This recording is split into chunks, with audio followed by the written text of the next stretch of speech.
Chapter 816. 318 Extraordinary Xiaoqi_2 by Lian gave a nonchalant her expression much colder than usual. Mu Yining knew that the Mu family had to make a decision between her and Ren Wanxian. Arriving at the Mu family, Ji Xiaojun was meeting with a business partner while Mu Yining, after finishing her paperwork, went to Mu Zhendong's office. Mu Zhendong raised his hand, dismissing his secretary, and leaned back in his chair, looking surprised. Are you saying she insists on pursuing this matter with the outsider to the very end? Let's leave it to the police, Mu Yining suggested, massaging her temples. Alien and her group take the victim very seriously, you shouldn't get involved. Mu Yining had been managing the business for many years, and, though she hadn't achieved anything remarkable, she hadn't made any mistakes either. She must have her reasons for saying this. Hearing her say this, Mu Zhendong took out his cigarettes, lit one and thought for a long while. I still don't understand why she cares so much, but Wanxian can't be implicated this time. About 10 minutes later, Mu Zhendong put out his cigarette in the ashtray and stood to grab his coat. She's still waiting for me downstairs. Mu Zhendong, a businessman, habitually assessed risks and benefits. Ji Xian's connections from last time were indeed considerable.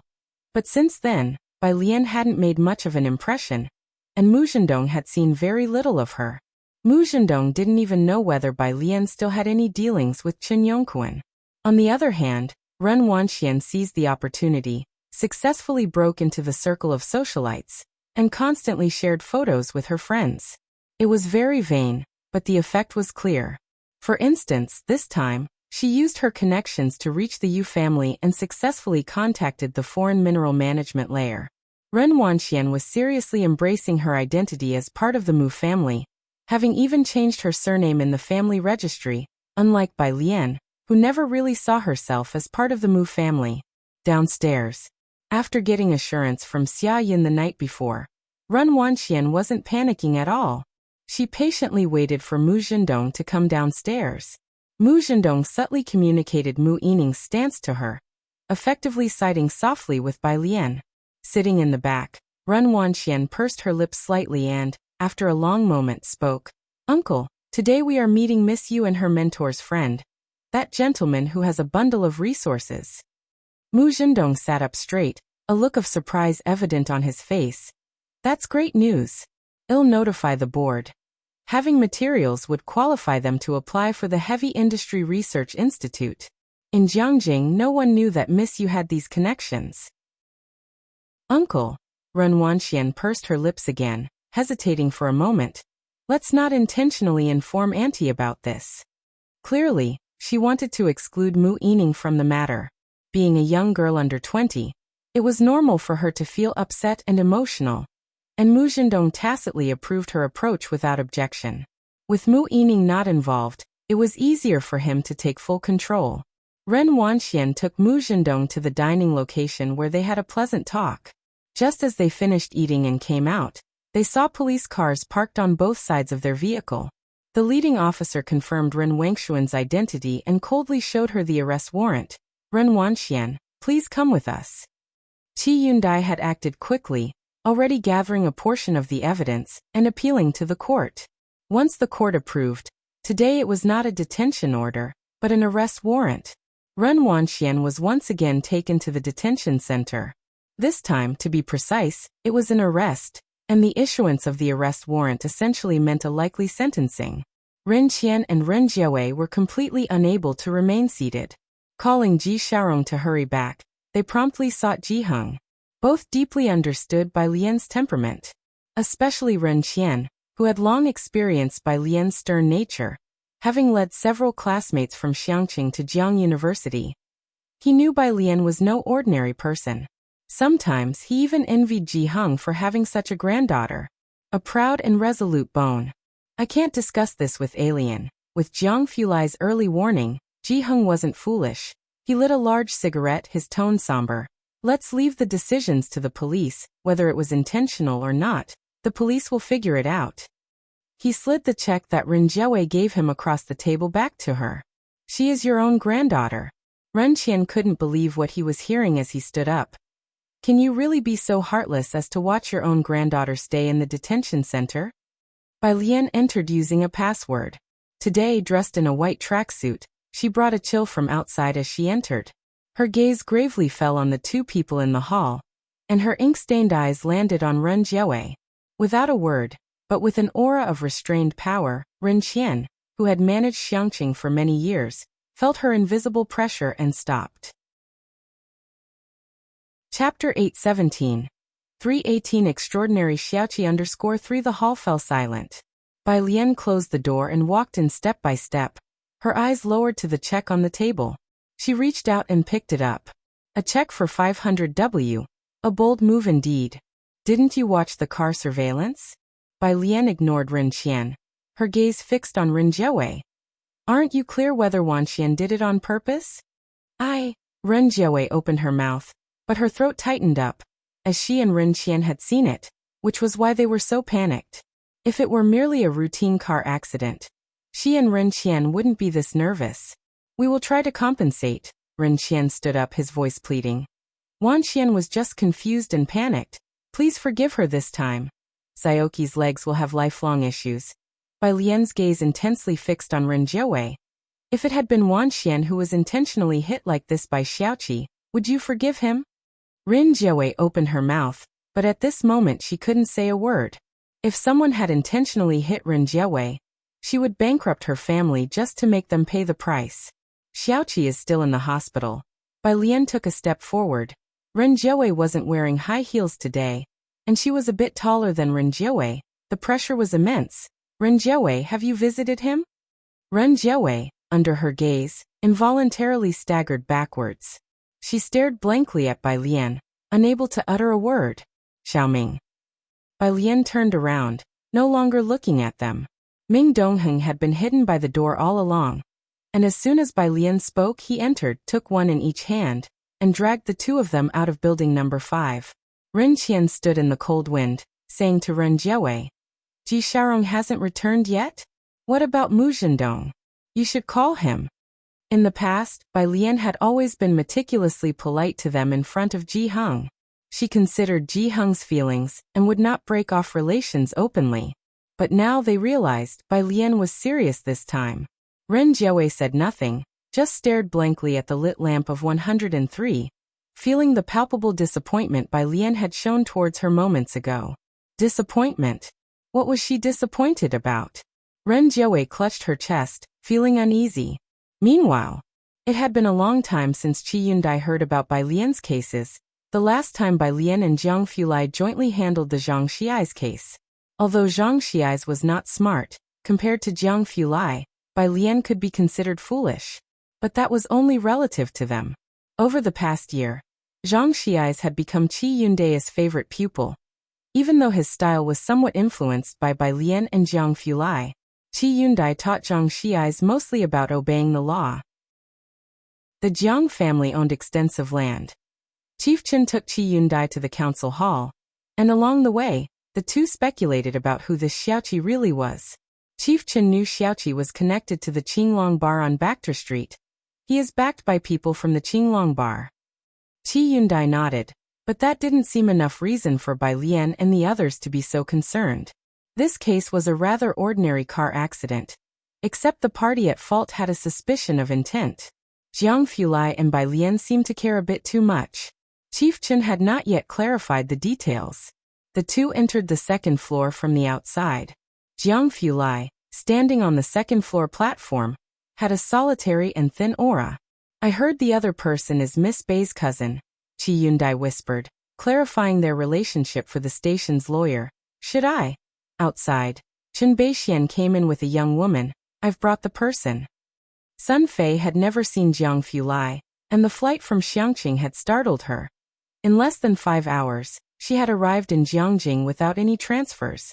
She lowered her eyes, not daring to look at Jiang Fulai, and simply handed over a recording and a transparent plastic bag containing a hair follicle. Jiang Fulai turned around, signaling Chief Chen to proceed. His features were cool. Take Wang Shuan's hair and have the lab rush the comparison. Chief Chen left puzzled with Sun Fei. Once they were out of the council hall, Chief Chen finally heard part of the backstory from Sun Fei. This information exploded in Chief Chen's ears like thunder. Yinxiao District Police Station. Lu Xiaoming received Wang Xuan's hair from the police officer and handed it over to Chief Chen. It was then that Xia Yin arrived at the police station. He had been out handling a case all afternoon, had called the station several times, but Wan Xian had still not been released, so he directly went to Lu Xiaoming's office. Chief Lu, about Wan Xian. Xia Yin opened the door and saw Lu Xiaoming standing respectfully by the office. Sitting in the office chair was none other than their boss in Yinxiao District, Chen Yongquan. Xia Yin was startled. Too taken aback to question about Wan Xian, he respectfully addressed the figure. Boss Chen.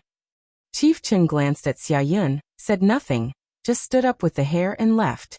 Lu Xiaoming respectfully saw him off, and Xia Yin, puzzled, joined Lu Xiaoming in escorting Chief Chen to his car. After he left, he finally expressed his surprise. Boss Chen, why did you find time to come here today? Lu Xiaoming did not answer, only asked. Was it you who released Wan Xian yesterday? His voice was stern. Xia Yin sensed something was wrong. Chief Lu, it was just a traffic accident. The other party I carefully investigated is an orphan. An orphan? Lu Xiaoming looked at him, shaking his head. Aside from him making Miss Bai and young Master Jiang wait in the hospital for a day, do you know who else called me this afternoon?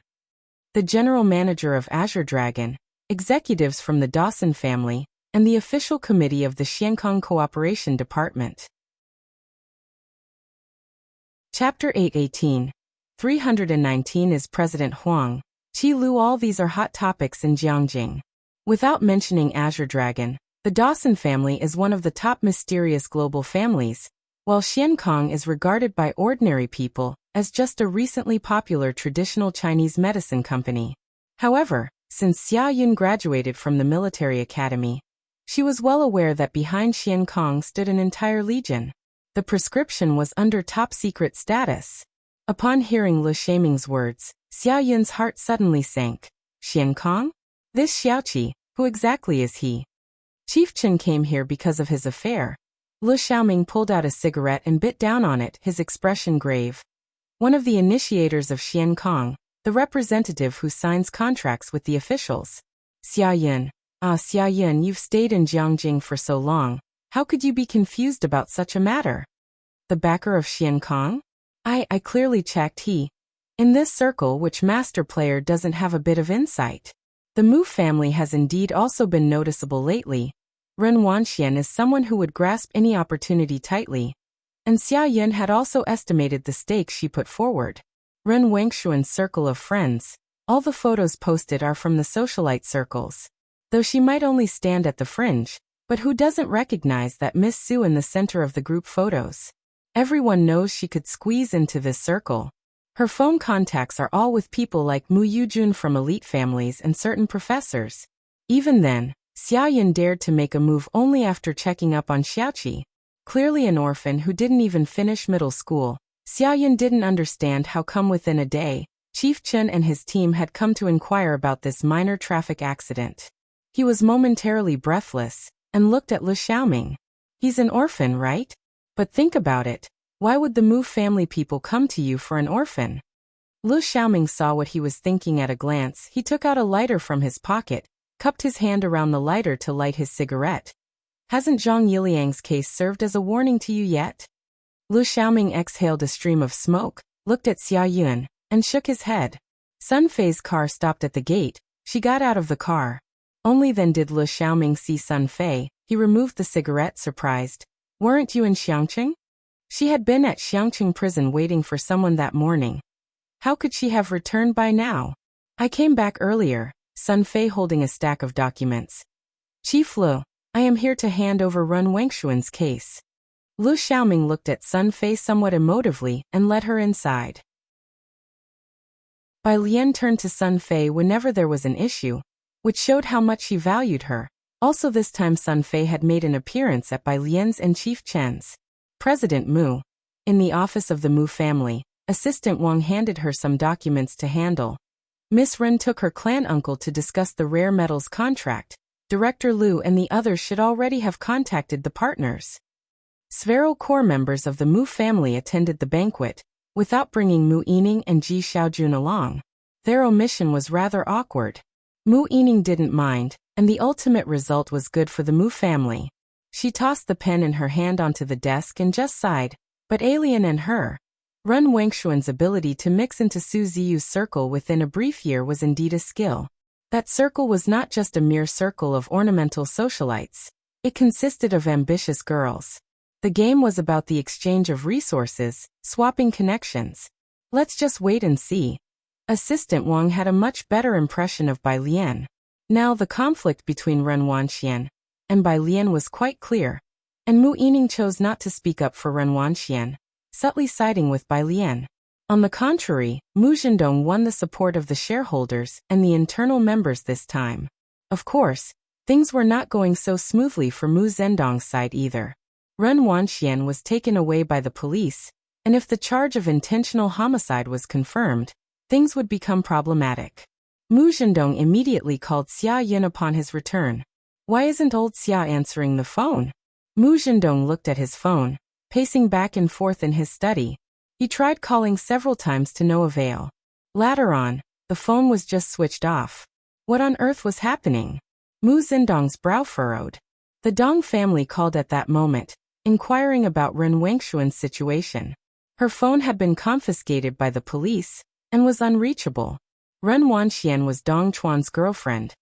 The two families had basically set a wedding date already, and the Dong family had noticed Ren Wengshuan's recent behavior. To them, the car accident was simply not a concern. They just considered it to be a freak accident. Dong Chuan hung up the phone, his brow slightly furrowed. What's wrong? Elder Dong noticed his expression, surprised. Dong Chuan stood up to grab his coat. She's been detained again. Seems like Bai Lian is insistent on prosecuting her. Chapter 819. 319 That is Dean Huang. Qilu_2. Bai Lian is suing her? Is a lawsuit really necessary for a car accident? Dong Laoyi, the old patriarch, also found it strange. He put down his teacup, shocked. Is the Mu family fighting internally now? Don't leave just yet, ask your uncle first. He was referring to Dong Xiaobai. With Ren Wanxian now showing her sharp edges, the Mu family would surely need to protect her. Why would Bai Lian sue her? Dong Xiaobai was also aware of this matter, and recounted it from start to finish. It's a criminal case. Right now we're waiting for the trial to start. Mu Zhendong is finding her a defense lawyer, while Yining stands by Alien's side. You all decide how to handle it. The implication was that it was time to choose sides.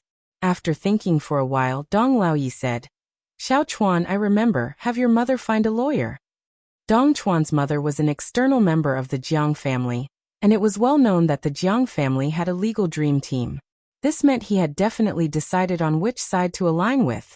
Indeed, considering the leverage that Ren Wanxian was showing now, anyone's support would be valuable for the Dong family to consider. Hospital. Ren Jiawei stood under the hospital building with an address she had gotten from Ren Qian. She tilted her head slightly, looking up at the towering inpatient department. After a long while, she gathered her shawl around her and went in, joining a crowd waiting for the elevator. She didn't go to find Xiaoqi first but instead sought out a doctor to inquire about his condition. Not good. The attending physician, upon hearing that she was Bai Lian's aunt by marriage, told her the blunt truth. He barely survived. If it hadn't been for Director Gus' help, he wouldn't have made it through the resuscitation, and his leg will likely have serious. After the inquiry, she finally went to the ward. Xiaoqi was in a private room. Xiaowu had gone to take care of some troublemakers from the Luo family. And now in Zioki's ward was Mao Kuan, leisurely peeling an apple with a knife. Upon seeing that the person knocking on the door was Ren Jiawei, he leaned against the door frame and turned his phone in his hand. He naturally recognized her as a member of the Ren family. He didn't let her in. I'm just here to see him, Ren Jiawei said, visibly tired. Her eyes fell behind Mao Kuan, unable to clearly see who was lying on the hospital bed. Don't worry, I won't say anything else. After all, she was Bai Lian's aunt by marriage. Mao Kuan scrutinized Ren Jiawei thoroughly for a long while before stepping back to let her in. Xiaoqi was lying in bed. Xiaowu had set up a tablet above his head with an adjustable stand. At the moment, the tablet was playing a documentary about the animal kingdom. The episode was about wolves. He was watching the animal kingdom with great interest. As soon as Ren Jiawei walked in, she recognized that somewhat familiar face and paused for a second. She hadn't expected the person before her to be the young kid she had previously met, the one whom she had a good impression of. Kid. Ren Jiawei's voice choked up when she saw his pale face, and for a moment, she couldn't utter any of the pleas she had intended to make. I'm sorry. When Xiaoqi heard her voice, his hands twitched slightly. Then he calmly turned his head, meeting Ren Jiawei's gaze. Ren Jiawei's eyes fell on Xiaoqi's legs again, recalling what Bai Lian had said about the likelihood of serious sequelae. She also remembered what Ren Qian had said before, that the boy was an orphan and hadn't even completed his second year of junior high. If they threw money at him, he would definitely compromise. He hadn't even finished his second year of junior high. Ren Jiawei was emotionally overwhelmed. I'm sorry. She left a check for Xiaoqi. Consider this a little gesture from your aunt. Before Xiaoqi could respond, she immediately left the ward, catching her breath in heavy gasps against the wall outside the door, her mind replaying the doctor's words. Inside the ward, Mao Kuan looked at the closed ward door and approached Xiaoqi's bedside, eyeing the left check. 500W? They really are rich. He flicked the check, suddenly remembering. If we accept this, won't they accuse us of extortion? Mao Kuan had talked with Zhang Xiai's a few times and had been led astray. Give it to sister. Xiaoqi shifted his gaze back to the animal kingdom. Okay. Mao Kuan nodded, reached out, and placed the flowers brought by Ren Jiawei at Xiaoqi's bedside. This aunt is much better than that old man Ren. She's quite reasonable and quite nice too. Xiaoqi kept watching the TV, and after a long while, he let out a soft hum. In the end, Ren Wengshuan's case was classified as a criminal one. The trial would be held in Yinshao District Court. Mu Zhendong hadn't signed the metal trade contract, yet due to delays caused by Ren Wanxian, these past few days, he had pulled many strings for her. Xia Yun hadn't provided any responses yet, which surprised Mu Zhendong, but he didn't have time to get to the bottom of it. The court summons had already been issued. He stood up from the chair in the rest area with Dong Chuan and raised his hand. Lawyer Song, thank you for your trouble. No problem, Song. She also stood, shaking hands with Mu Zhendong. As long as there is no motive, you shouldn't worry too much about this lawsuit. At most, it will result in humanitarian compensation. Chapter 820, 319. That is Dean Huang, Qi Lu _3. The two of them saw Song Shi out. They both breathed a sigh of relief, especially Mu Zhendong, who had spent the last 2 days worried about the case file and Ren Wengshuan's case, and hadn't slept well at all. Now, at last, they could settle down. Mu Zhendong went to find Mu Yining. Song Shi, the lawyer hired by the Dong family. Yining, neither of them want to make things too ugly, and you know the kind of lawyers the Dong family hires. The Mu family has finally got this opportunity, and I hope she can keep the bigger picture in mind too. Mu Yining pondered for a moment, then went to Jiang University to find Bai Lian. Jiang University. When Mu Yining arrived, Bai Lian and Tang Ming were waiting for her at the intersection. She instructed assistant Wang to park in the parking lot, and got out of the car to speak with Bai Lian. Tang Ming and a few others greeted Mu Yining. Go out for a meal? Mu Yining, holding her phone, asked. No thanks. Bai Lian shook her head, her left hand holding a black laptop and wearing a loose white blouse, standing straight. I have to go to the lab later. Mu Yining wondered why Bai Lian was going to the lab later since she was just a freshman. However, she didn't think much about it and told Bai Lian about Mu Zhendong hiring Song Shi. The lawyer hired by the Dong family comes from a very capable legal group. She naturally would not offer Bai Lian a settlement as Mu Zhendong had suggested. She only relayed Mu Zhendong's message to Bai Lian. The Dong family? Bai Lian's fingertips pressed against the laptop case, her head slightly raised. She hadn't expected Bai Lian's attention to be on the Dong family, rather than on Song Shi. Yes, Mu Yining nodded. Not far away. Dean Huang and Xia Zhuyu greeted Bai Lian from a distance. Bai Lian, good to see you. About the submission you made last week, I just got to it. Dean Huang was referring to the topology solutions Bai Lian had left behind. Bai Lian tilted her head and told Mu Yining to wait a moment, then walked towards Dean Huang. Which one are you referring to? Topology, Dean Huang said with his hands behind his back. Mu Yining watched Bai Lian's silhouette. She was standing in the shade under a tree, like a pine tree, speaking softly with a bald middle-aged man as the sun spilled onto her, revealing only her delicate profile, composed and serene. An overly striking temperament and appearance. Teacher has reached the third stage of his research. After Dean Huang finished discussing the topic, he brought up something about Ma Institute. You haven't been to the lab this week either, so he gave me some of the data. It's in my office. Bai Lian nodded, then came back and told Mu Yining and Tang Ming and the others.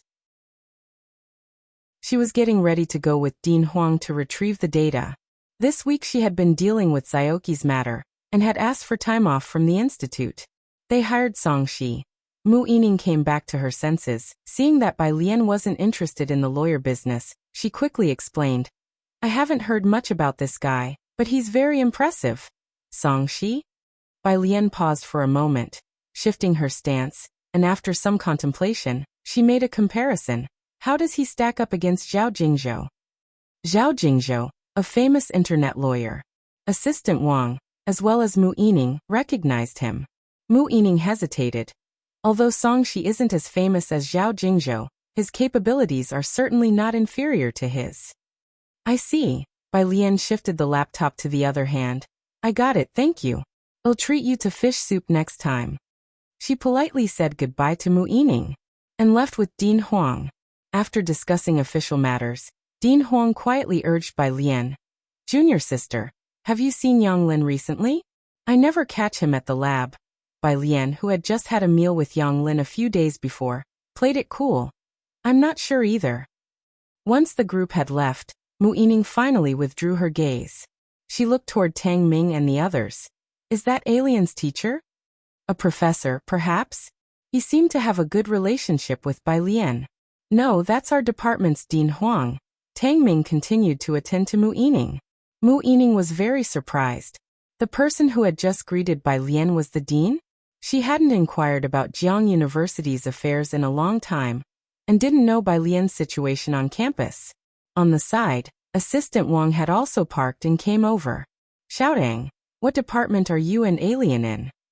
Mu Yining only knew that Bai Lian was the top scorer in the National College entrance exam, and hadn't asked about her study specifics. She had only heard from Shen Qing from time to time about what Bai Lian was up to. Tang Ming, the physics department. The physics department. At the mention, both looked at each other, surprised. They both remembered that Ren Wengshuan's status within the Mu family rose sharply after meeting with the vice dean of the physics department with the Gao family. The person who was just talking to Bai Lian was the dean of the physics department? It seemed he was quite familiar with Bai Lian. Mu Yining watched Bai Lian's retreating figure. She and the dean were almost walking shoulder to shoulder. This made it clear that the dean almost treated Bai Lian as an equal. Mu Yining withdrew her gaze in shock, a thought occurring to her. She asked Tang Ming again, did Alien hire Zhao Jingzhou? Assistant Wang's eyes also lit up, intently watching Tang Ming's response. Tang Ming shook his head. Mu Yining fell silent for a moment. If it's not Zhao Jingzhou, then who is it? If it wasn't Zhao Jingzhou, she would advise Bai Lian not to sue this time. Qi Lu actually, Tang Ming said in a relaxed tone. He also came for fish soup this week. Chapter 821, 320 Identity Exposed. Here you go. On this side, Dean Huang handed the sealed document to Bai Lian. The document was from Academician Ma to Bai Lian. Dean Huang hadn't looked at it. The office door was ajar, with the teaching assistant standing by the door. Bai Lian bent down and inquired about Academician Ma's health. It's the same. Dean Huang raised his hand, gesturing for Bai Lian to sit. Everyone tells him to rest, but so many people at the research institute are waiting for him. You should find some time to visit him there. Academician Ma's field of research was quantum mechanics, and there were only a few people in the country who studied it. Although Academician Ma had taught countless students, few had the capacity to understand, and there was virtually no one to take over his work. Too many people with questionable intentions were eyeing the projects he was working on. He had advised Jiang Fulai more than once, but Jiang Fulai still plunged headfirst into the pitfall of dark matter. After so many years of overexertion, even though a specialized medical team monitored Academician Ma's health, his body was still rapidly weakening. Academician Ma's specific involvement in which projects Dean Huang was unclear about. After all, he himself was appointed by Academician Ma to take charge of the physics department at Jiang University. Bai Lian followed the couch and sat down, her posture upright, and she looked at the sealed document in her hand. Okay. Oh, by the way, Dean Huang remembered another matter. The re-examination is coming up soon. Tell Xiao Su to step it up. End of March. The weather in Jiangjing was gradually warming up, and the re-examinations for Su Wenyao and Jianzhe were about to start. Bai Lian returned to her dormitory and opened the sealed document bag. Inside was a new flash drive and a red-top confidentiality agreement. QE 925 project. It was the quantum mechanics direction Academician Ma was currently researching. After reading it, she did not sign immediately, but instead placed the confidentiality agreement face down on the sky blue table, leaned back in her chair, and thought quietly. Kong Wei and Yu Simin entered after finishing class and saw Bai Lian sitting at her desk. My sister. You're finally back. Kong Wei threw her books onto the table, walked over to Bai Lian's desk to talk to her.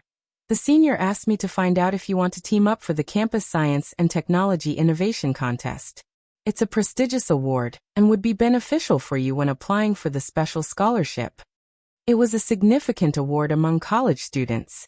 Bai Lian came back to her senses, her hand resting on the agreement, and shook her head. I can't, I have other matters. Academician Ma had given her a flash drive last year, and she still hadn't fully grasped everything on it. This new flash drive was likely the QE project. She needed more time to delve into it. Okay then. Kong Wei looked at Bai Lian with a touch of disappointment, and went back to her own seat. Since the start of the semester, Bai Lian, Ning Xiao, and Tang Ming had been abroad for a month and had been elusive since their return to school.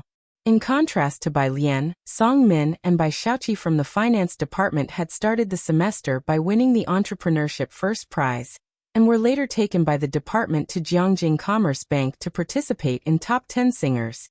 Technological innovation. They had made many connections with upperclassmen, and were quite influential on campus. Both new students. Bai Lian was prominent with Ning Xiao and others in the Tongfeng class last semester. But this term there was hardly any news about her, and the occasional news was academic in nature, incomprehensible to most in their fields. Oh, by the way, my myopia has really improved. I'll treat you all to dinner tonight. Kong Wei announced this delightful news to the roommates. Bai Lian took a fountain pen out of the bamboo pen holder, and uncapped it with one hand. She flipped the document over again and signed her name on the last page, no longer in neat block letters, but with a sharp, swift flourish. After signing, she tilted her head slightly and smiled at Kong Wei, her gentle and reserved voice slowly becoming apparent. Then congratulations to you. You're better. Yu Simin stepped up on the chair to join Kong Wei, observing her eyes. Don't tell me, since the start of term, you really haven't been wearing glasses much. How's the queue at Xiankong these days? Acupuncture is hard to schedule. Kong Wei shook her head. They limit the numbers daily. This new year, the results of the first batch of bloggers and short video bloggers who were tested came out. Because they recorded and posted their daily activities, most became internet celebrities. It flared up again during the New Year period. According to incomplete statistics, out of the several billion people nationwide, about 30% are nearsighted. Now that the effects of acupuncture are known to be so beneficial, far more people are lining up at Xiankong than last year. Even though Xiankong is already teaching this acupuncture technique to Chinese medicine students, there are still too few trained in acupuncture, rendering their efforts only a drop in the bucket. The two of them discussed the matter. Bai Lian carefully dried the ink of her fountain pen and put away the confidentiality agreement, then turned her attention to Yu Simin, contemplating thoughtfully, unsure if Yu Simin would believe her. Chapter 822. Identity Exposed. _2 Forget it. Bai Lian opened her phone and found Dr. He's WeChat. At a session this month. To avoid wearing out his own arm and ensure sustainable development, Dr. He limits the number of acupuncture patients to 10 per day. He spends the rest of the time sitting in the clinic, consulting on difficult and complicated cases. Dr. He. Okay, shall Xiaowu bring the card to you on Friday? By Jian. 1. After sending the message, Wang Yufeng sent an address. It was about the iridium transaction. Bai Lian glanced at it. Saturday. She had to attend Xiaoqi's trial on Friday. Friday. It was the day Xiaoqi and Ren Wanxian went to court. Before the trial began, Ji Xiaorong hadn't made it back, but Ren Qian got through to his phone. This is your own daughter. Are you just going to watch Bai Lian sue her? On the other end of the phone, Ji Xiaorong remained silent for a moment. If she really did hit someone on purpose. Ren Qian coughed in anger and hung up the phone furiously. When Dong Chuan and Mu Zhendong arrived, Ren Jiuwei's fatigue was obvious, as she gently patted Ren Qian's back, comforting him.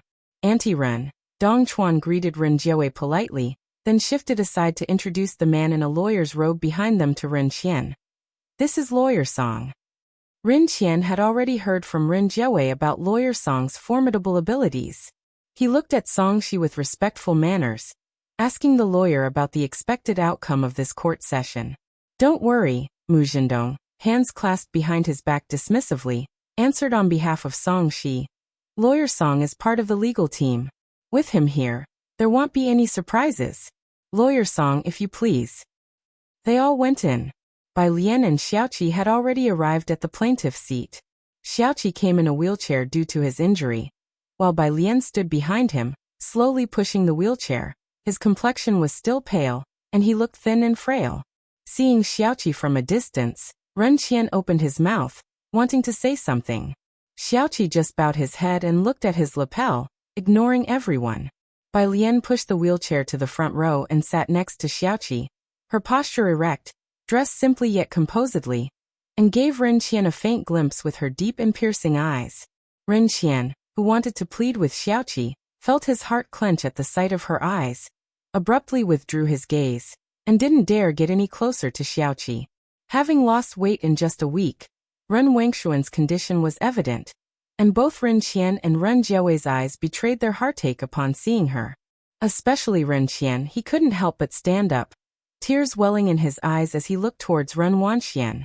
The court banged the gavel. Silence. Ren Qian sat down. Beside him, Mu Zhendong and Dong Chuan also looked in Bai Lian's direction. Mu Zhendong's gaze settled on Bai Lian. She just sat there, hands resting beside her, eyes lowered, casually tapping on the armrest beside her, looking utterly composed and at ease. This made Mu Zhendong furrow his brows. Mu Yining should have relayed the message to Bai Lian by now. Thinking this, his eyes found the opposition's lawyer. A middle-aged man who wasn't wearing a lawyer's suit but just a suit with a lawyer's badge on his chest, arms folded, eyes slightly closed, not interacting with anyone. He had quite the presence. Do you know him? Mu Zhendong inquired of Dong Chuan. Dong Chuan shook his head. I don't. 9 o'clock. The judge hammered down his gavel. He glanced at Song Shi, wanted to look at Qi Yundai, but didn't dare, focusing straight ahead instead. Sitting on Xiaoqi's side, Qi Yundai opened his eyes. He glanced at Song Shi, casually adjusted his own badge, and uttered indifferently, my client accuses the defendant of attempted murder. Here are my client's medical records and the surveillance video. He handed Xiaoqi's medical records and the surveillance video to the jury. After deliberation, the jury played it in court. It was raining slightly on the day, making the surveillance footage blurry. Xiaoqi stood with his back to the car on the right, about 100 meters away. After stopping, the car suddenly accelerated away, but there was a main road to the right that Ren Wanxian didn't take. Instead, she clearly drove towards Xiaoqi. Judging solely by the video, the intent to kill was obvious. As the surveillance video was played, Mao Kuan and the others on Xiaoqi's side looked at Ren Wanxian with terrifying eyes. Right here. Qi Yundai still casually directed the last segment, looking at Ren Wanxian. In this part, Miss Ren, you were clearly driving towards that big tree, but why did you turn the wheel to the right? And in this part, when you hit Mao Xiaoqi, the car had clearly stopped, with the wheel already on his leg, Yet you still increased the accelerator at that moment? Ren Wanxian looked helplessly toward her lawyer. But Songshi sat in his seat, motionless for a moment. Chapter 823. Identity Exposed. _3 Ren Qian also stood up nervously. Mr. Mu, what is Lawyer Song doing? Why isn't he speaking? Actually, Mu Zhendong and Dong Chuan also found it strange. Song Shi, personally hired by Dong Chuan's mother at a great cost, was known for his capability. Why hasn't he said a word till now? The judge glanced in Song Zai's direction, and then knocked the gavel to remind him. My client only learned to drive a few months ago. Song Shi regained his composure as he submitted his side's evidence. It's very normal for new drivers to confuse the gas pedal with the brake. According to the information, my client and Mao Xiaoqi have no underlying conflicts. He listed evidence one by one, including Ren Wangshuan's performance at school, enough to prove she is a good youth of the new era. All this was just because she was too nervous and mishandled the situation. Ren Wanxian had no reason to target Xiaoqi after Song Shi finished. Ren Wanxian finally breathed a sigh of relief, slumping back into her chair, regaining her composure. I was just too nervous at that time. Rin Qian and Rin Jiawei and others calmed down as well. Nervous? Let's just say you were nervous. Qi Yundai pulled out another report, speaking calmly. I investigated Miss Ren's academic performance and health report. Miss Ren, you typically study well and practice calligraphy, which as everyone knows, requires calm to learn well. Miss Ren, your health report from last month also shows you are very healthy, with no mental disorders such as anxiety. May I ask why were you nervous when there were no cars or animals nearby to frighten you? The jurors continued to take out Qi Yundai's materials. Why were you nervous? The court did not expect Qi Yundai to pose this question.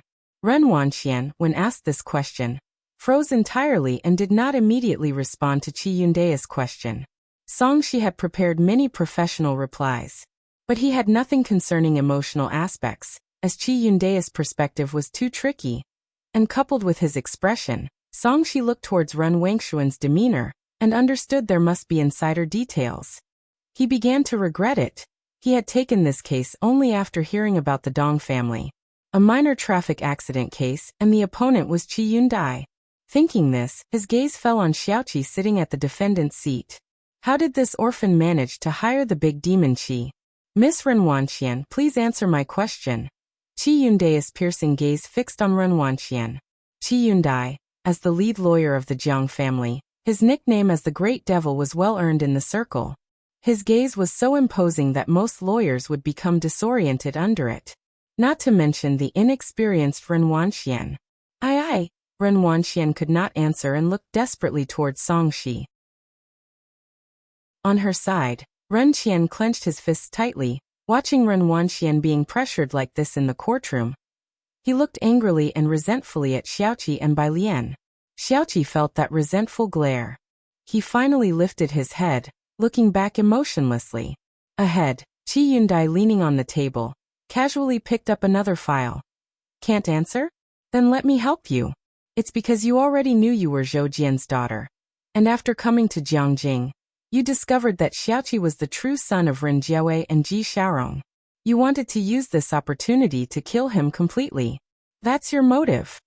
No, I didn't want to kill him. Ren Wanxian hadn't expected Qi Yundai to know this. She blurted out instinctively. So, you knew about Xiaoqi being the biological son of Ren Jiawei and Ji Xiaorong? Qi Yundai continued calmly.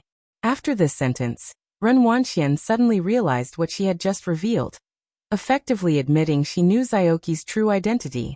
She couldn't help but step back, falling into her chair. Qi Yundai took out the last two documents. These are 2 paternity tests, please have the jury review them. All of a sudden, the courtroom fell completely silent. Even Mao Kuan gaped. He looked alternately at Xiaoqi and Bai Lian, finally resting his eyes on Ren Jiawei opposite him. Opposite him, Ren Qian, who was resenting Bai Lian and Xiaoqi, had a moment of shock go through his mind. He stared blankly at Qi Yundai, utterly lost, no longer reacting. And the courtroom, after a moment of silence, erupted into uproar. Ren Jiawei's heart felt like it was being tightly squeezed by an invisible hand. She looked somewhat frightened and helpless towards Xiaoqi, weakened, unable to utter a word. Then she stumbled towards the jury, grabbing the paternity tests from the jury foreman's hands. This was unreasonable, but the jurors, having never seen such a scene, did not stop her. One was between her and Xiaoqi, the other was between her and Ren Wanxian. Chapter 824. Penalized for 3 years. Do not agree to enter the family tree. Rin Jiawei clenched her fists around the paternity test results until her knuckles turned white, and with grief, turned to look at Xiaoqi sitting behind her. She was terrified and afraid. Xiaoqi still looked calmly in the direction of Qi Yundai, as serene as always. In the defendant's seats, Mu Zhendong and Dong Chuan also didn't expect things to develop in this way, and they exchanged uncertain looks. It wasn't just the two from the Ren family who were shaken by the paternity test. That is the end of my statement. Qi Yundai maintained his previous demeanor, his folded hands tapping lightly, as he glanced slightly at the judge and jury. The jurors, dressed in their judge and lawyer robes, also reacted. What was originally an ordinary traffic accident had unleashed such a huge ethical drama. Ren Wengshuan's reaction just now had indirectly acknowledged that she had been aware of Xiaoqi's identity. Attempted murder was confirmed, a crime was committed. Attempted crimes can be mitigated, but Qi Yundai's subsequent statement that Ren Wanxian had long known about Xiaoqi's identity aggravated the situation, resulting in a sentence of 4 years imprisonment. From the second time Ren Wanxian was arrested, she might have considered the possibility of being sentenced, but she never anticipated being sentenced to 4 years. In an instant her heart turned cold, and she raised her eyes instinctively looking toward Ren Qian. Grandpa, Grandpa! Ren Qian sat stupefied in his seat, completely limp. The Ren Wanxian the Ren family, had put so much effort into raising, turned out not to be one of their own. Ren Qian's vision began to blur. Hearing the call, he instinctively lifted his head and looked towards Ren Wanxian. Grandpa, save me. Family members could appeal a second time, and Ren Wanxian had never thought she would be convicted, let alone for 4 years. She thought she saw hope. I don't want to go to jail, she pleaded with Ren Qian. Ren Qian rose from his seat, leaning on the railing in front of him like a withered tree, suddenly looking 10 years older. Wanxian, when did you find out? Ren Wanxian was frozen in place, her mouth open, wanting to speak, but the words didn't come out. She stepped back 2 paces. When she was handcuffed this time and led away stumbling, she remembered Mu Zhendong and Dong Chuan. Her face filled with terror. Dong Chuan, uncle. Mu Zhendong came back to his senses. Whether or not Ren Wanxian was part of the Ji family didn't matter to him. He had no emotional ties to them. What mattered was who could bring benefits to the Mu family. Songshi came down from the stand, and was stopped by Mu Zhendong, who inquired about the possibility of winning an appeal. Sorry, Songshi shook his head. I can't take this case anymore. Why? Mu Zhendong asked anxiously. Not far away, Qi Yundai removed his badge and walked down the steps at an unhurried pace, surrounded by Xiaowu, Mao Kuan, and a crowd around by Lian and Xiaoqi. He didn't join the clamor of the children. Seeing him descend, Songshi quickly straightened up. Mr. Qi, as there were only so many in the circle of lawyers, Qi Yundai naturally remembered him as a member, giving a nod of acknowledgement. I taught you all before. I know, Songshi said with a bitter smile. Qi Yundai had said before, when facing a seasoned lawyer with a strong presence, to not try to dismantle their arguments, but rather to use a more tactful approach to sway the judge and jury. This would achieve the same effect as the opposing lawyer. But Qi Yundai had completely cut off this opportunity for Songshi, leaving him in disarray. Qi Yundai had to go back and prepare for a lecture. He said a word to Songshi, bid farewell to Bai Lian and left the courthouse. While the two talked, neither Dong Chuan nor Mu Zhendong said a word. It was only after Qi Yundai left that Songshi turned slightly to Mu Zhendong.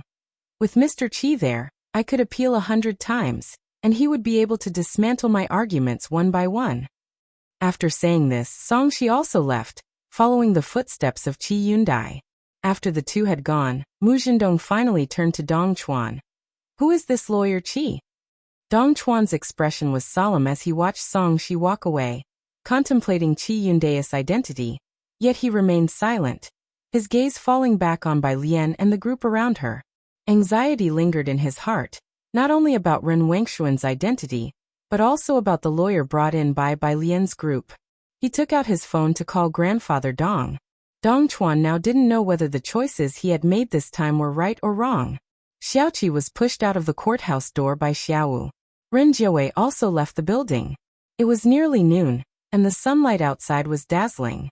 Ren Jiawei looked at the figures ahead, opened her mouth with a dry voice. Alien. Her gaze was on Xiaoqi.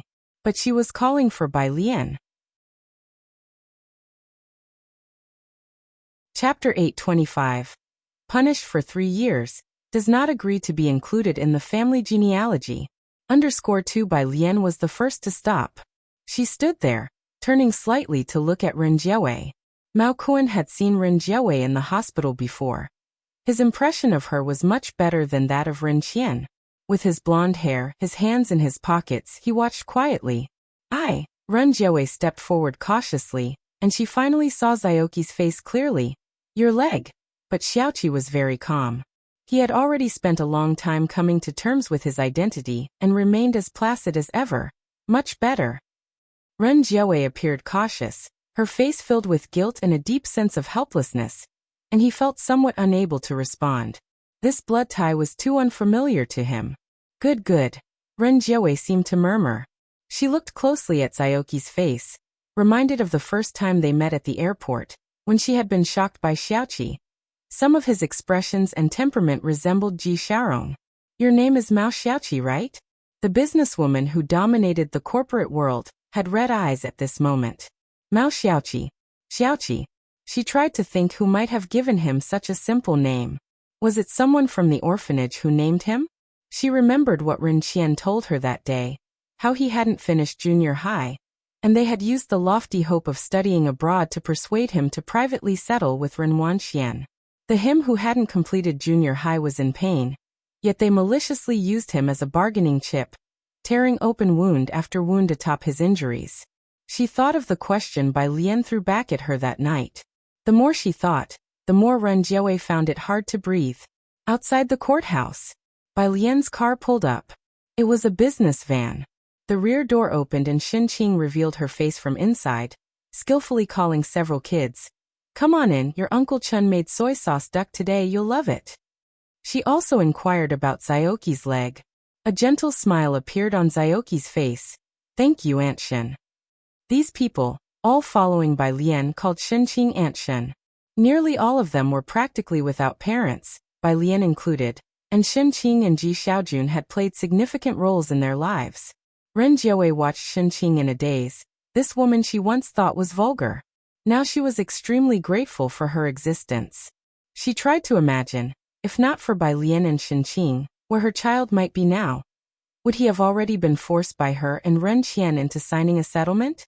The black business van drove away. Beneath the cool sunlight, Ren Jiawei's spirit was in a daze.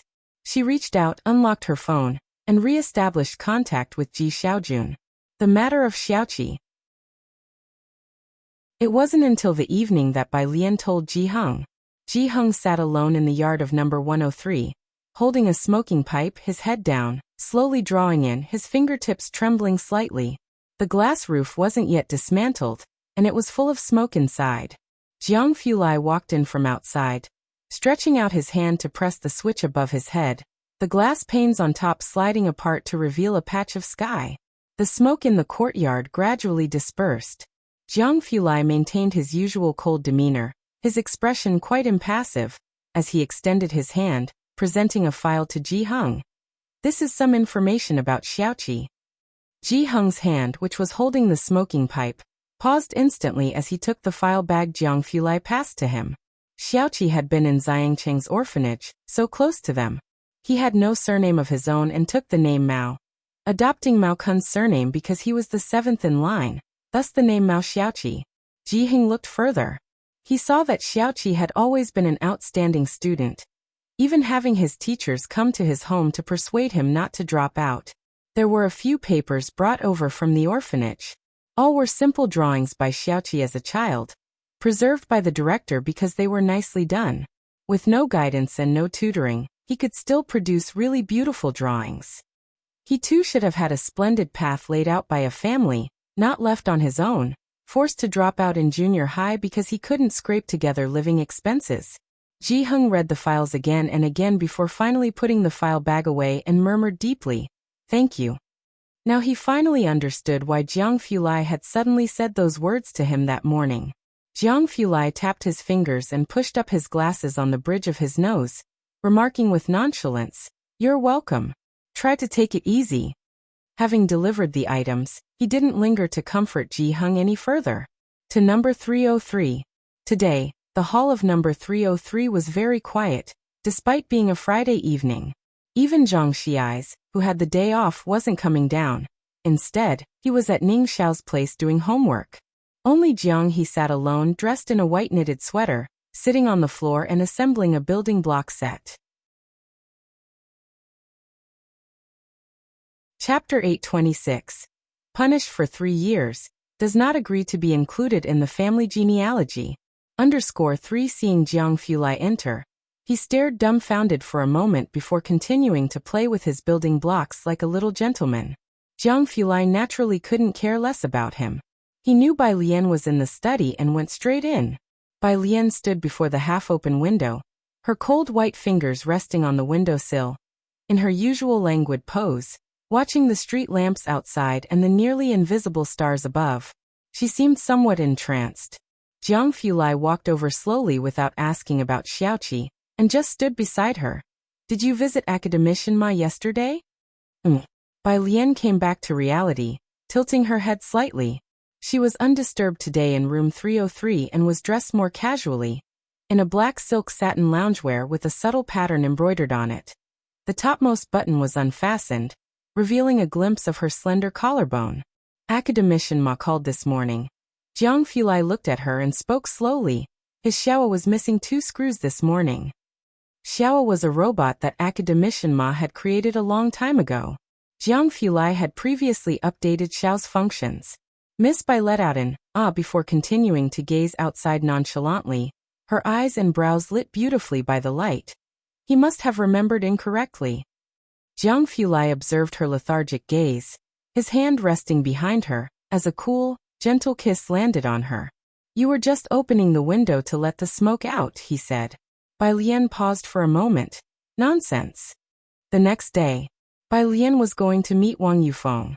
They had arranged to meet at 8:30 in the morning. At 8 o'clock, Bai Lian went to room 302 and placed the 2 unscrewed screws on his desk. When she left, she ran into Ming Dongheng and a woman. The woman was dressed in a clothes-fitted outfit, with a gun holster strapped to her left knee. Her hair all pulled back neatly and efficiently. Chen Beixian also noticed the girl coming out of room 302.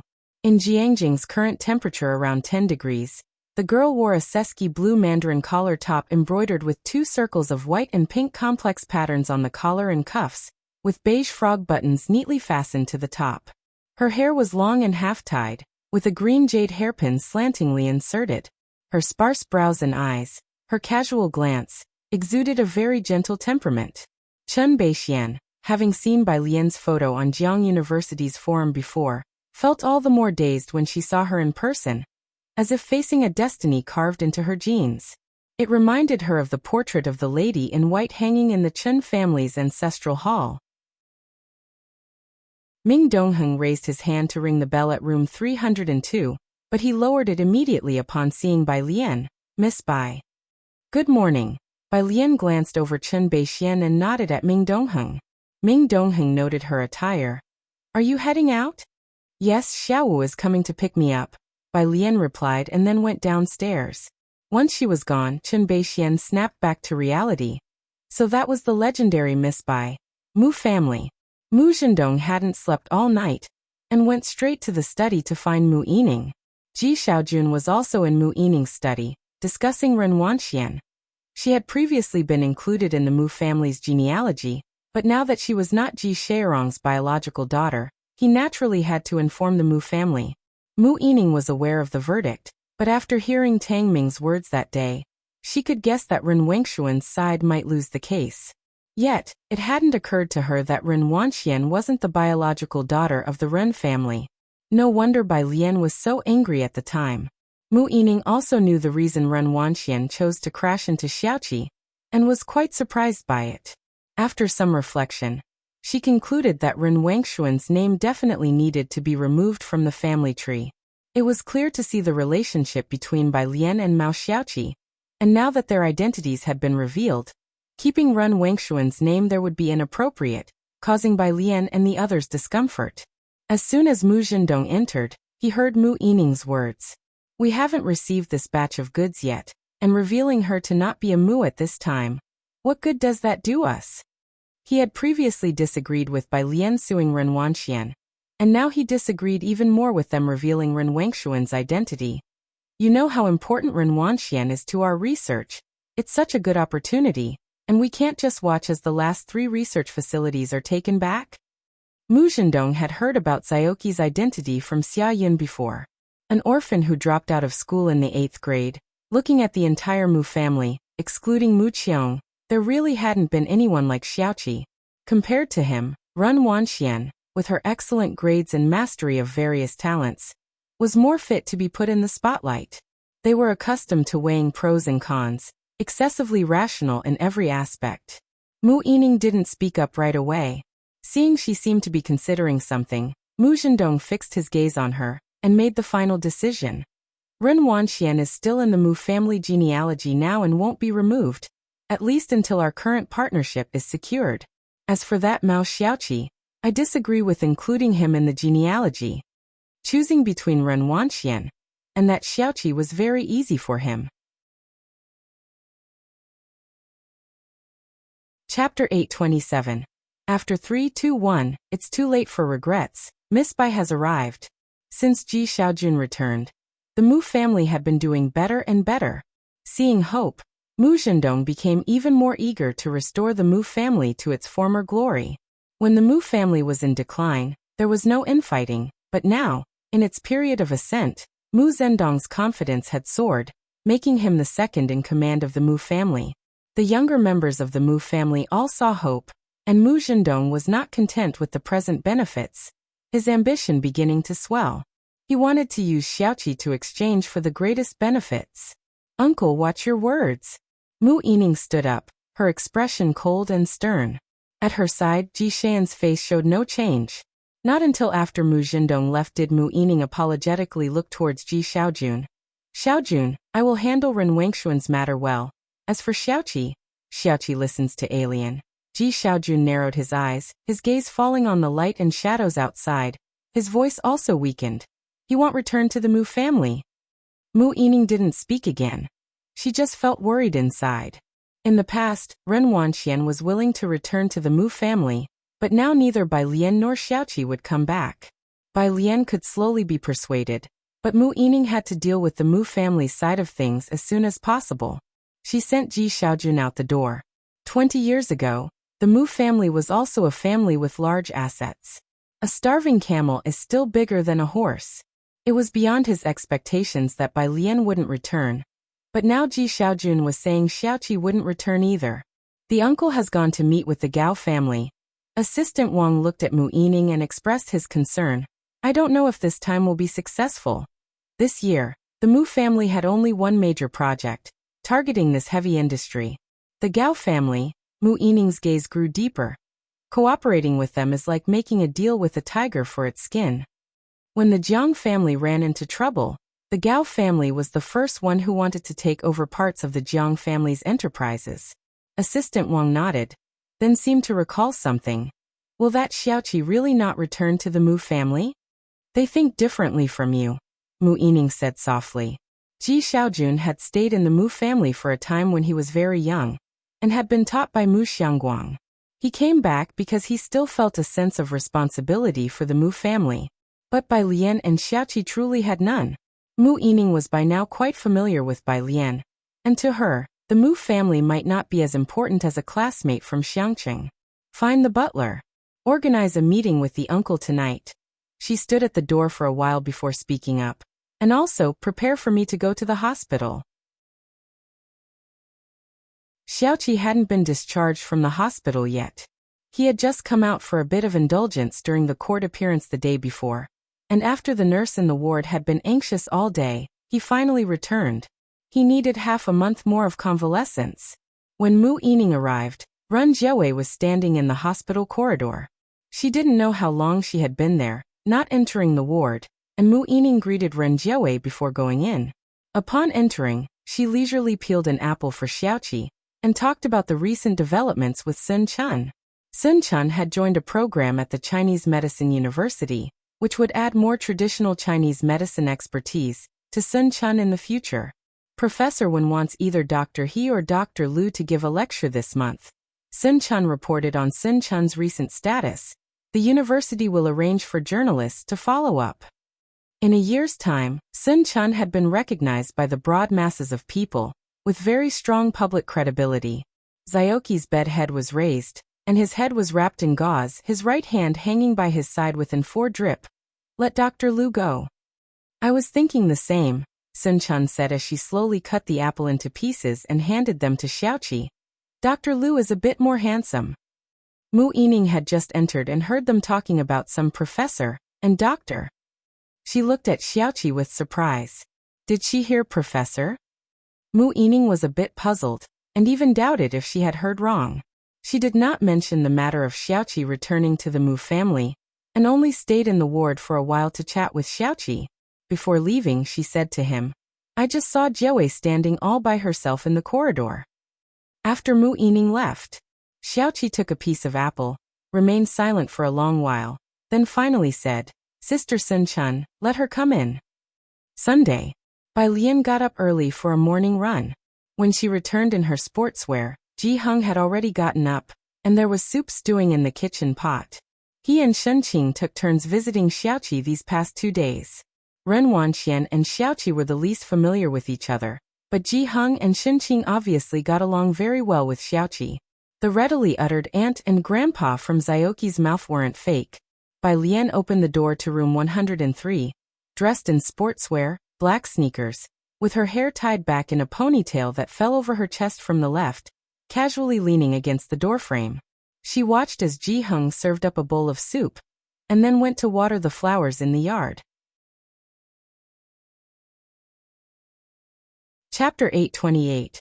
After 321 regret, Miss Bai came _2 Grandpa, do you like Xiaoqi more? She suddenly asked. Ji Heng, holding the watering can, lifted his head, and an expression resembling speechlessness appeared on his aged face for the first time. Isn't that so? Bai Lian crossed her arms over her chest, her tone unhurried. Then why did you get up so early to stew soup? Ji Heng glanced at her and, after watering the flowers, returned to the kitchen to pour the soup on the chopping board down the drain. Hey, wait, Grandpa. Bai Lian quickly grabbed the soup bowl, took a couple of sips, and then told him about the situation in Xiangqing. Sun Fei has already investigated it clearly. It was Zhou Jian who switched them. If you have any questions, ask Officer Sunday. Zhou Jian, Ren Qian's secretary. After Bai Lian went upstairs, Ji Heng stood in the kitchen for quite a while. He somewhat dreaded to imagine that it had taken him this long to find out that Ji Shairong's child had been switched, and if it weren't for the presence of Bai Lian, they might have been kept in the dark all their lives. Ji Shairong has not returned to this day. After pouring the soup into a thermos, Ji Heng returned to his own room.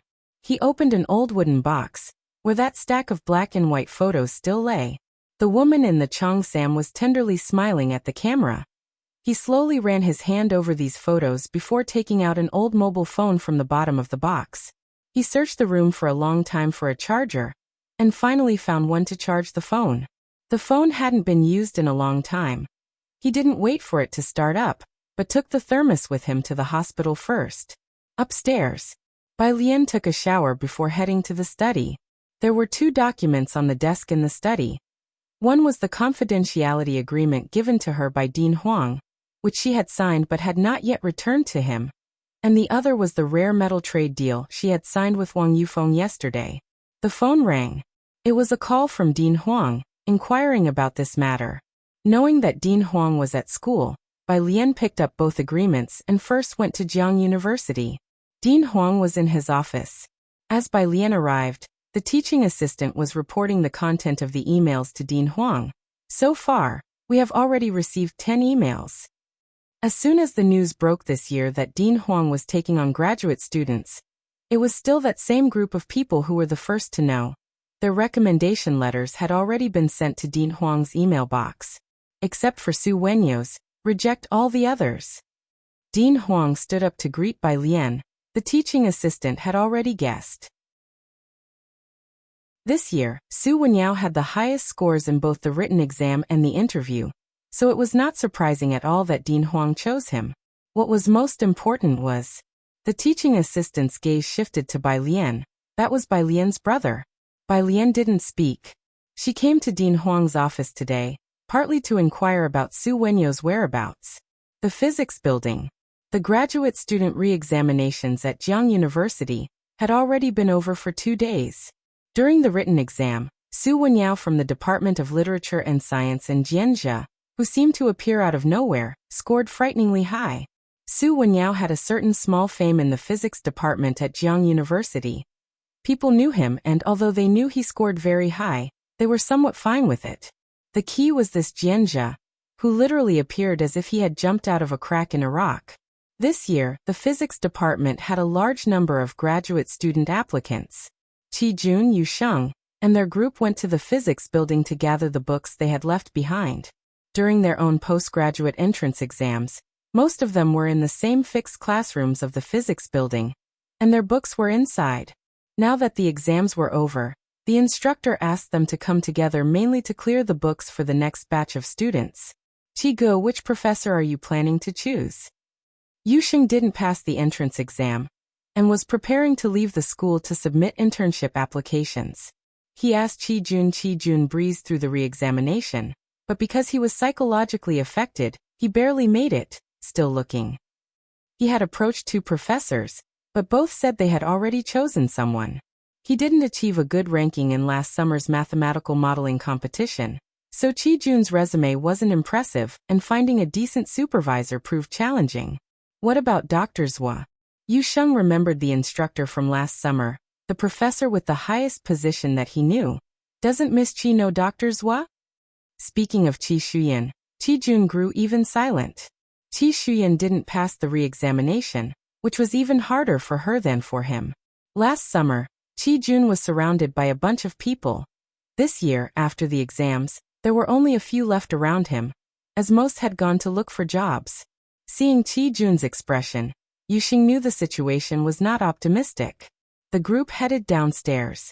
On Sunday morning, there weren't many people coming in and out of the building. Suddenly, they heard an excited voice not far away. Someone was softly calling Dean Huang. This voice, Qi Jun and Yu Xing both heard it. They stood at the doorway, shocked, and looked up toward the staircase. Chapter 829. After 321, Miss Bai arrives _3 Dean Huang was indeed a big shot in the physics department. His mentor was an academician of the Ma Institute, and a bunch of professors in the department were his loyal fans. Qi Jun and Yu Xing couldn't help but turn their heads. Dean Huang, with his hands clasped behind his back, was slowly walking downstairs. Next to him was a girl walking side by side with him. The girl was dressed in a plain white blouse with a mandarin collar and a long white skirt, without any other decorations on her, extremely simple. Her dark hair was half tied behind her head, and she slightly tilted her head while speaking with Dean Huang. Qi Jun and Yu Xing recognized her. It was Bai Lian. A teaching assistant followed behind the two. Ning Xiao's paper review should be over by now. Dean Huang's hand behind his back carried a sealed envelope, revealing his good mood. Their project is also about to officially kick off. The two were discussing matters. It was evident that Dean Huang was in a good mood. Qi Jun and Yu Xing kept silent, watching as they left. Not until Dean Huang and Bai Lian had left did Yu Xing snap back to reality. That was Bai Lian, right? Last summer, Yu Sheng had seen Bai Lian, but at the time, she was just a randomly chosen team member by Su Wenyao, so he didn't pay much attention. It was not until Su Wenyo's team won the first prize, and Bai Lian frequently appeared on the school's forum that he took a solid interest in her. Su Wenyo's sister, someone nearby, also recognized Bai Lian. She actually knows Dean Huang? A once-in-century genius from the Tongfeng class, someone shrugged. It's quite normal for Dean Huang to know her. I seem to recall Dean Huang intends to take on a student this year. At this statement, everyone fell silent. They didn't have Dean Huang's personal email, only the teaching assistant's phone number. Su Wenyao had been first in both written and interview rounds, and his sister was by Lian. The likelihood seemed pretty high. Qi Jun pursed his lips without uttering a word and headed for the lecture theater, followed by Yu Sheng. They sat towards the back, and shortly after Su Wenyao and Chen Hong arrived. Wenyao, congratulations. The class monitor stood up upon seeing Su Wenyao, congratulating him, and patted Chen Hong on the shoulder. And you sneaky guy, weren't you the one who said you weren't going to pursue postgraduate studies? Now you've passed both the written and interview rounds. Have you found an advisor? I have, it's Professor Lin, Chen Hong replied with a grin. Professor Lin? Most of the class exclaimed in surprise. Even Qi Jun's heart skipped a beat, and he looked up in disbelief. This year, aside from Dean Huang, the most popular mentor was Professor Lin, a direct-line professor at Jiang University, who had participated in several key projects and published numerous papers. Almost everyone had sent emails to Professor Lin, Qi Jun included. All thanks to old Su, who made me get up and read every day. Chen Hong was thrilled, as if walking on a cloud, feeling light as air.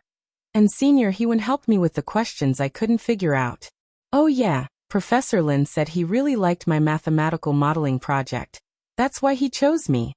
As Chen Hong spoke, he couldn't help but feel amazed.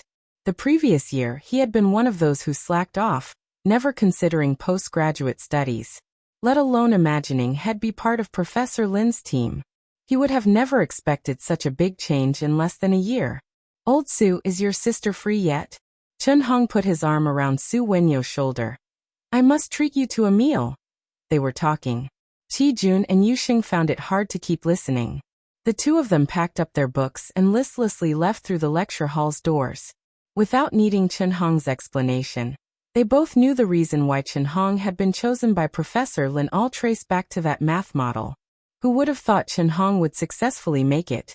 Yu Xing said bitterly. Initially, Su Wenyao had invited him too, but he had declined. A year had passed, and Chen Hong, who was far beneath him in grades, had made it through, transforming into one of Professor Lin's team members. When last year's math modeling scores were released, Qi Jun had felt uncomfortable, but it was nothing compared to the rawness of his feelings now. He was originally part of Su Wenyao's team. If he hadn't suddenly left the team back then, she had met with Dean Huang. Bai Lian waited on the side of the road for a while, until Su Wenyao came out, and exchanged a few words with the two of them. Only then did she take a cab to the Mu family. The Mu family had already had a meeting the previous night. Early this morning, Mu Yining and Mu Zhendong had both not gone to work, opting for another meeting instead. Each stuck to their own views. Ren Wanxian must be removed from her position. Mu Yining had already inquired from Ji Xiaojun, and found out that Ren Wanxian was deliberately swapped by her biological father, and she herself had known since last year. Xiaoqi is the true Mu family descendant. Mu Zhendong stood up, looking indifferently at Mu Yining. Impossible, I do not agree. Mu Yining, I think you're taking this too personally. Let's not worry about the Mu family affairs for now. I have other matters to attend to at the company. Once again, the meeting ended on a discordant note. After Mu Zhendong left, an elder of the clan spoke to Mu Yining in a low voice, worriedly. Yining, let this matter be for now. He's currently in possession of a potentially rare metal. Mu Yining had a headache. She shook her head and was about to speak. Outside, Manager Wang stepped in. Miss Bai is here.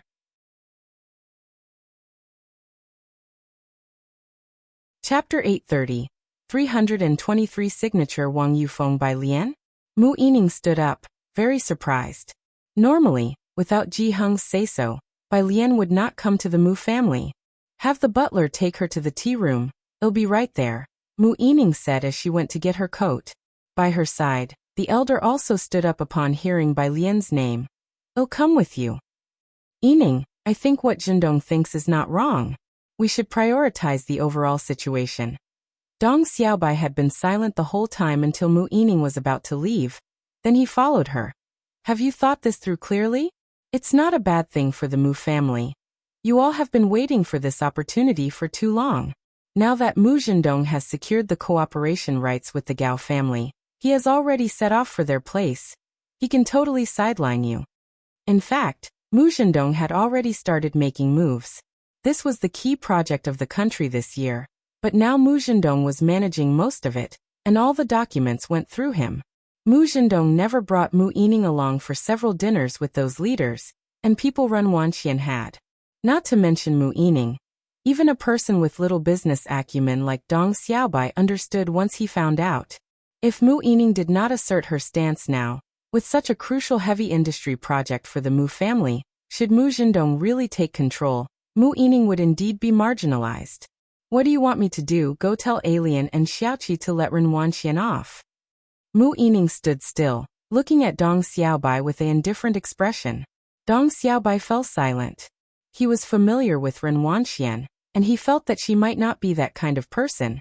Yet considering the family interests, he truly found it unnecessary to create such an ugly scene. For the family's sake, the Mu family is not so small as to not accommodate a second person.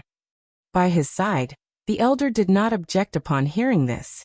Indeed, this was the prevailing thought among most members of the Mu family. Sacrificing one person for a greater benefit seemed extremely profitable to them. Have you visited that child in the hospital?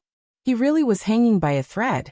If you really let Ren Wanxian go, knowing of her complicity, do you think Xiaojun and the others would continue to stay with the Mu family? Mu Yining asked with a sneer, turning to the elder.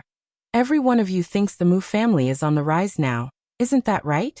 Great uncle, turn around and look at how the Mu family has fared this year. What had the Mu family relied on to get to where they are today? By her side, Assistant Wang also glanced at Dong Xiaobai and the great uncle. Dong Xiaobai, indifferent to business matters, wouldn't know. As for the great uncle, he was old and did not deal with business affairs, just some clan meetings. Assistant Wang couldn't help but shake his head. If they had really risen, they'd have forgotten how they had begged Ji Xiaojun to come back and take part. If not for Ji Xiaojun collaborating with Su En to reconnect with the Chun family, the Mu family wouldn't even be able to contribute the capital for heavy industry participation this year. They asked Bai Lian and Xiaoqi to be magnanimous and to think of the big picture. But Dong Xiaobai looked at Mu Yining, his lips quivering slightly. You will be marginalized by Mu Zhendong and the others. Then let it be marginalization. Mu Yining withdrew her gaze and walked towards her own courtyard. She wasn't afraid at all. The Mu family had originally been a burden thrust upon her by a bunch of people. In the past, with the younger generation of the Mu family wiped out, the family was like walking on thin ice. Several projects were paralyzed. Some couldn't even pay the researchers' salaries, leaving a huge burden for 26-year-old Mu Yining. She alone calmly bore it until now, managing to preserve the homestead left by their ancestors for the Mu family. The Mu family had finally stabilized. Now that the Mu family was thriving, people's hearts had changed and Mu Yining felt tired. She didn't want to argue with Dong Xiaobai and the great uncle anymore. She directly left the attic to find Bai Lian. On this side, Mu Zhendong's car was parked outside the courtyard. As he got into the car to meet with the Gao family, he politely made a phone call to Mu Yujun. Mu Yujun asked about Ren Wangshuan's situation. Ren Wanxian had been to the Chun family's place, and now she had her own connections in Jiangjing, adept at flattering and schmoozing. She was clever, and Mu Yujun rather liked interacting with her. He inquired about Ren Wangshuan's current situation. Mu Zhendong did not dare tell Mu Yujun about Ren Wanxian being sentenced to 4 years, hastily made an excuse, and then hung up the phone. After hanging up, Mu Zhendong shook his head.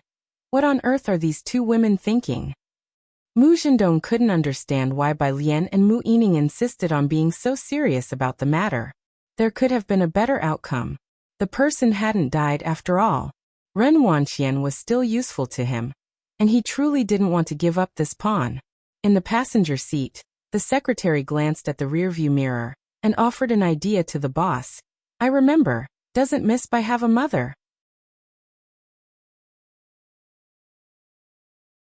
Chapter 831, 323 Signature. Wang Yufeng _2 Mu Zhendong was startled. After Run Wangshuan's incident, he tried to contact Ji Xiaojun and Ji Heng, but neither of them paid any attention to him.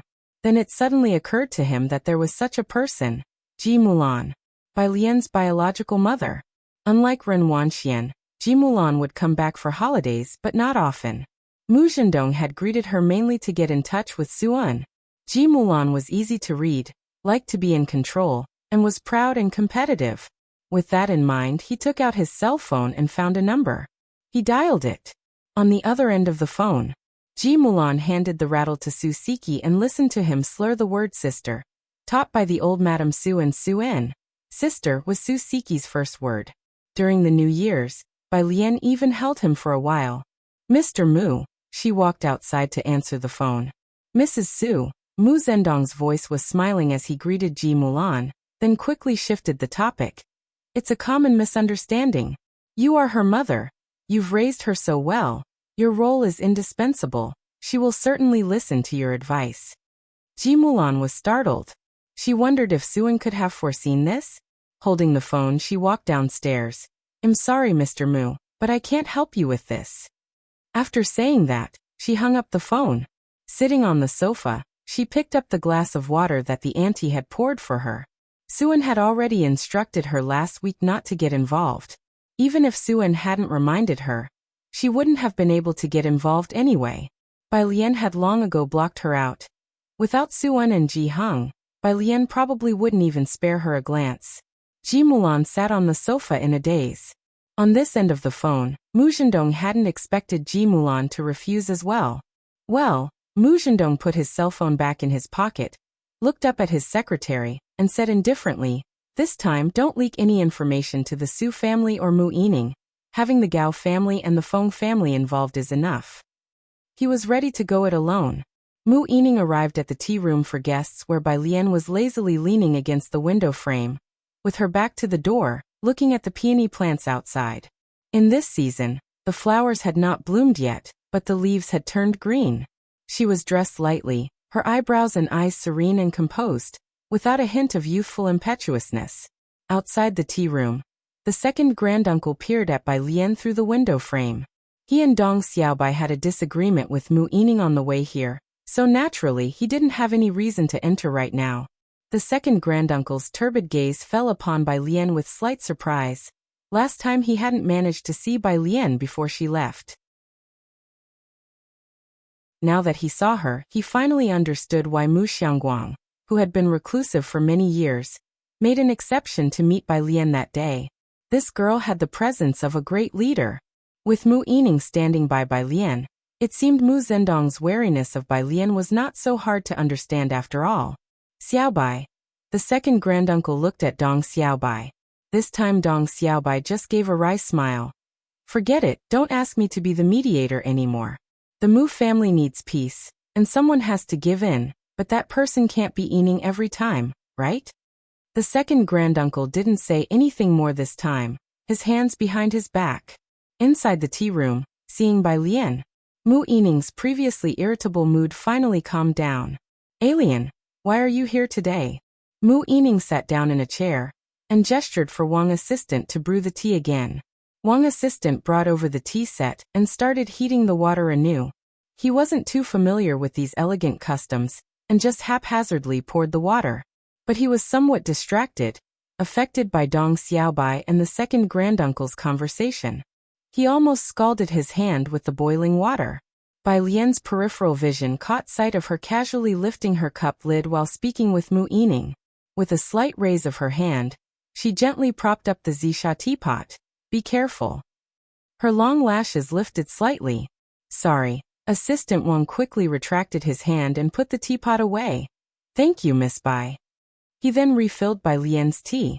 After thanking Assistant Wang, Bai Lian's slender fingers lowered the cup lid and picked up the teacup. Her other hand rested on an overturned A4 paper beside her, and she casually asked, "What do you need iridium for?" Mu Yining didn't expect Bai Lian to bring this up. It was somewhat unexpected. Having limited insider knowledge, she roughly outlined the plan for the seaside. There's a research institute being built by the sea which won't be open to the public for now. The Mu family wants to take on this project. The equipment requires a large amount of iridium. Originally, Ren Wanxian and the others were discussing an iridium partnership, but it's currently on hold. Mu Zhendong is now seeking help from the Gao family. Fearing Bai Lian might not know about iridium, she explained further, many instruments require iridium. The project is massive, so the Mu family needs to secure iridium first to have the capital to negotiate with them. Mu Yining didn't want to mention Mu Zhendong, but she was worried that keeping Bai Lian in the dark might cause her apprehension. So she mentioned only what she could. Can you talk with them if you have it? But currently Mu Zhendong is the one handling this matter, Mu Yining said with a smile. Bai Lian sipped her tea, her gaze lowered, and spoke unhurriedly with Mu Yining. How much iridium do you roughly need? How much? Mu Yining didn't know either. She had never dealt with core data, so she gave an approximate figure. About 500 kilograms. That was an enormous number. Even using a purity of 99.9%, it amounted to a sum over 1 billion yuan. Just yesterday, Bai Lian had discussed the iridium issue with Wang Yufeng. For such a large quantity of rare metal, even if Wang Yufeng wanted domestic trade, he had to go through the approval of the Dawson family. Detailed attention was required for foreign demand for domestic metals. But with Xian Kong present, the Dawson side hasn't been too stringent. Bai Lian didn't offer much raw liquid, and the amount of iridium that Wang Yufeng provided was also not much, not reaching 500 kilograms. After Bai Lian finished asking, Mu Yining remained silent. Alien, why do you ask? It's nothing. Bai Lian came back to her senses, her fingertips intermittently tapping on the overturned A4 paper. I'm calculating data. Calculating data? Mu Yining did not understand, and did not overthink it. She assumed Bai Lian was calculating data for the school. Currently, she was more concerned about Xiaoqi and Mu Zhendong's situation. Less than a minute later, Bai Lian's tapping ceased. She looked up and pushed the A4 paper underneath her fingertips towards Mu Yining. Take a look at this, see if you can accept it. Is this for me? Mu Yining was surprised to see Bai Lian pushing the A4 paper towards her. She didn't know what it was. She flipped it over with some surprise and saw a document in 2 languages at the top, with only 4 characters. Dawson Group. Even Mu Yining, usually unconcerned with such matters, knew about the globally influential Dawson family. Not to mention, Mu Zhendong had discussed more than once with Ren Wanxian before, and they had been in contact with members of the Dawson family's management through Miss Yu. Dawson Group. This is... Mu Yining's heart suddenly started pounding rapidly. She quickly flipped to the back, and sure enough, the next second, she saw iridium. Her hand holding the document started to feel unsteady, fingertips turning white. Tremblingly, she turned to the last page. On the last page on the side of Party A, there were 3 bold and vigorous characters signed in black ink. Wang Yufeng. Behind it was a red seal of the Dawson family.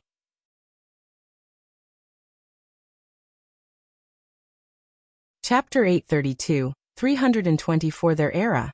The iridium they provided wasn't enough. Bai Lian picked up her teacup again. Her gaze lowered as she sipped thoughtfully. But there's someone else who still has some. The original liquid that Xian Kong could supply to foreign countries was limited, and Wang Yufeng could not bring out much either. However, the mine Wang Yufeng transferred to Mao Kuan was an iridium mine. This was also why Mao Kuan could provide an unlimited amount of iridium. Mu Yining finally snapped back to reality, realizing what she held in her hands. When she looked up, her face could hardly hide her shock, and she was speechless for a long time. Rare metals and rare earths are scarce both domestically and internationally, held by just a few people, while many others have money but don't know how to find channels, making it difficult to find a trusted middleman. Therefore, knowing that Ren Wanxian and the Gao family were connected to middlemen in this sector, the Mu family held Ren Wanxian in such high regard, and Mu Zhendong dared to have thoughts of competing with Mu Yining. Bai Lian recited a number. This is Mao Kun's mobile number. Wang's assistant failed to remember this number because he hesitated for a moment. Miss Bai, he gently set down the teapot, admitting he didn't have the sharp memory of Ning Xiao and others, and took out his phone. Could you repeat that? I failed to remember. How many of Mu family's research institutes are now disabled? Bai Lian waited until Mao Kuan had taken note, then looked at Mu Yining. 3 plus 2. 2 can still operate minimally. The other 3 are in paralysis, Mu Yining answered subconsciously, as this was their key focus for the year. Bai Lian nodded. He can supply small quantities of other rare metals, but it will take some time. Speaking this, she paused briefly, then looked at Mu Yining. How long will it take for you to take control of the Mu family? Less than 2 years. Her heart was pounding fast. After saying these things, Bai Lian took her phone and got up, heading back to Shanghai apartment. Mu Yining and Wang's assistant saw her out. Before getting into the car, Bai Lian stopped and turned, looking at Mu Yining with a sudden smile. If you cannot decide on matters about the Mu family or have any doubts, ask Xiaoqi. I await your good news. She got into the car. Sitting in the back seat, she sent a WeChat message to Xiaoqi. She wasn't truly Bai Lian, indifferent toward everything about the Mu family. None of it belonged to her. But Xiaoqi was real. Why shouldn't he want something from the Mu family? Xiaoqi would probably appreciate this gift. It wasn't until Bai Lian's car drove away that Mu Yining and the assistant exchanged glances. Bathed in dizzying sunlight, Mu Yining clutched the document in her hand and decided on the spot. One more trip to the hospital. Bai Lian was not one to speak idly, and this time, Mu Yining went to find Xiaoqi with an answer. In the hospital, Ji Heng went to get water, leaving Xiaoqi alone in the room. Having developed Xian Kong to its present state, Xiaoqi had a strong talent of his own. He grasped the situation of the Mu family and Mu Yining in just a few words. He raised his bed, elegantly skewering a slice of apple with a toothpick. Mu Yining sat in front of the hospital bed, silently watching him eat the apple. Wang's assistant stood behind her, looking at Xiaoqi, not daring to breathe loudly. 2 minutes later, Xiaoqi raised his hand. President Mu, if you have any questions in the future, feel free to discuss them with me. I will help as much as I can. At night, Bai Lian was dining at 103. It was Sunday today, and Yang Lin had also returned. She brought a report for Bai Lian. His neurotransmitters are damaged. After several months, Yang Lin finally provided Bai Lian with a document. It's a biological treatment that incorporates some chemical elements based on a predecessor's technology. The teacher said there's a great possibility.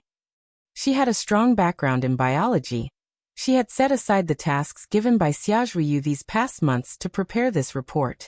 It just hadn't been used in clinical research yet. Bai Lian took it, flipping through the document. Damn! Tang Ming looked at the report in Bai Lian's hands, branded with Jiang University's emblem, and was dazed.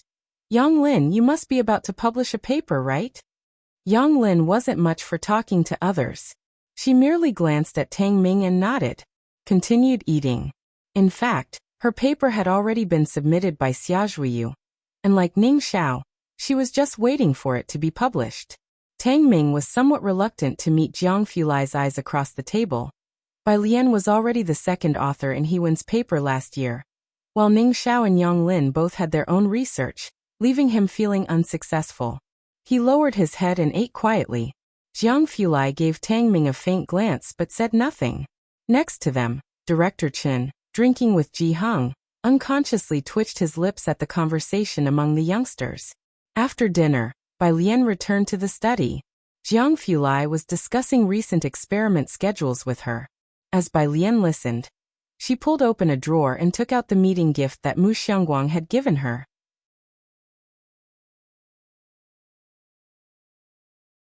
Chapter 833. 320 for their era _2 black square seal. Even if Ji Heng and the others didn't mention it, Bai Lian knew the meaning of this square seal. Bai Lian took out her phone and first called Suan. Suan hadn't come to Shanghai apartment today. He was scared off after hearing the old lady say that someone could call Ji Mulan and rushed home. Alien you speak. Knowing that Ji Mulan hadn't messed things up this time, Suan finally breathed a sigh of relief. From Xiaoqi, Bai Lian knew about the Mu family's previous business model. The only problem was that it required a large amount of funding up front. There's a business opportunity. Do you want in? Others didn't know, but he was well aware of who the Xingyi Martial Arts School and Xiankong had connections with. He returned to the study and said solemnly, "You speak." She knew that Ji Heng couldn't let go of the Mu family. 103. In Ji Heng's room, his old cell phone had been fully charged. Turning it on, the phone's screen displayed only a contacts list with a C and a message inbox. Then there were no other applications. It was all blank. Only the breathing light on the top right corner was lit. Ji Heng reached out to open the contacts list. There weren't many contacts, just a dozen or so, and he saw the one marked with an A at the top and clicked to call. The call connected. On the other end, Ji Shairong's voice rang out. Dad? Why are you contacting me with this phone? Did something happen to Wan Qian? No, nothing. Ji Heng's voice was calm. What are you doing now?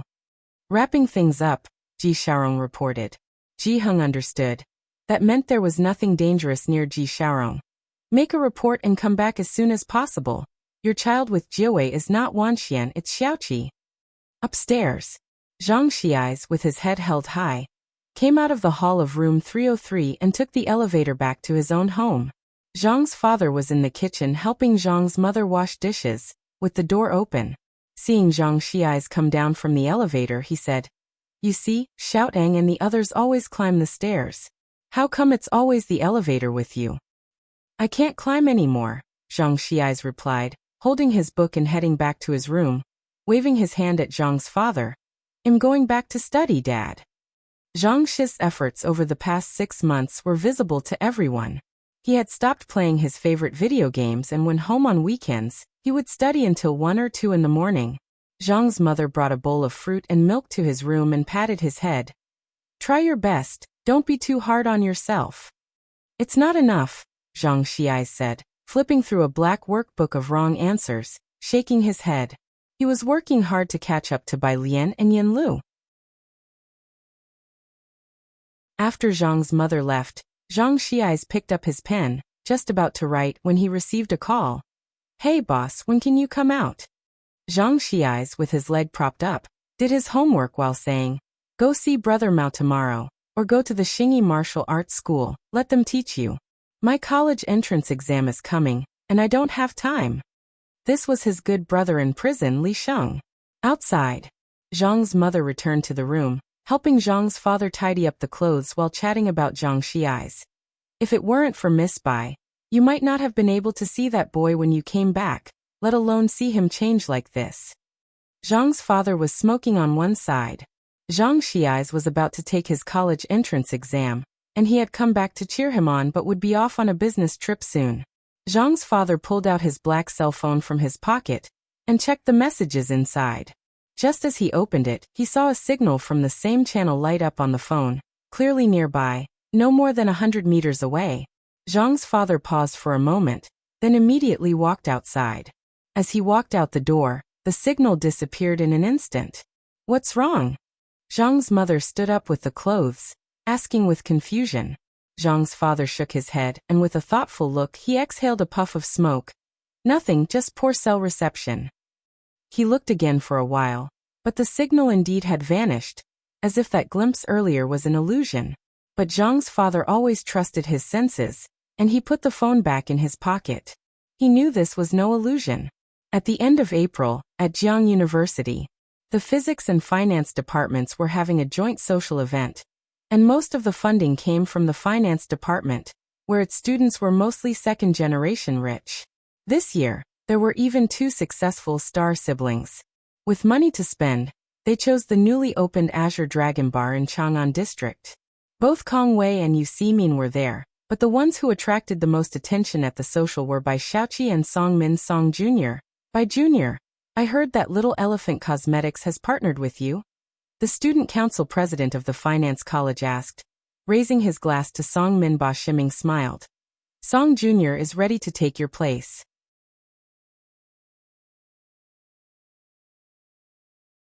Chapter 834. 324 Their Era _3 Xiaoxiang Enterprise is an e-commerce company that has emerged in the past 2 years. While most students were still purchasing Xiaoxiang beauty products, Song Min had already managed to secure a slice of the pie. Song Min returned the toast modestly. With the recent market trends, we just happened to get in early. The folks from the physics department didn't understand these things, But listening to the members of the student union of the School of Finance referring to each other as director this and director that, they also felt it was quite prestigious. So this is your Jiang University social gathering. The class president of Beijing International Class, Kong Yifan, and his peer from Class 2, Sun Yi, had come to Jiangjing during the May Day holiday ahead of time to hang out with Song Min. They whispered, "The bars here are really different from Beijing." With a wine glass in hand, Kong Yifan looked at Bai Xiaoqi and Song Min with a touch of envy. Indeed, outstanding people were the center of attention everywhere. Kong Yifan and Sun Yi had already visited Jiang University during the day, checked in at famous spots, and at the gathering, they had added quite a few outstanding students from the finance and physics departments on WeChat. For those two students who had made it to Jiang University, Kong Yifan and Sun Yi felt genuine envy. After all, this is the Qinglong Bar. Many of the people here are not ordinary folks, almost on the same level as Xijing. Song Min spoke up. While they were talking, outside the bar, two figures walked in. Kong Yifan recognized the two, pausing with his glass in hand. Bai Lian Wenjixia? Most people in the international class had nearly forgotten Wenxixia's name, but the mention of Bai Lian seemed to flick a switch, even making Sun Yi instinctively look up towards the entrance. Ever since learning that Bai Lian topped the National College entrance examinations, the international class and the humanities class 2 chat groups had been silent for a week.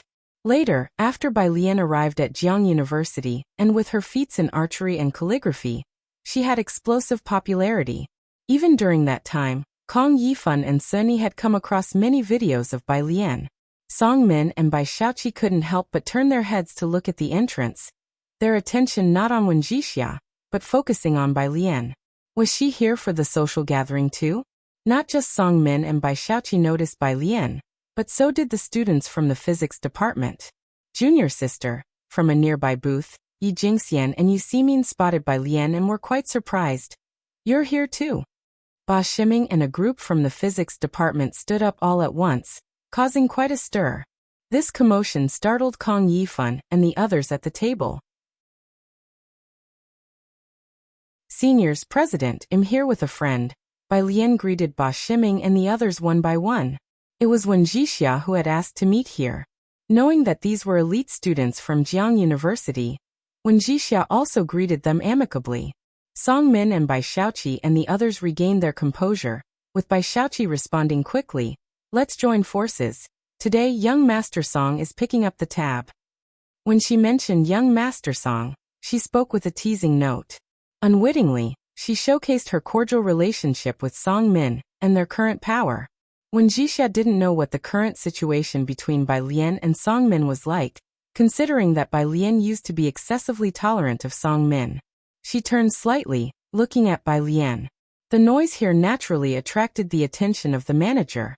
The manager, transferred from Qinglong Bar in Yunxiao District, recognized Bai Lian. Managers of Qinglong Bar often had tough experiences. With a strong presence, many dispersed as he passed through the bar that was filled with students. A group of students from Jiang University had never seen such a display. Even Ba Shiming and Yi Jingxian involuntarily took a couple of steps aside, making way. "Who's that?" Kong Yifan and Sun Yi also stepped aside, not daring to look at the manager, and asked Song Min in a low voice. Song Min explained softly, "He's the manager from Azure Dragon Bar in Chang'an District, the boss of this area. I've only heard of him." The last time he saw this manager was when he threw a troublemaking rich second generation out of the bar during the grand opening. The next day, the rich kid was sent abroad by his family, who apologized to Qinglong Bar overnight. Song Min was well aware that Qinglong Bar was no simple establishment. Seeing Bai Lian still standing in the middle of the way, Yi Jingxian, a regular visitor to the bar, led her aside. "Junior sister, let's make way first." Bai Lian glanced at Yi Jingxian and then stepped aside with her. The manager walked straight up, stopped in front of Bai Lian, and greeted her. "Miss Bai." "Manager Mi," Bai Lian replied. "Are these your classmates?" Manager Mi looked towards the people beside Bai Lian, including Yu Ximin and Ba Shiming. Bai Lian patted Yu Ximin on the shoulder. "Yu Ximin is my roommate, and these two are my senior sister and brother." After exchanging a few words, Bai Lian led Wenjixia upstairs. They had a private room on the upper floor. Manager Mi watched the two go upstairs, then gave Yu Simin a VIP card with a smile. Miss you. Use this card when you come here in the future. We'll prepare a private room on the third floor just for you. Yu Simin took the VIP card, trembling. Thank you. After Manager Mi left, both schools groups from Jiang University still stood in place, not daring to speak. Upstairs in the private room, when Wuxia was talking to Bai Lian about the hairdryer, the new product's official launch is tomorrow, with Ms. Liu as the spokesperson. This was an endeavor Bai Lian had initiated, so she naturally gave Bai Lian a heads up. Pretty good, Bai Lian nodded. This hairdryer, when Wuxia let out a deep breath, ruptures the existing market for hairdryers, and it's in collaboration with the space agency. We can't take it for granted. Even when Wuxia could see the potential and knew the significance of this collaboration with the space agency and the blueprint of the hairdryer, this was Wen Family's opportunity to disrupt the market and step onto the global stage. Bai Lian poured a glass of wine for both herself and Wen Wuxia. Let's not talk about that for now. I have a proposal, do you want to hear it? Wen Wuxia sat up straight, surprised. Tell me. Half an hour later, Wen Wuxia, sitting across from her, fell silent. While waiting for her reaction, Bai Lian took out her phone and stepped outside to call Mu Yining. Mu Yining, who was busy preparing for the 3 research institutes, was surprised to receive Bai Lian's call. Lian? Director Mu. Bai Lian was somewhat formal this time, leaning against the wall, her eyes steady. Do you want to see the Mu family return to its pinnacle? Their era was dawning.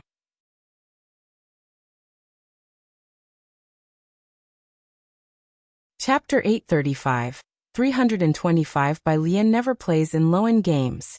On the other end of the phone, Mu Yining's spirits lifted, and in silence, she waited for Bai Lian's next sentence. A second later, Bai Lian spoke. Su family and private equity will both cooperate with all your actions. In the past year, Su En's net worth had skyrocketed, and a few months ago during the New Year's celebrations, the Su family clan had even invited him to return for the ancestral rites. Mu Yining was obviously aware of Su En's current influence. He was now a dominant force in the Yinxiao business circle. As for private equity, thanks to Zongxing's successive investments, those who had joined were all big names from the industry, forming a network so strong it was terrifying. The 50 million Mu Yining had previously invested had already returned multiple times over in profit. She was well aware that she couldn't even guess who managed it, given the fund's impressive fundraising and investing capabilities. The implication of Bai Lian's words was simple. This private fund would support all her actions with authority. Mu Yining hung up the phone. She sat in her office, lost in thought, until Assistant Wang called out to her, snapping her back to reality. She reached out to take the document handed to her by the assistant. 3 research institutes haven't renewed their leases since the beginning of the year. Assistant Wang spoke up, briefing Mu Yining. Beyond funding, there are also honorary professors involved, for which you'll need to talk to Old Master Mu. Mu Yining flipped through the document and stood up. All right, let's go see Mr. Mao first. Most companies outside had honorary professors hanging around, let alone their research institutes. Even Su En's private equity firm hired quants and fund managers from prestigious universities and colleges, but of course they weren't the ones who actually ran the operations. Their names were just there for show, making the team appear high-end to outsiders. Some of the real operators were merely graduates from technical schools. In the past, the Mu family's research institutes were involved in the research of detectors and drones. When Mu Qiong was around, the Mu family was extremely glorious. After their death, those research institutes involved in heavy industry were dealt a huge blow. All projects came to a complete halt. And now only the medical research institutes were struggling to survive and function. At the bar, when Wuxia finally sorted out the details of the cooperation Bai Lian had discussed with her, after downing a cocktail with a gradient blue hue and ice, she calmed down. I'll go back and talk to my second uncle. The last time, she had brought out a mechanical diagram in collaboration with the Space Bureau. This time it was a direct partnership with an undisclosed heavy industry endeavor. Wen Jixia had already experienced Bai Lian's outrageousness during this period, but she hadn't expected it to be to this extent. Compared to these, helping her secure Yan Lu's endorsement seemed trivial. Bai Lian left the bar with Wen Jixia. The one family butler and Xiaohen were waiting for her downstairs. "Miss Bai, should I take you home?" The butler asked, noticing Ming Dongheng's car wasn't outside. "No need." Bai Lian glanced in the direction of the student union's dinner. "You can go ahead." Once the Wen family had left, Ba Ximing's entourage went to ask Yi Jingxian, and you see mean to invite Bai Lian over. Due to the school's restrictions, the online discussions about Bai Lian had lessened, but in the physics department, Bai Lian and Ning Xiao's group of freshmen were widely known, with Bai Lian's reputation in physics nearly matching that of He Wen. When Ba Ximing, Yi Jingxian, and Yu Ximin approached, they asked Bai Lian if she wanted to join them. Bai Lian shook her head. Dressed in a simple and neat outfit, she looked immaculately clean.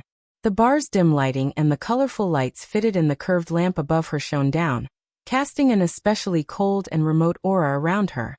She exuded an air of solitary beauty. Several people who wanted to approach her were deterred by her demeanor, and didn't dare to come close. "I need to get back early, an uncle is coming home tonight," Bai Lian said as she was about to leave. Then, as if she remembered something, she took out a card from her pocket and handed it to Yu Ximin. "Take good care of this." "What's this?" Yu Ximin took a perforated gold card. In the dim light, she couldn't see it clearly. Seeing Bai Lian heading out the main door, the three escorted her out. They watched as Bai Lian went to the bus station on the next street. It was close to University Town, an area with many students and convenient transportation. The three returned to their seating area. Now with alcohol fueling their conversations, it was the prime time for boasting and chatter. Yi Jingxian suddenly remembered something and asked Yu Ximin, "Ximin, is that another VIP card the junior gave you?" Just now, the bar manager had given Yu Ximin a VIP card. Hearing this, Ba Ximing also looked over. "I don't know." Yu Ximin turned on her phone's flashlight and shone it on the gold perforated card to read the words. It was a business card. He Jiwei, Xiankong Pharmacy. Below was He Jiwei's contact information. Yu Ximin and Kong Wei had recently been competing for appointments released by Xiankong Pharmacy, and she recognized immediately that this was the VIP card of the head doctor.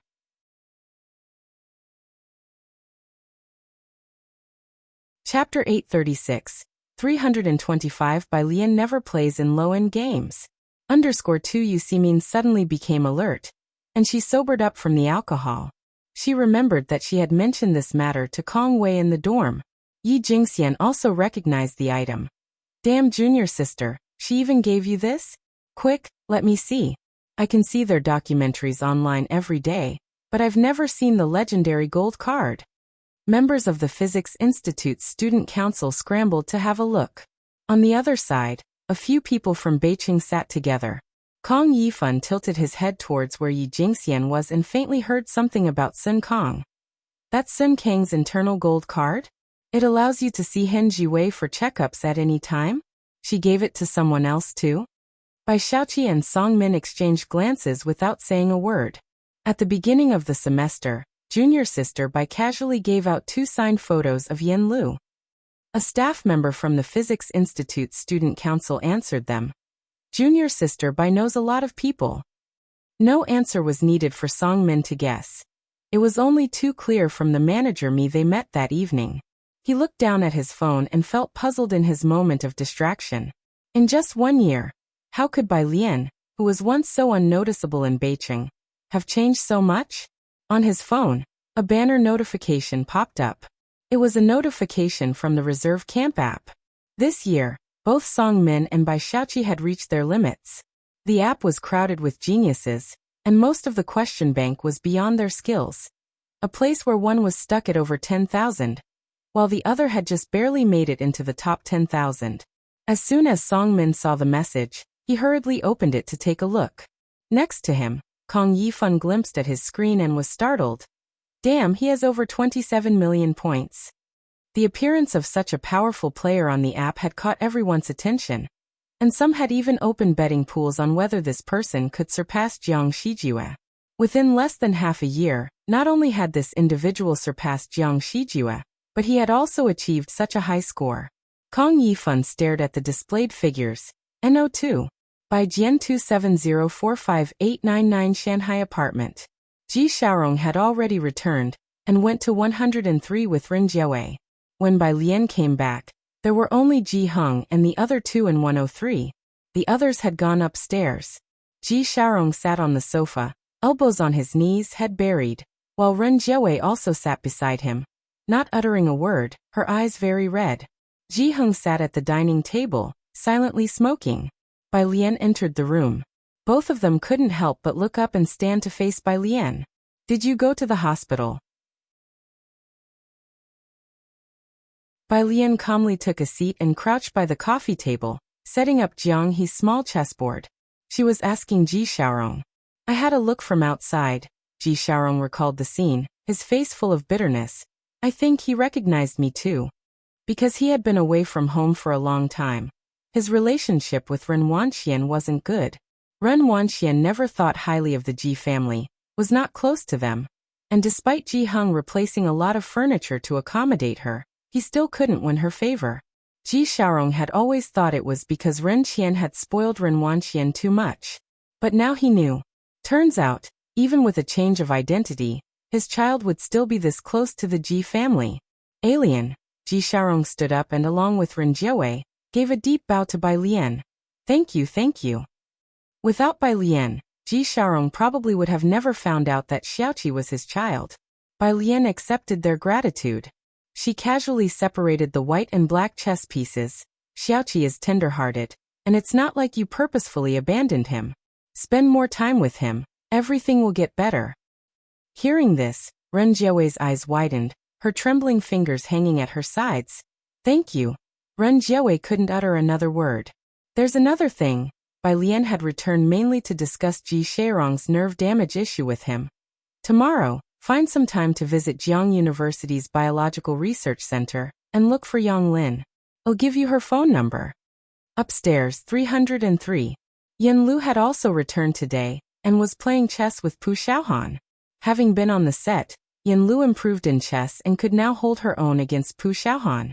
Su Nanjing was leaning against the table, arms crossed, watching Jiang He emotionlessly solve middle school math Olympiad problems. The study room's door was ajar, faintly carrying the sounds of Jiang Fulai and Ning Xiao discussing the massive project of seawater desalination. Seeing Bai Lian, Su Nanjing stood up, his spirit lifted. Alien, what have you been busy with lately? The Little Grape Private Fund. Outsiders thought it was a fund established by Su Un. But no one knew the inside story better than Su Nanjing. The Jiang family had invested, Jiang Shijue personally set the big directions, and Su Nanjing himself had also invested in a few small targets.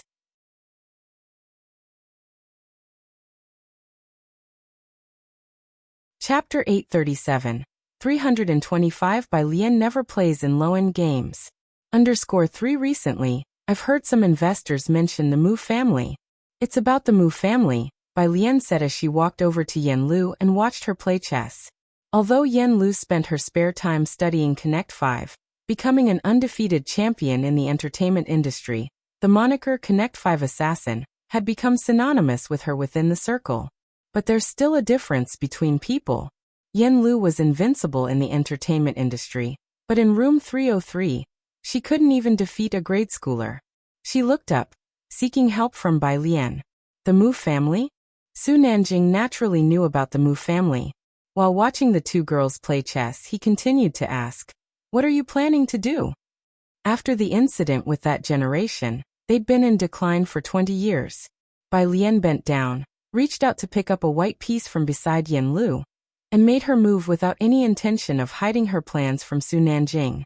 She said in a calm and unhurried tone, "They're reopening the research institute." That statement was like an earth-shaking tidal wave in Su Nanjing's heart. Bai Lian moved 3 steps with the white pieces, and the black pieces were defeated. Finding victory in a game at last, Yen Lu put down the chessboard and discussed her recent schedule with Bai Lian and Pu Xiaohan. The endorsement will be released tomorrow morning at 8, Yen Lu said. Her finalized photos had already been taken, and Sister Xian was contacting the PR department. "Oh right, Sister Xian asked you guys, did you get the patent? Wuxia just got it last night." As the two chatted, only Pu Xiaohan felt puzzled. What kind of endorsement was this? And there was a patent involved. The next day, at 8 in the morning, Yanlu's official Weibo account posted a message. V. Yanlu at Space Agency at One Family First Project Team. Image. Yanlu wasn't very active on social media usually, so early in the morning, when fans saw that Yanlu had made a post, they flocked to be the first to comment.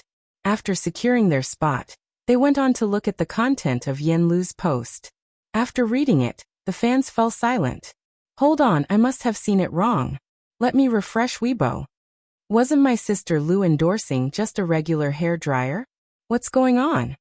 "That seems to be correct," the Space Agency official account responded. "It's indeed their work, everyone go check the official Weibo, there's even a patent diagram." Following the mention, they saw the post from the Space Agency's official Weibo account. Yanlu's fans were shocked early in the morning. As soon as the post was up, it quickly soared to the top of the Weibo hot search list. Yanlu's influence was, of course, immeasurable, but this time it wasn't just about her popularity. It was even more significant that she also represented the endorsement of the space agency.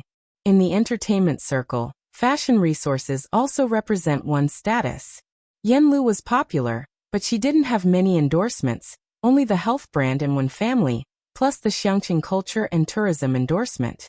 Some mocked Yanlu for not having any high-end luxury endorsements. But now, Yanlu's side could finally breathe a sigh of relief. A luxury endorsement with an official seal of approval? To secure these endorsements, one had to have a clean background.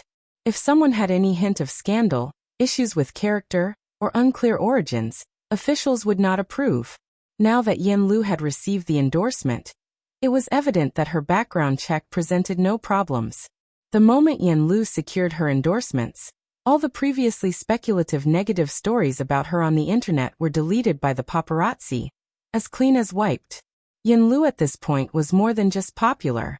Her standing in the circle was starting to show. While she was on the rise, Lu Su, on the other hand, was losing several endorsements. His soy milk maker got overshadowed by the hairdryer, leading to the One Family focusing most of their energy on the new product, and the soy milk maker got discontinued. "Lu Su, didn't you say you had inside information?" Lu Su's agent looked at him with trembling fingers. "Then how did you not know about Wuxia's collaboration with the space agency?" Initially, when Wuxia's collaboration with Yanlu was revealed, Lu Su's side was taken aback. They hadn't expected Wuxia to know Yanlu. Fortunately, at that time, Wuxia didn't make an issue out of it, but they did regret not building a good relationship with Wuxia. The moment this endorsement was announced, Lu Su and his agent were completely on edge. This endorsement was originally Wuxia's approach to him first. Such a good opportunity for collaboration. As soon as the One Family hairdryer hit the market, its stock price rose 12% that day and was still climbing steadily. Anyone with a bit of foresight could see that the One Family was destined to become a domestic electronics giant. Even Su Jueling had heard about it. "Jiangjing has been really lively these days," he remarked in the study while chatting with grandfather Su. "Xixia really played her cards well on this one." Su Nanking was sitting below the two men, pondering the issue Bai Lian had mentioned the night before. He listened absently. Only when the old man asked, "Did he look up?" "Grandfather, sorry, I was thinking about the Mu family matter." "The Mu family?" Grandfather Su was surprised. Su Nanjing set down his teacup. "Grandfather, I want to collaborate with Mu Yining." Beside him, Su Jueming naturally knew about Su Jueling's acquaintance with Wuxia. He also learned today that the kid who came to the Su family the other day had quietly released big news. Upon hearing Su Nanjing's words, he looked up as if he had caught a handle. "The Mu family?" Su Nanjing glanced at Su Jueming and smiled. Bai Lian, from the very beginning, never played at the low end of the game.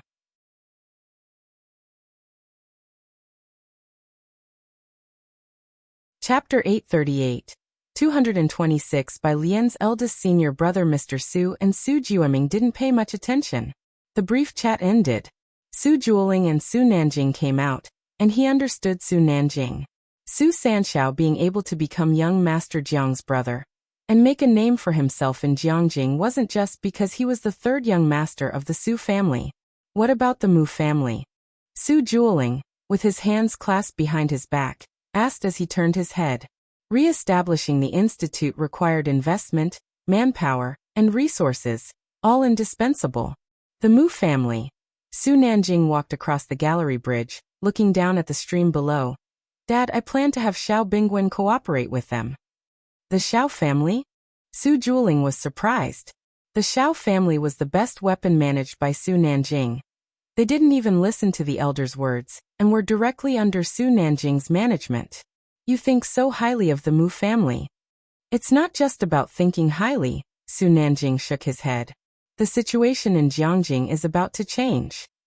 A hand was raised, and someone handed him a box of fish food. Su Nanjing slowly sprinkled a handful of fish food. The arowana came over leisurely, paying little heed to his offering.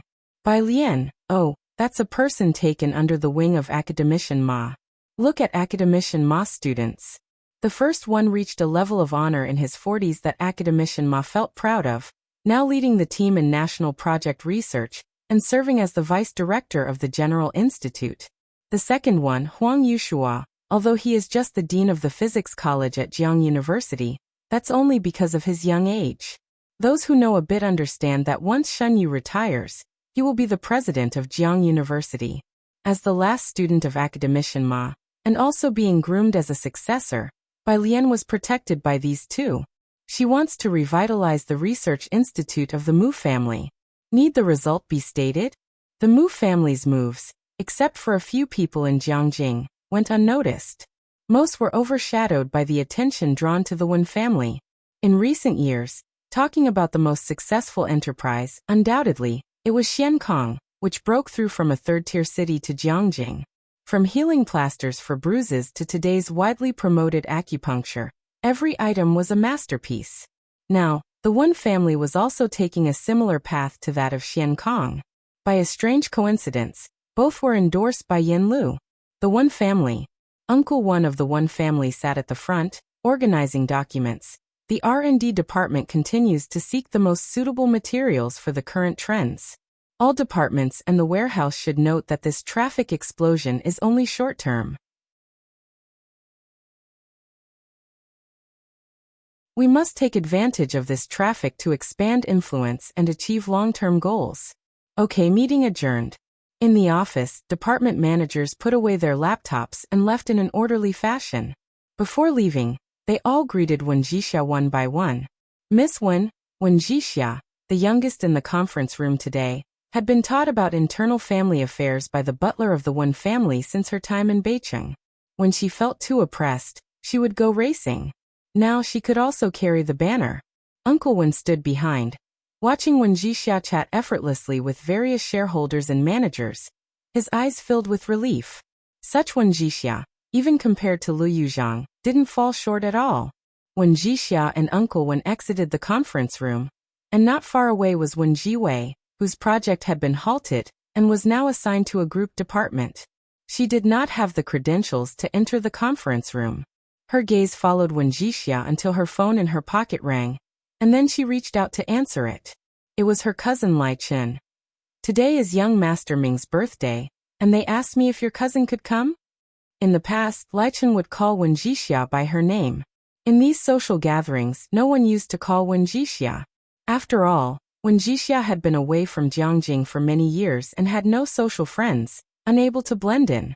Wen Jiwei never thought of bringing Wen Jixia into such social circles. But neither she nor Lai Chen could have expected that in just half a year, so much would change. If the engagement last time changed people's views on Wen Jixia, now this move by Wen Jixia directly earned her recognition in the circle. Now it wasn't about Wen Jixia fitting into the circle, but rather the circle needing Wen Jixia. I'll try to ask. Wen Jiwei watched as Wen Jixia entered the elevator, then finally let out a long sigh of relief. The Wen family never believed in prioritizing males over females. The capable one should take precedence. She knew that from now on, the one family would focus all their efforts on Wuxia. Ji Xiaorong this time came back, and wasn't planning another business trip soon. He and Ren Jiawei together went to the hospital every day. Ji Xiaorong was quiet, whereas Ren Jiawei could exchange a few words with Xiaoqi. Xiaoqi still needed a few days to recover. Mu Yining came to visit Xiaoqi, planning to discuss some internal matters of the Mu family with her.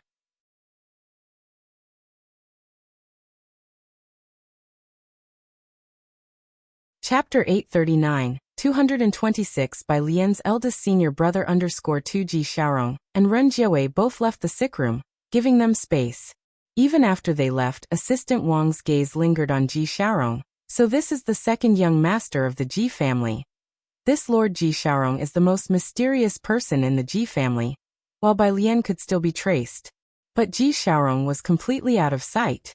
Upon seeing him today, Assistant Wang felt unexpectedly that there was nothing remarkable about Xiaorong, especially his demeanor. Just another face in the crowd.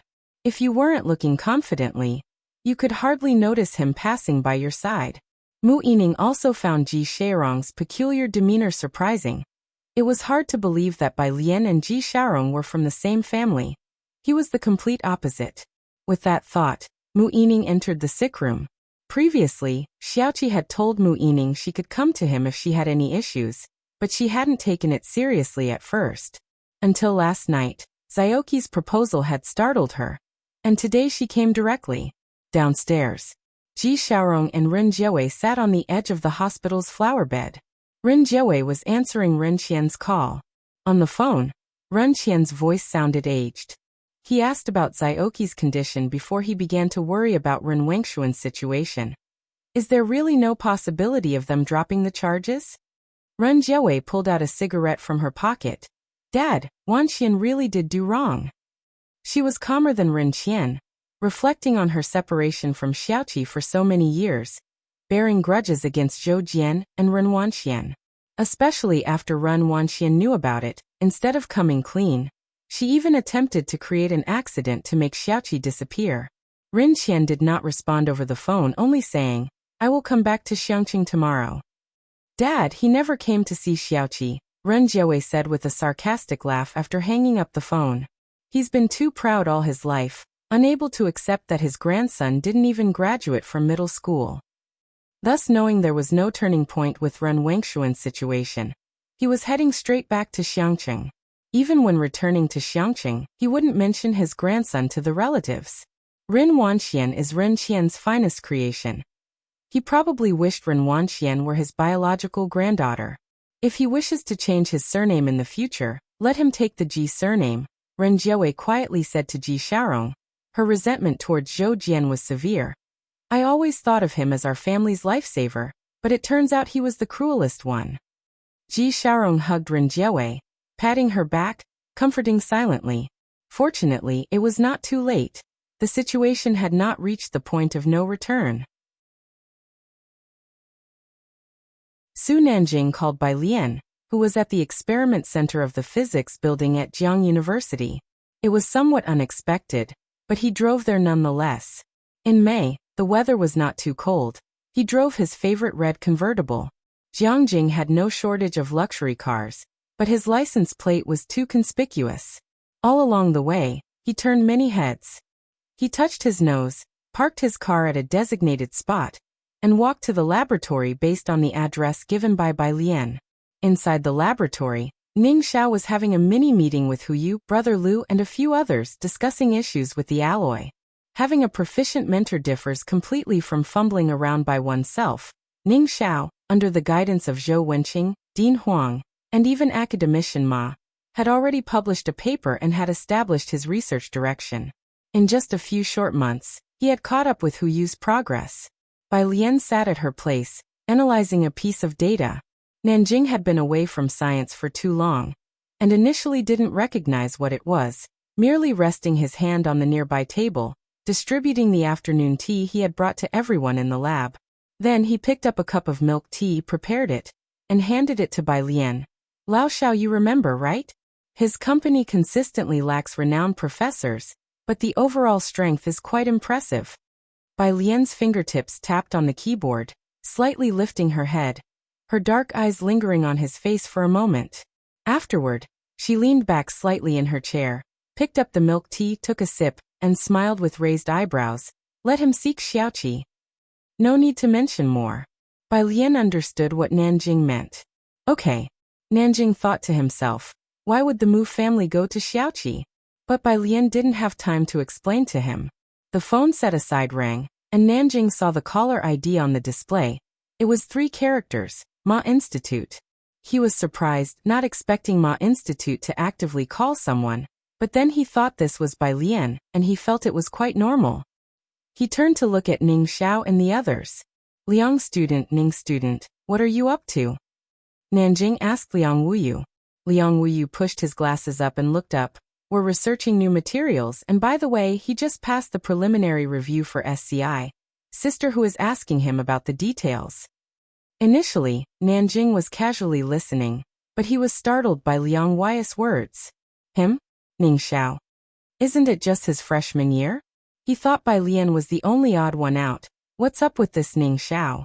Meanwhile, Bai Lian walked to the corridor to answer the call. On the other end of the phone, Ma Institute coughed softly, then spoke slowly. When you have a moment, come to see me. Someone has returned, and I'd like you to meet him. Sunday. Xiaoqi was discharged from the hospital. Many people came to pick him up, so Bai Lian did not go specially. Instead, she went to the research institute. She had already signed a confidentiality agreement. She could review 80% of the documents here, but she didn't.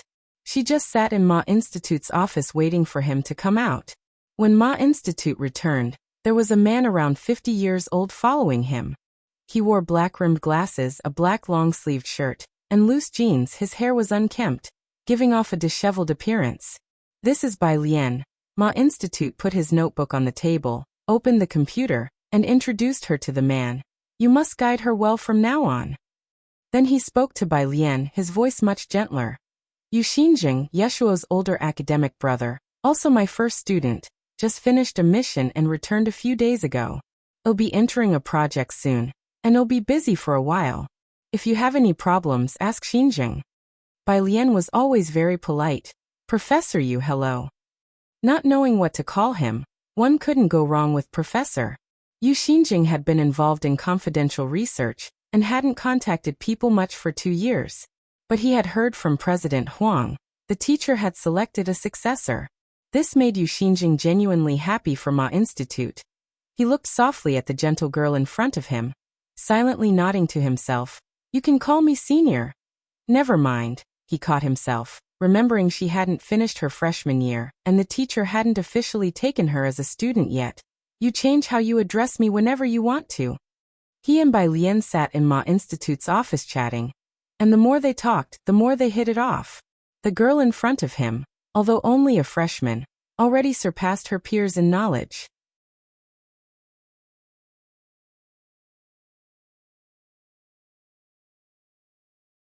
Chapter 840, 327, Go Big or Go Home, join Xian Kong.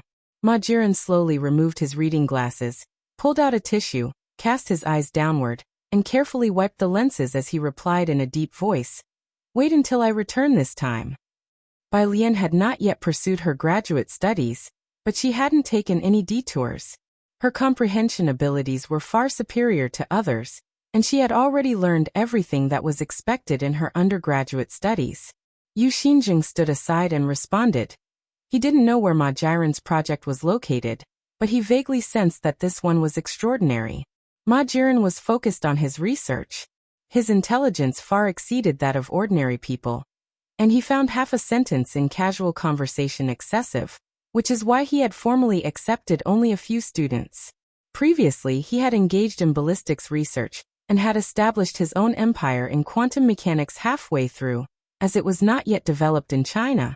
In the past, he had failed to persuade someone he desired, but now he had finally succeeded in persuading someone to his liking. The austere school was about to welcome a new junior sister, and it was finally going to be lively. Yu Xinjing smiled. Then he'll get ready to welcome our new junior sister. Ma Jiren put his glasses back on, smiled, and gave no definite response. He had already taught Bai Lian everything she needed to learn. Now, all that was left was for her to gradually absorb it. I just heard on my return that there's a traditional Chinese medicine acupuncture clinic that's very good for the eyes.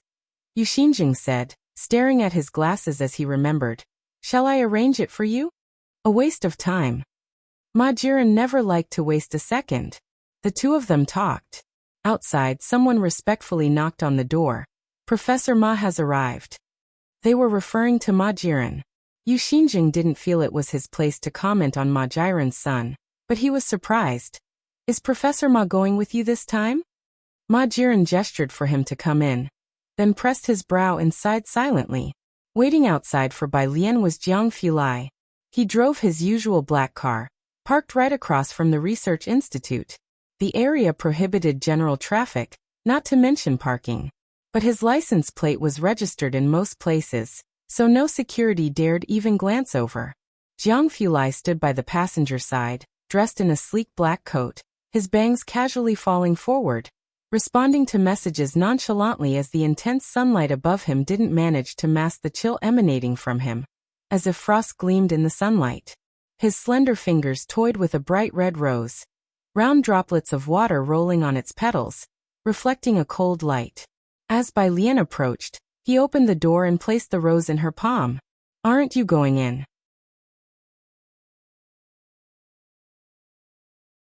Bai Lian reached out to take it.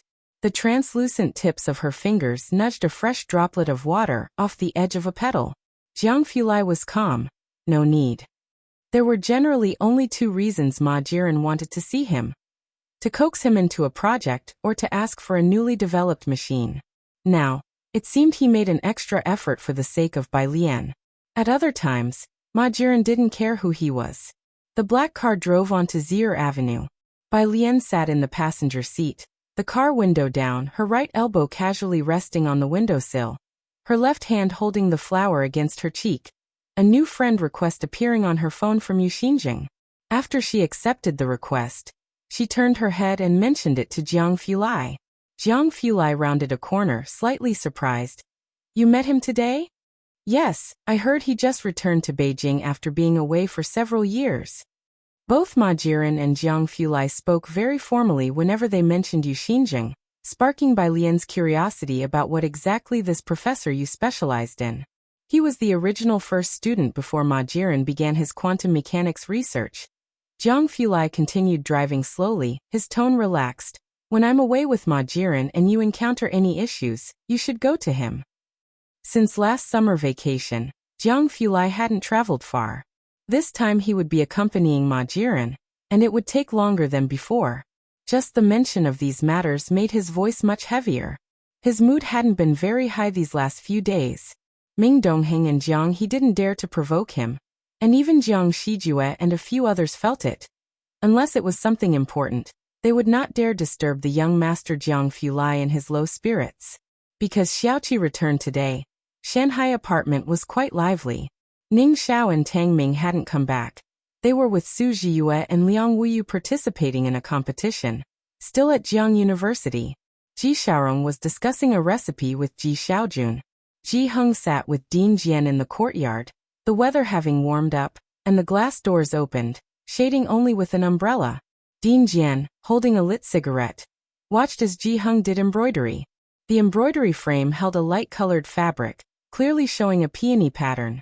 He had come to understand the Ji family quite well, recognizing the embroidery was for Bai Lian. Old Ji, you've embroidered 2 pieces for Lance already. When will you embroider something for me?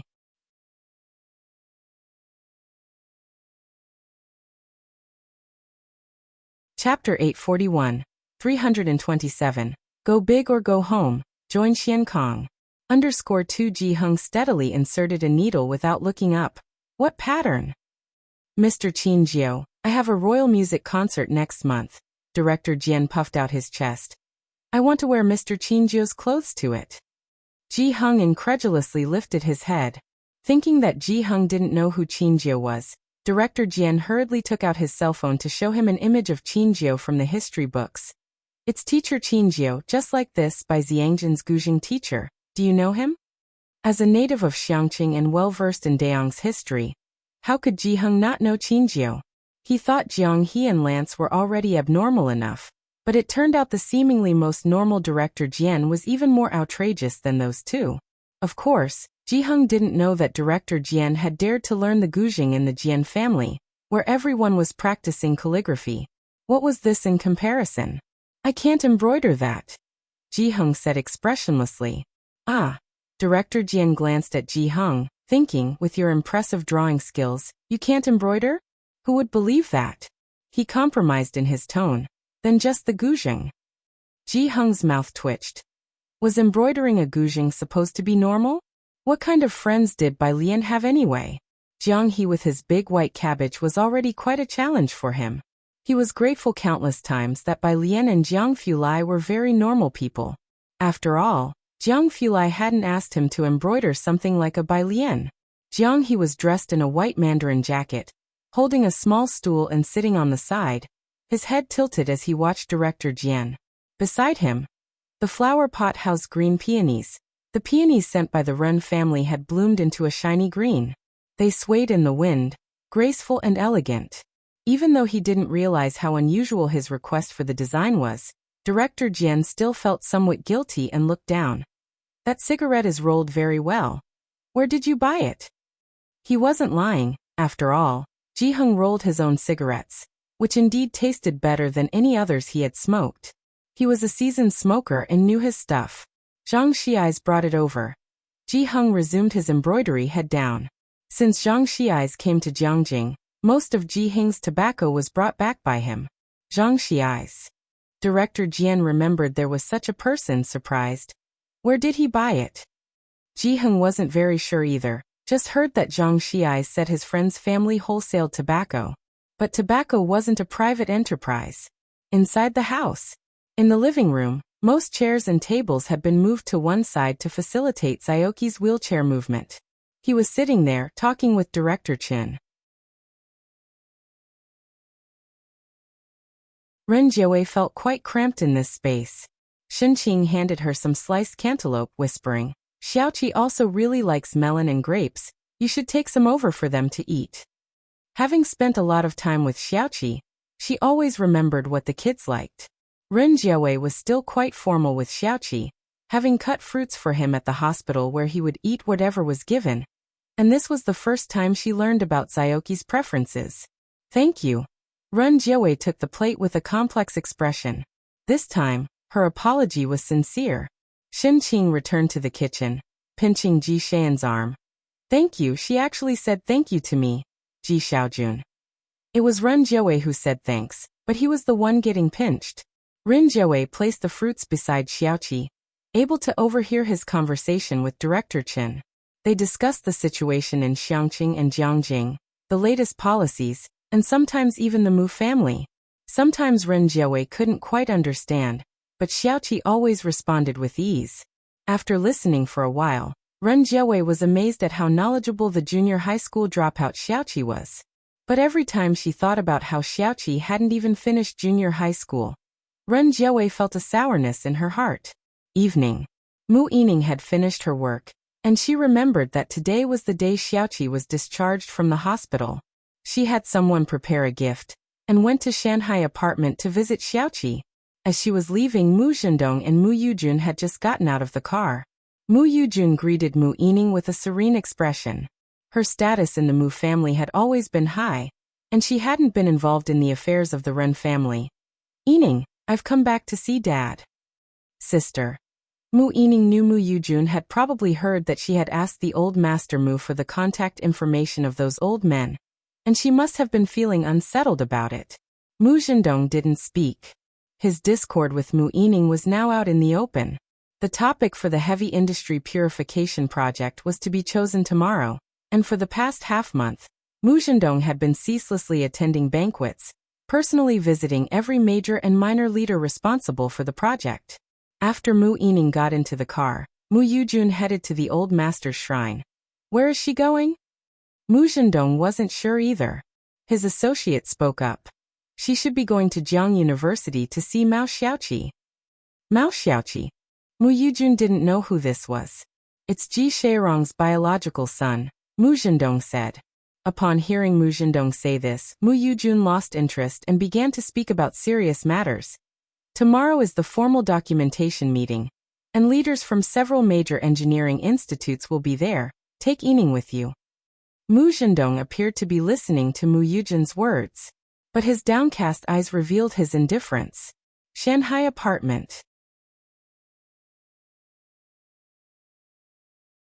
The number of people was actually less in the evening than during the day.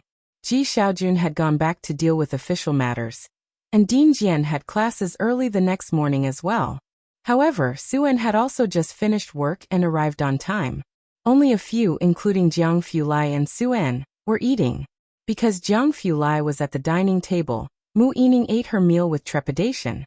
It was Mu Yining's first time eating a home-cooked meal with Jiang Fulai at the same table, and hearing Shen Qing calling him Xiaojiang, she couldn't even hold her chopsticks steady and lost her composure. On the other hand, Su En was now much calmer, speaking in a low voice with Jiang Fulai at the dinner table, mostly about the foundation and matters concerning Su Wenyao. Bai Lian sat beside Xiaoqi, quietly asking about his leg. After dinner, Bai Lian, knowing that Mu Yining was quite afraid of Jiang Fulai, had him go upstairs to fetch her golden needles. After Jiang Fulai went upstairs, Ji Heng went outside to embroider. Su En and a few others also went upstairs. There weren't many people in the lobby. While Bai Lian was inquiring about Xiaoqi's injury, she spoke to Mu Yining. Go to the meeting tomorrow. Yes, Mu Yining sat up straight, not curious about how Bai Lian knew so much. After tomorrow, the 3 research institutes will officially start work. Bai Lian listened quietly to her words. Only after Mu Yining finished talking did Bai Lian leisurely retract her leg that was pressing on Xiaoqi's acupoint, and encouraged him to stand up and try, adding, "It's not just 3. Xiaoqi attempted to stand up. Mu Yining was surprised. What? Xiaoqi, supporting himself with one hand on the wheelchair and raising the other, looked at her and said unhurriedly, "President Mu, Xian Kong will cooperate with all your work. If you're going to play big. How can Xian Kong not join in the fun?"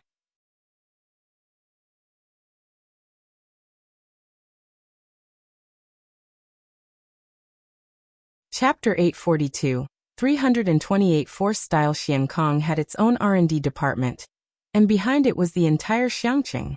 Later, under the coordination of Dr. He and a few others, they succeeded in collaborating with Chinese Medicine University, and now many professors from the university have signed contracts with Xian Kong. Even if they didn't know which client Xian Kong was supplying medication to, the potential behind it was obvious. From the beginning of the private investment, Suen had poured a large sum into it, and now the returns had more than doubled. Mu Yining naturally knew about Xian Kong, and during the new year, she had wanted to find a resident doctor from Xian Kong to visit her grandfather, but the butler had not been able to invite one, as resident doctors usually did not make house calls. She had more than once expressed her admiration for Xian Kang's success, but had never linked Xian Kong with Bai Lian and his group. It wasn't until now, with Xiaoqi standing in front of her, telling her that Xian Kong would cooperate with her work. "You Xiaoqi." Mu Yining had not quite come to her senses, and just instinctively reached out her hand. You. The two of them shook hands briefly before letting go. When Jiang Fulai came downstairs with Bai Lian's golden needle, Mu Yining was still holding the back of a chair with steamy tea on it, sitting on the sofa, and it took her a long time to snap back to reality. Xiaoqi resettled into the wheelchair. Bai Lian folded his hands in front of his chest and quietly observed his legs, thinking. Jiang Fulai handed the golden needle to Bai Lian. Pale fingertips drew out a golden needle and compared it with Xiaoqi's leg. The arrival of Jiang Fulai snapped Mu Yining back to attention. As she watched Bai Lian holding a golden needle, his expression serious. Was Bai Lian about to perform acupuncture on Xiaoqi? Mu Yining sat quietly on the sofa, feeling today that she truly did not understand Bai Lian and his group of people at all. Until Assistant Wang came to pick her up. In the car, Assistant Wang passed a document from the driver's seat. "President Mu, here is the meeting schedule for tomorrow." It was the meeting for the key seawater purification project. After obtaining a significant amount of rare resources, Mu Yining had submitted documentation to the government and was naturally included on the invitation list. She took the document but did not immediately look through it, instead lowering the car window. Assistant Wang knew there was something unusual about her attitude, but dared not ask too much about his superior's business.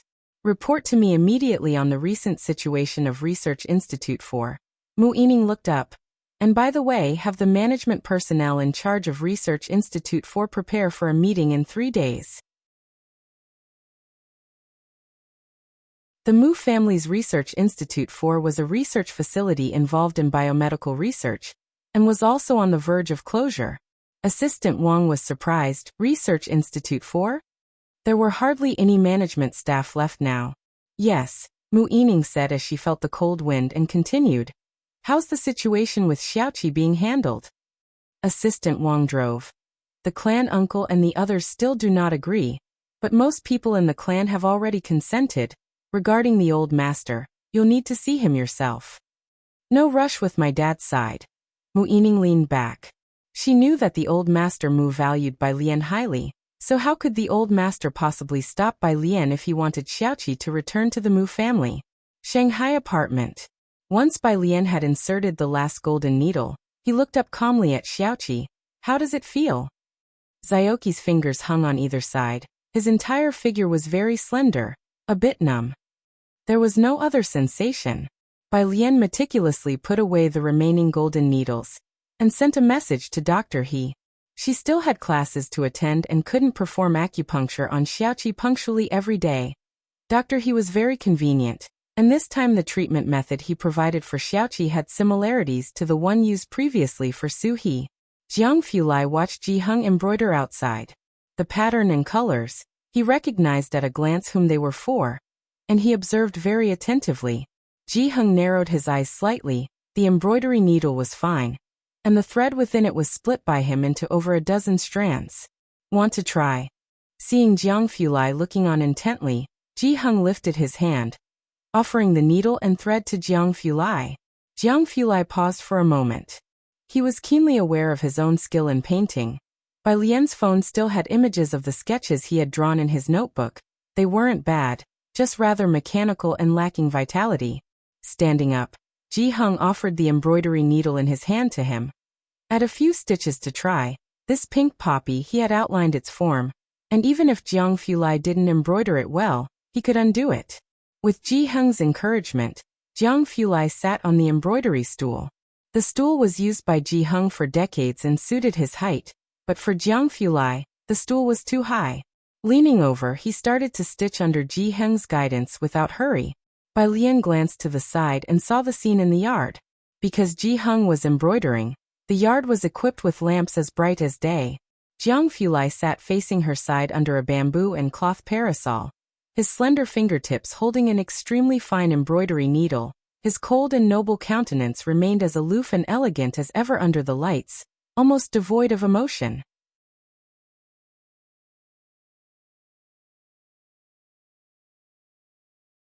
Chapter 843, 328 Force Grid _2. But as the needle dropped, a hint of hesitation flickered in his eyes. Xiaoqi's golden needle would not come off for another hour, and Bai Lian got up and walked outside. To see Jiang Fulai and Ji Heng. Ji Heng pointed at a spot with his hand, signaling Jiang Fulai to insert the needle. A flat needle would do. It was a pink poppy, with incredibly fine stitches. One could see the dewdrops on the petals, clear and about to fall. Ji Heng had already finished embroidering the dewdrops. Only the colors on the petal remained incomplete. Jiang Fulai followed Ji Heng's directions and stitched several times. Lifting his head, his light-colored eyes looked at Ji Heng, an aura of solitary indifference around him, inquiring how his own stitching was. Ji Heng observed the color Jiang Fulai had filled in.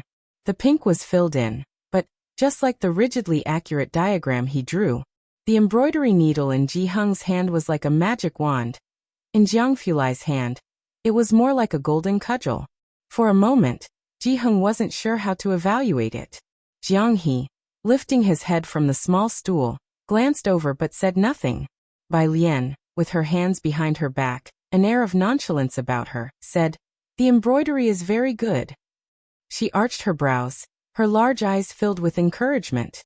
Ji Heng's mouth twitched slightly, and Yu Guang stealthily glanced at Bai Lian without making a sound. It wasn't until Jiang Fulai finished the remaining color on that petal that one could spot the immature stitches among the large cluster of flowers, though they were not very noticeable at a glance. Ji Heng saw Jiang Fulai seemed confident to continue. He couldn't help but glance at Bai Lian. Bai Lian also coughed lightly. "Teacher Jiang, Uncle Su is still upstairs, isn't he?" Suan had to report on the private fund matters every so often. In a few days, Jiang Fulai would leave Jiangjing, and before departing he also needed to arrange everything in Jiangjing. Jiang Fulai had no choice but to put down his needle and go upstairs with Bai Lian. Upstairs. Room 303. Zhang Xiais was discussing a math problem with Su Wenyao. Today Ning Xiao is not here, but thankfully Su Wenyao isn't too busy and has been tutoring Zhang Xiais the whole time. "Next month is the college entrance exam, keep it up," Su Wenyao said as he watched Zhang Xiais finish the problem, his gaze drifting to a book on legal codes nearby. Zhang Xiais scratched his head. "No problem, hee. The teacher said my scores are stable enough for the University of Political Science and Law." "You're applying to the University of Political Science and Law?" Su Wenyao was taken aback by Zhang Shi's reply. "Yeah." Zhang Xiais pulled out a physics test paper. "What's wrong?" Su Wenyao looked at the extended physics test, which involved content for the competition class, and Zhang Xiais only got one question wrong. He fell silent for a moment, then shook his head. "Nothing. Just that principal sure might cry." Bai Lian watched them for a while, then returned to the study. In the study, the vase had accumulated a bunch of roses at different stages of blooming. She opened the computer and saw that Yu Xinjing had sent her several messages, and also 2 documents. She replied to Yu Xinjing, then accepted the documents. Continuing to check other messages, the next was from He Wan, who was also going to leave with Jiang Fulai soon. He was very busy and asked Bai Lian to help organize a paper for him. She casually replied with a number. She opened the chat window with Su He and sent a message. Su He, now a minister in the general headquarters, had great actual power, and naturally he was also top-notch. Next door. Room 302. Jiang Fulai was in the study with Suan. Suan was talking about the private equity. Jiang Fulai was looking at the documents on the computer, listening quietly. Only after Suan finished did he raise his head with a rather cold tone and a casual demeanor. "You know why I invested in this private fund. Everything is based on her as the premise." "I understand," Suan said cautiously. No matter in terms of seniority or age, Jiang Fulai was his junior. But facing Jiang Fulai and Bai Lian, Suan had never put on the air of an elder, nor could he afford to. Despite Bai Lian's usually obedient and carefree demeanor, once she got serious, not even Suan dared to look her in the eye. As for Jiang Fulai, that went without saying. Of course, Suan was well aware his current position was entirely thanks to Bai Lian. From the beginning with the development zone in Xiangqing, to setting up the private fund, collaborating with the Chen family, and up to the present moment. However, when Suan left the study, he glanced at Jiang Fulai, unsure why he had brought up the matter at that time. He left. Ming Dongheng came in. Jiang Fulai took glasses from the drawer, flipped open the case, and began to slowly wipe the lenses with a cloth. "Young master," Ming Dongheng stood at the door of the study, his tone respectful. "Miss Bai asked me to go with you."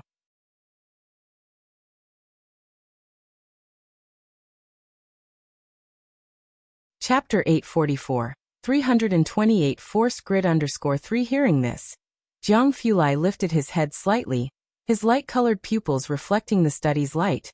"When did it happen?" "Just now," Ming Dongheng said. Jiang Fulai had personal protection by his side, something Ming Dongheng was aware of. Ming Dongheng was the bodyguard on record, primarily responsible for protecting Jiang He. When Jiang Fulai traveled on business, he seldom brought the Jiang family's bodyguards, without making any special arrangements. Another 2 minutes passed. Jiang Fulai methodically put on his glasses. "Go report to them." Ming Dongheng left to find someone to report to. The next day, the Seawater Purification Project Report Conference was held in Xinjiang District Hall. The meeting started at 9 o'clock. Mu Zhendong set off at 7. Before leaving, the secretary asked, "Should I inform the young miss?" The reference was naturally to Mu Yining. Yesterday, Mu Yujun had specifically instructed Mu Zhendong to bring Mu Yining along. No need. Mu Zhendong waved his hand. At the entrance, he encountered Mu Yining from afar. Mu Zhendong feared that Yining would ask too many questions. Turning back, he took a different route to the venue. He arrived at 8, and the venue was vast. In the front, there was a long rosewood table with nameplates for the leaders and key personnel of the project, while 5 rows of chairs were set behind for reporters, meeting recorders, and other participants. When Mu Zhendong arrived, nobody was seated at the rosewood table yet. However, the 5 rows of chairs were almost full.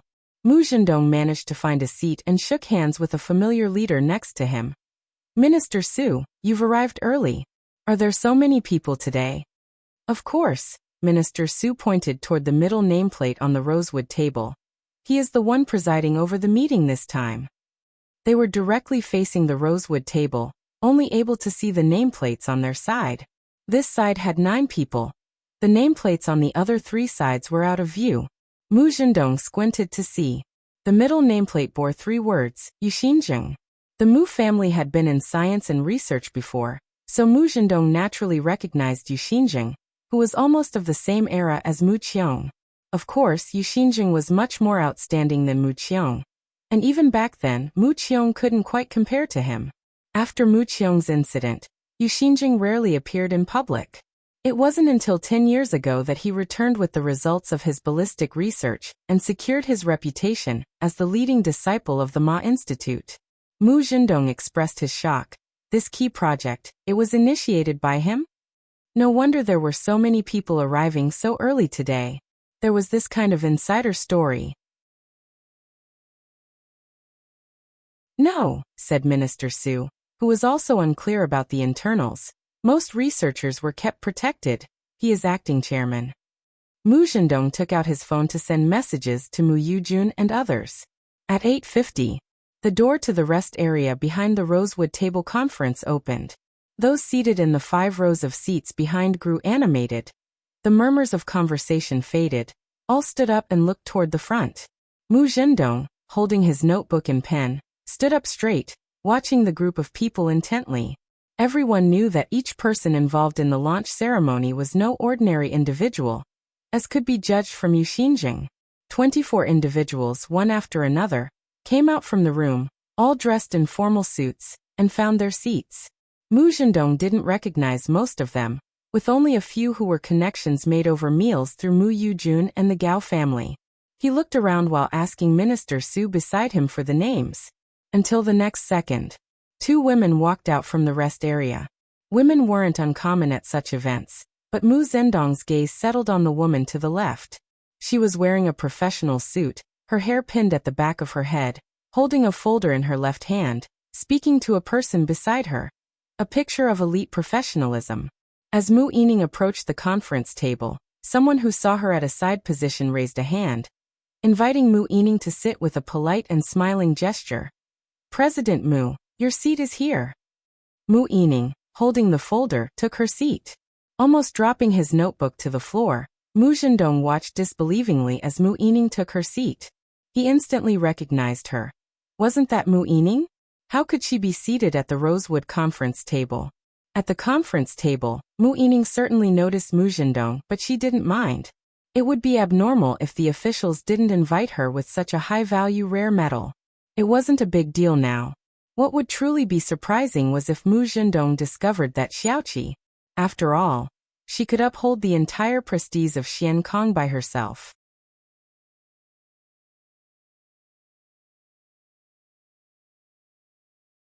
Chapter 845.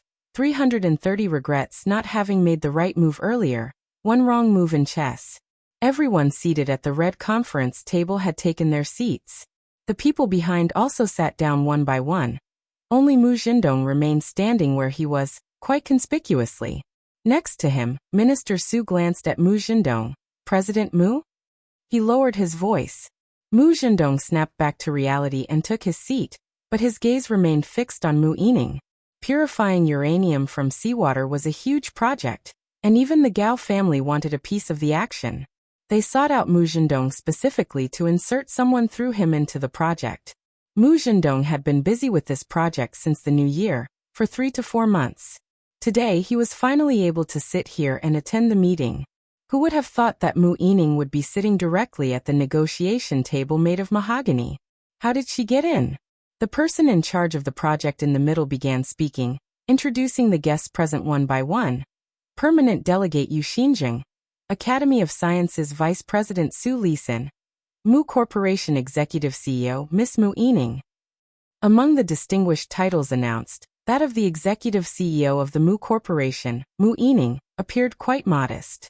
The people behind were inquiring why Mu Yining was there. The shocked Minister Su beside Mu Zhendong also looked to him, seeking to find out something. But Mu Zhendong was already unable to calm himself to listen to what they were saying. 2 hours later, the meeting concluded. The project lead approached Mu Yining for a chat.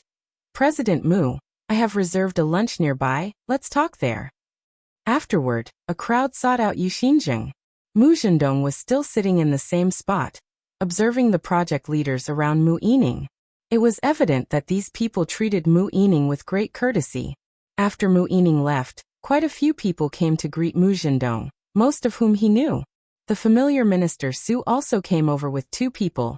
Zhendong, this here is Vice President Su. The Mu family hadn't seen such high-caliber researchers in a long time.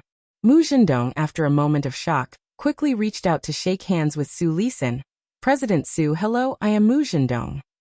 Mr. Mu. The two shook hands briefly, and Su Lisin proactively exchanged contact information with Mu Zhendong. Mu Zhendong walked out in a daze, following the crowd. His secretary, who had been waiting outside, spotted him from afar. After the crowd dispersed, he approached. The secretary hesitantly said, I thought I saw the young miss. Mu Zhendong's secretary naturally knew who was inside today. That is why, upon seeing Mu Yining, they were surprised yet thought they might have been mistaken.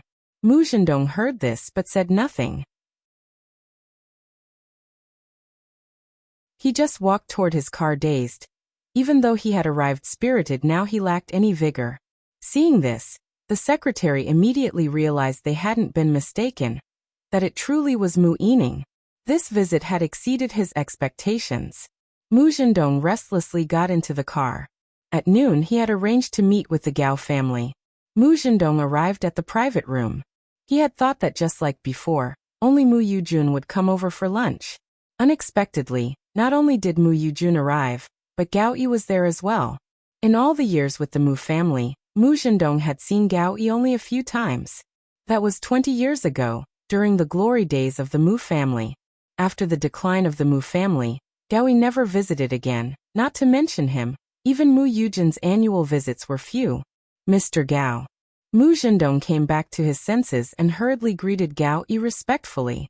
He was surprised inside, wondering why Gao Yi would come.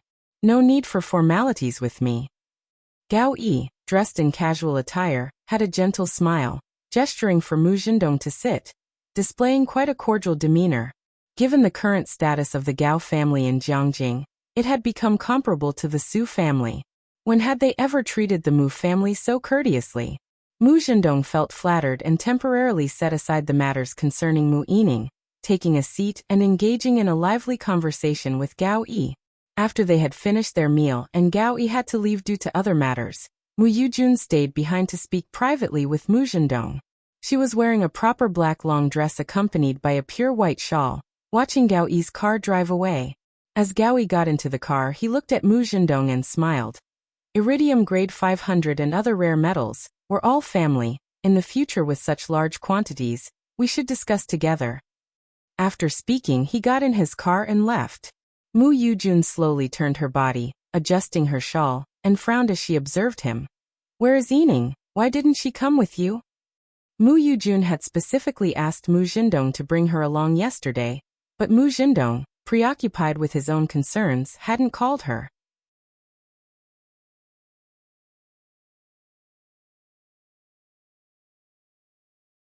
Chapter 846. 330 Regrets not having made the right move earlier. One wrong move in chess_2 Mu Zhendong's heart was in turmoil. He wasn't foolish.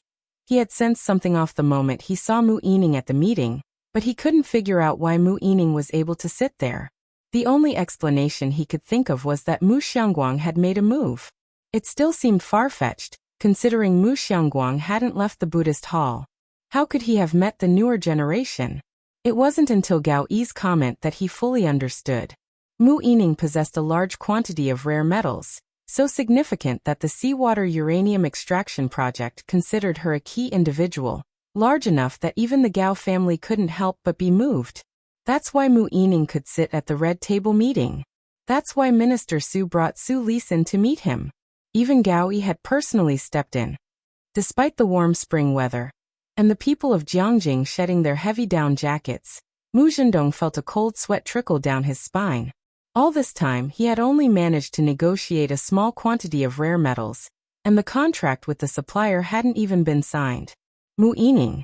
Where did hers come from? The recent storms in Jiangjing had been relentless, and news within the circles spread quickly. When the Mu family's economy had started to rise, most people merely smiled and moved on.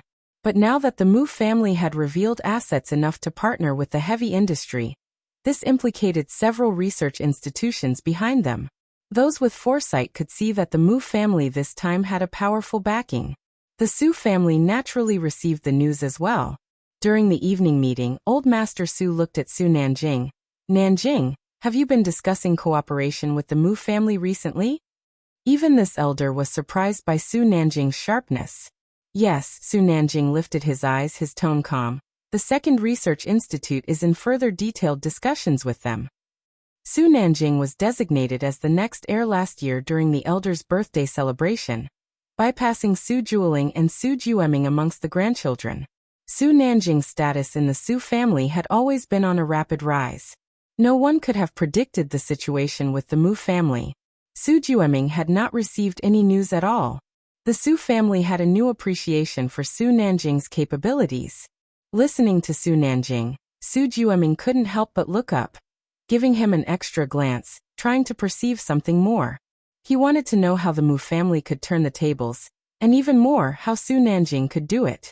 Third young Master Su, used to mingling with a crowd like Jiang Fulai's, appeared indifferent, not betraying a hint of disturbance. After the family banquet, Su Nanjing took his keys and left. Su Jini caught up with Gao Yan. Friday evening, it rained in Jiangjing. The Cultural Bureau. At closing time, Director Jian was in the whole day, and Deputy Director Liang waited to leave work with him specifically. They didn't even glance sideways as they passed Dong's father. Last year, because of Dong Chuan's issues with the Mu family, Deputy Director Liang had taken special care of Dong's father, and colleagues believed his promotion was imminent. Did you offend Deputy Director Liang? Someone asked in a low voice. Recently, not many had been close to Dong's father.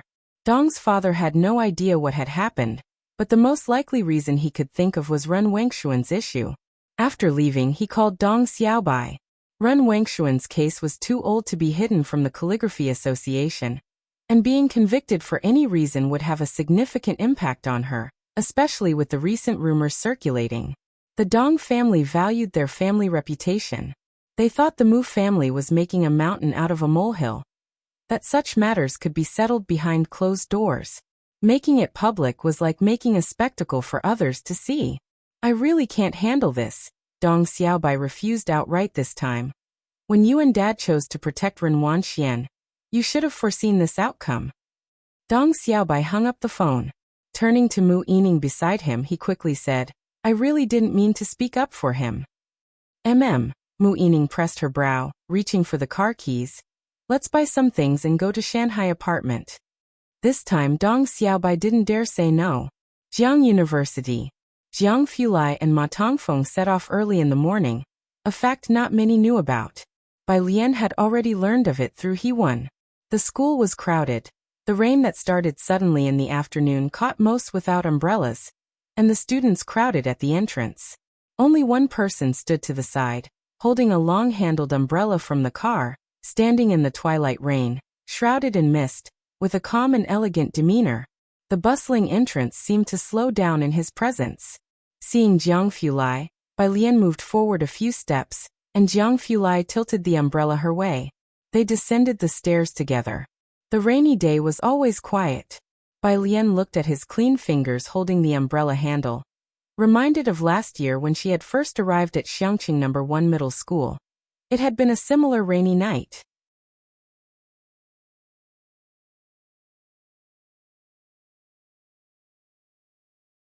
Chapter 847. 330 Regrets not having made the right move earlier. One wrong move in chess. Look at this. Jiang Fulai glanced at the jade thumb ring that he wore. The ring had an antiquated appearance, fashioned from vibrantly colored jade featuring a dragon pattern at the top. It seemed gaudy, yet it looked unusually elegant in his hands. Bai Lian snapped out of her reverie and noticed for the first time today that he was unexpectedly wearing a thumb ring. No! Jiang Fulai, as if he hadn't heard her, took off the thumb ring from his other hand and placed it into Bai Lian's palm. Take a closer look. The ring, a blend of green and purple, felt slightly cool. Bai Lian played with it in her hand for a while. Standing by the car, opening doors for the two of them, Ming Dongheng watched as Bai Lian fiddled with the ring in her hands. Several times he thought it would fall to the ground. His temples visibly twitched. 103. Ji Heng's embroidery stand was set up in the yard. The depiction of a beautiful woman completely stitched. The few strokes Jiang Fulai had left previously also remained on it, not looking out of place. The dean went straight to Shanghai apartment after work. At this moment, with his hands clasped behind his back, he bent over to examine the design Ji Heng drew for him. A mandarin-collared long robe with a 21-string zither subtly incorporated into the design. The mere sight of this design exuded an ancient majesty. Ji Heng set down his drawing pencil and looked up at the rain outside. The rain slanted down, hitting the glass in the courtyard of number 103, leaving streaks of mottled water stains. This rain seems to be getting heavier. Ji Heng narrowed his eyes, picked up the tobacco pipe beside him, and methodically stuffed it with tobacco. Next to him, Jiang He sat on the steps, hugging his white school bag, tilting his little head to read a comic book. Old Hu placed a stack of nuts next to him, having peeled a small pile of walnuts and almonds for him to nibble on slowly. The entrance of Shanghai apartment. Mu Yining drove down the road. At the entrance, she saw a boy in the Jiangjing High School uniform, with a black school bag slung over one shoulder. His tall figure, black hair streaked with silver, handsome features that made passers-by turn heads, including university girls sneakily taking photos with their phones. Across from him stood a bald man in his 30s. In the chilly weather, the man wore only a black short-sleeved shirt revealing tattooed arms, holding a lit cigarette, hardly looking like a decent person. He was handing over two exquisitely crafted square iron boxes to Zhang Xiai's. Bai Lian and her group, all exceptional students, Zhang Xiai's Mu Yining had also heard Ji Heng mention a few times, was doing well and planning to apply to the University of Political Science and Law. Mu Yining quickly stopped the car at the entrance. She honked the horn, signaling Zhang Xiai's to get in. Zhang Xiai's, who always respected Bai Lian's relatives, scratched his head and got into the car despite not knowing them well. Mu Yining waited for Zhang Xiai's to get in before accelerating into the residential complex. As they were leaving, she and Dong Xiaobai warily glanced at Li Sheng. Finally understanding the expression on Mu Yining's face, Li Sheng. Sometimes he really felt like calling the police. You can just call him Uncle Dong. Outside the door of number 103, Mu Yining, holding a gift bag, introduced Dong Xiaobai to Zhang Xiai's. And she pressed the doorbell. Zhang Xiai's grinned and called out, Uncle Dong. It was still quite early, and the hall was mostly empty. Old Hu answered the door. Mu Yining had never met Old Hu and paused in surprise. But Zhang Xiai's greeted him familiarly, Uncle Hu. Old Hu smiled and nodded at Zhang Xiai's. Are you about to take your college entrance exams? Next month it will be over, Zhang Xiai said as he walked into the yard, looking at Ji Heng and the dean there. As he passed Jiang he bent down and scooped all the peeled nuts from his plate into his hand and gobbled them up in one go. Jiang He's little hand came back empty. Grandpa Dean. Zhang Xiai's greeted the two elderly men while chewing on the walnuts. This is the new tobacco of this year. Grandpa told me you like it too, Dean, so I had someone bring an extra box. As he spoke, Zhang Xi's displayed the 2 3-foot-tall square iron boxes for them to see. Ji Hung and the dean momentarily set aside their embroidery. The two opened the tobacco boxes to examine the contents. The dean, no longer pestering Ji Hung to draw another zither for him, got the urge to roll one and try it. In the hall, Mu Yining and Dong Xiaobai set down their things. As Shenqing brewed tea for the two, Dong Xiaobai stood up to thank Shenqing. In the courtyard, as the dean turned to the side, Dong Xiaobai just caught sight of his face, paused for a moment, then showed recognition. Is this Dean Jian? He was from the Dong family. His brother worked at the Cultural Bureau, naturally recognizing Jian Zhongyao. Famously difficult to approach. Perhaps only the president of the Calligraphy Association knew him well. The Dong family would rather establish connections with the Liang family than think of courting Dean Jian. Dean Jian, Alien's old friend. Shenqing put the teapot back, recently asked Alien's grandfather to make him a performance costume. Double votes, dear readers. If you don't vote, it's a waste. Vote once and you'll want to vote again.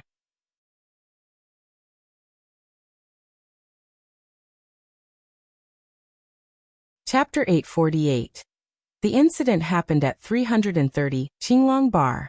President Jian always mingled with Bai Lian and the others without putting on any airs as an artist. He would roll up his sleeves and take off his shoes to fish with Ji Hung and Director Chen. He had done all sorts of down-to-earth things. Shenqing felt uncomfortable around Ren Jiawei and Mu Yining, but she was always at ease around President Jian, Su En and Chen Yongquan. Her casual demeanor made Dong Xiaobai somewhat uneasy. He was in the same industry after all. Although President Jian specialized in music, he was also quite famous in calligraphy. In Dong Xiaobai's circle, he was a top-tier figure. Once Dong stood up, he never dared to sit down again but stood by the sofa instead. Ji Hung came in with President Jian, carrying things to roll tobacco. Dong Xiaobai politely greeted Ji Hung and then immediately said to President Jian, President Jian, hello, I am Dong Xiaobai from the Calligraphy Association. President Jian stood by the coffee table, watching Ji Hung roll the tobacco. Hearing the greeting, he looked up leisurely and replied to Dong Xiaobai. In the evening, Xiaoqi arrived. He still sat in a wheelchair and was pushed over by Ren Jiawei. Ren Jiawei had cancelled all her meetings for Xiaoqi's sake and had specially rented an apartment next to Xiaoqi's place. She used to get along poorly with Ji Hung. Both were fashion designers, but now for Xiaoqi's sake, Ren Jiawei had tempered her sharpness and managed to converse with Ji Hung. Mu Yining chatted quietly with Xiaoqi about a collaboration.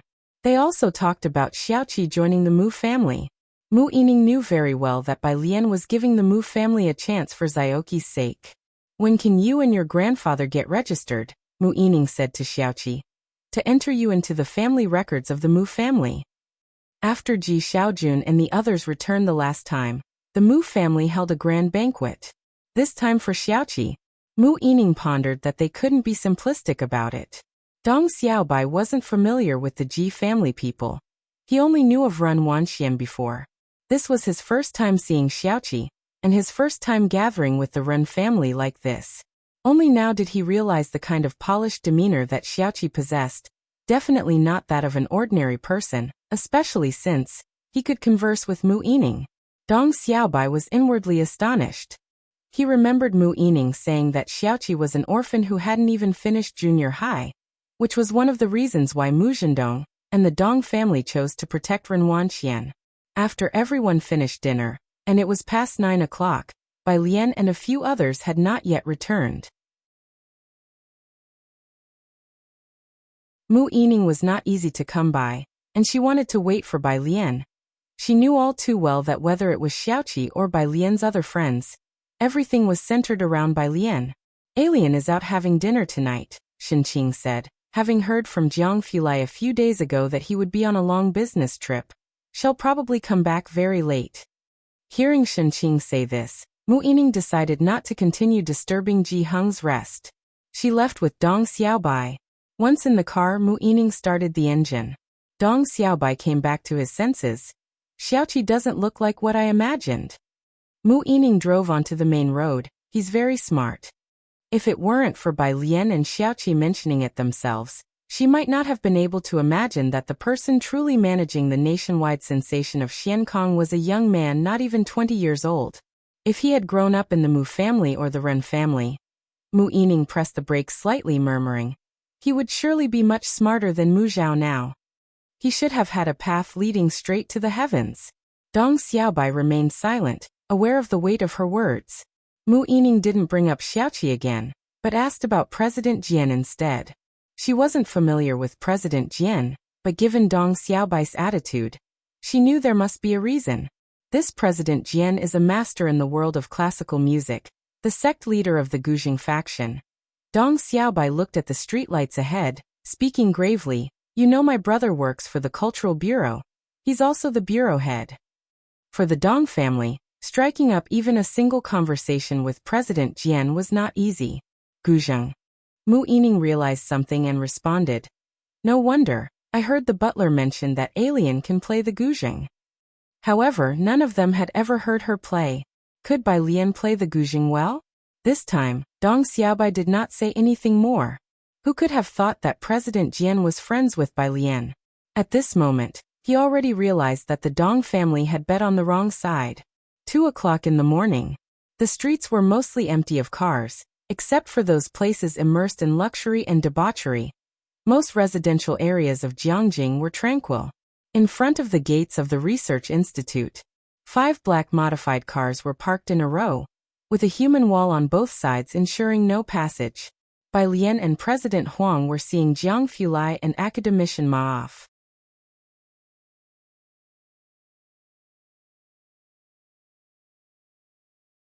Chapter 849. 330 incident occurred, Qinglong Bar. _2 Study the materials I've given you carefully, said Academician Ma, who was always sparing with words. He looked at Bai Lian, the color of gratification clear at the bottom of his deep brown eyes. Project 925 is now depending on you guys. Bai Lian looked at Academician Ma's facial expression, but ultimately did not ask him to stay. Academician Ma had said that his last heartbeat would be dedicated to science. President Huang waited beside them for a long time. After Academician Ma had finished speaking with Bai Lian and gone to look for Yu Xinjing, not once had he spoken to him.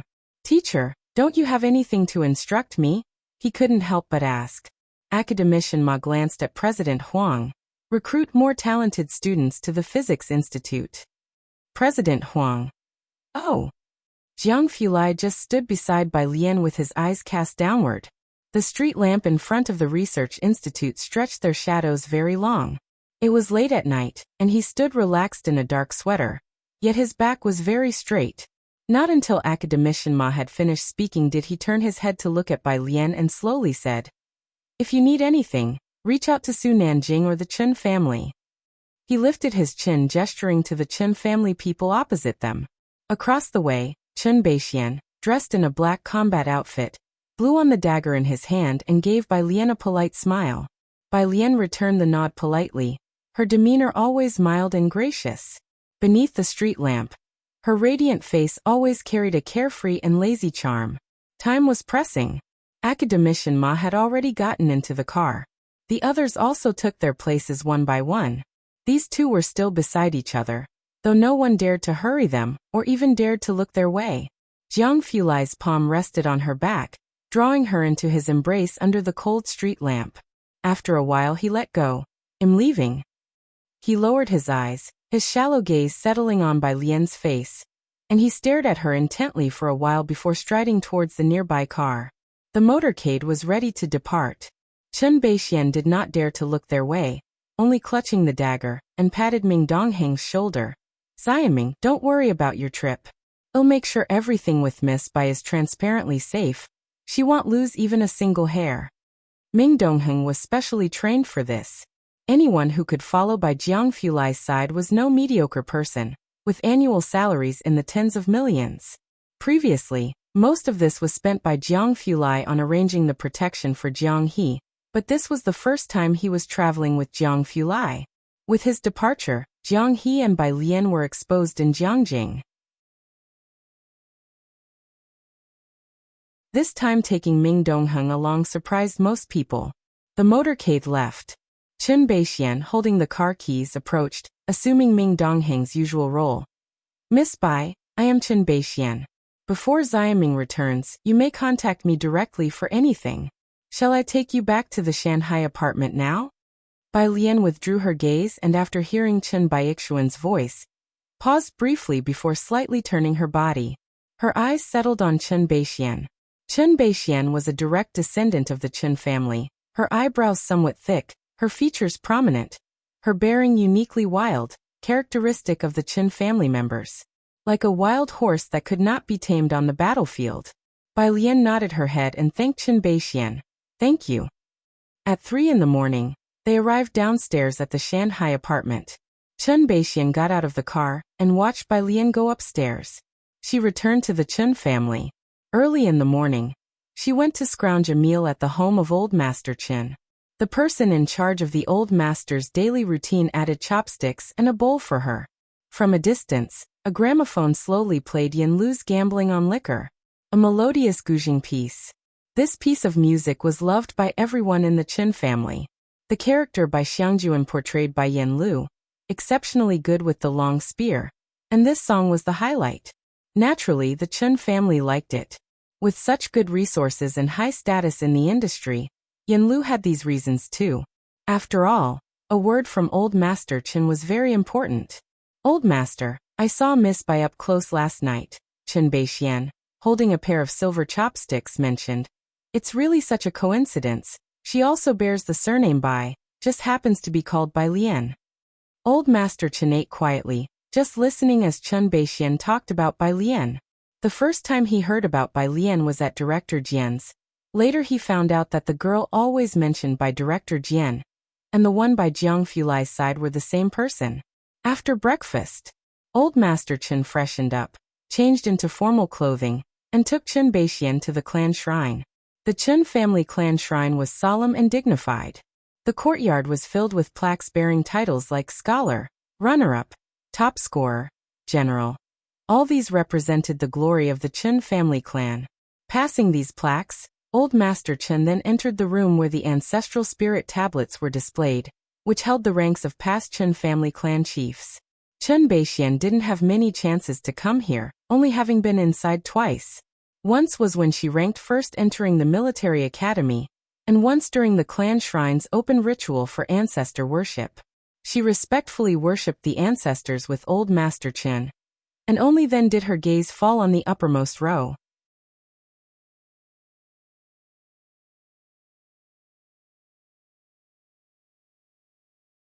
Chapter 850, 330 Incident occurred Qinglong Bar. _3 The very top only held a single ancestral tablet, from their Chen family's forebear, Chen Yi. To the right above Chen Yi was a faded portrait, a woman in white holding a long spear, her clothing billowing, emanating a sense of free-spirited elegance. If there were any students from Jiang University here, they would surely recognize that the pose of the woman in white with the spear was almost identical to the statue of a famous figure at their university. Chen Baixuan's mind gradually overlapped Bai Lian with the portrait. I think it's her, the elder Chen said reverently as he paid his respects to these ancestors. Chen Beixian understood what the elder meant. On June 7th, Zhang Xiais had his college entrance exam.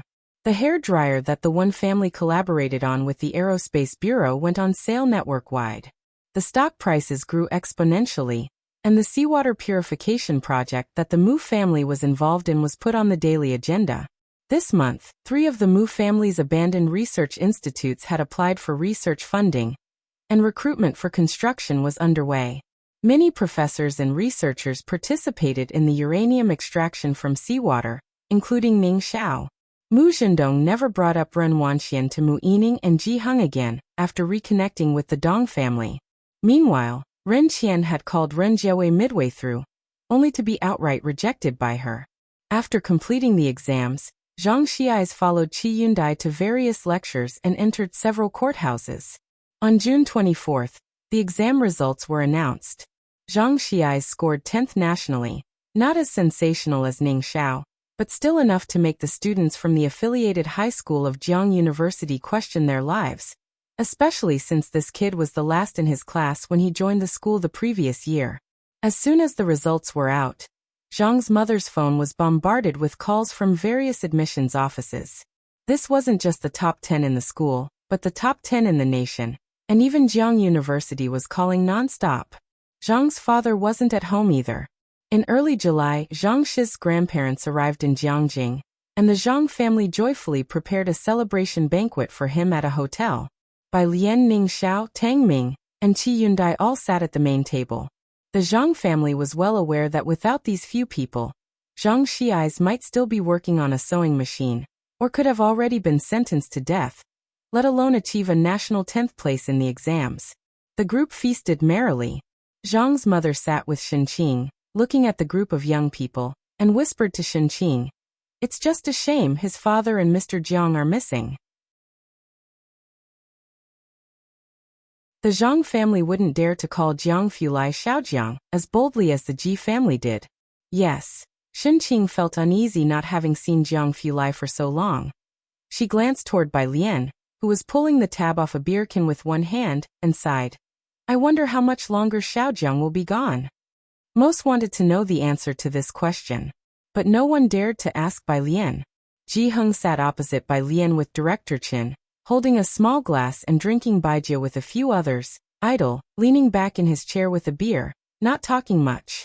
Amidst his thoughts, his phone buzzed in his pocket. Bai Lian lowered his lashes. It was a call from academician Ma.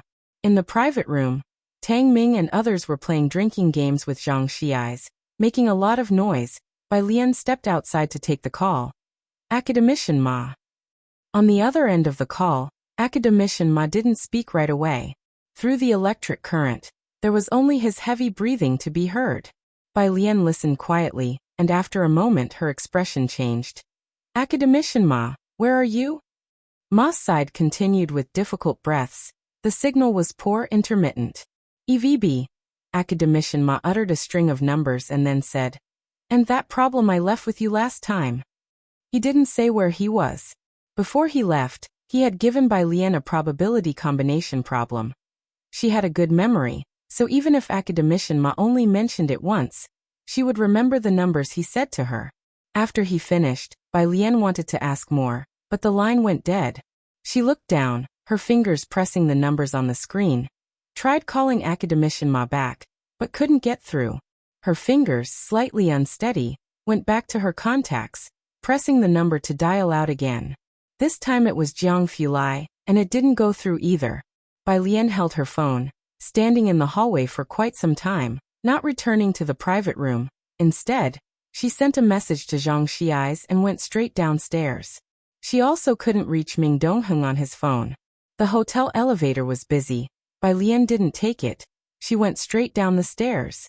Downstairs, Chen Beixian had just arrived. After Ming left, she essentially took over Xiaoming's role, protecting Bai Lian and Jiang He on a daily basis.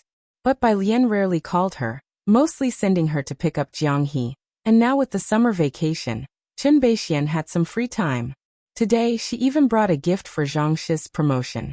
"Miss Bai." Chen Beixian got out of the car, noting Bai Lian's complexion. "Where are you going?" Clearly, she hadn't received the news yet. Bai Lian opened the back door of the car, her face growing cold. Qinglong Bar.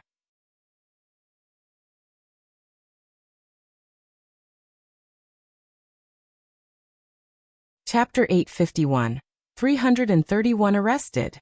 Grandpa is about to make a move. Chen Beixian didn't think Bai Lian was the type to go to bars. Hearing Qinglong Bar from Bai Lian's mouth surprised Chen Beixian, though she was never one to talk much. She drove straight to Qinglong Bar in Yinqiao district. At 12 o'clock, the bar wasn't yet open. The entire street was quiet. Chen Beixian parked the car by the roadside, turning her head to look at Bai Lian. "The bar isn't open yet." Qinglong Bar, with its back against a large tree, enforced its rules on everyone here, Chen Beixian included. Her intention was to remind Bai Lian that the bar was not open and they couldn't enter yet. But to her surprise, after Bai Lian exchanged a glance with her, she got out of the car and walked directly towards the bar's entrance. Chen Beixian watched Bai Lian enter Qinglong Bar, and the next second, the manager opened the door of the bar. The bar. The manager handed a list to Bai Lian. Miss Bai, this is the list Master Mao asked me to give to you. Bai Lian walked upstairs, her eyes scanning the list. Where is he? The list consisted of people trained by Mao Kuan and Hall Master Jean over the past year, some of whom worked in the bar, while others taught at the martial arts gym. Most of the people remained at Xiangqing Martial Arts Gym. Master Mao just left for the gym, said the manager, following behind Bai Lian. All of Qinglong Bar in Jiangjing was managed by Xiaoqi and Mao Kuan. Top to bottom, it was their people. Wang Yufeng didn't interfere with Mao Kun's affairs, and the manager was one of Mao Kun's confidants as well. He knew that in Xiaoqi and Mao Kun's area, Bai Lian's status was on par with Wang Yufeng. Bai Lian skimmed through the document swiftly.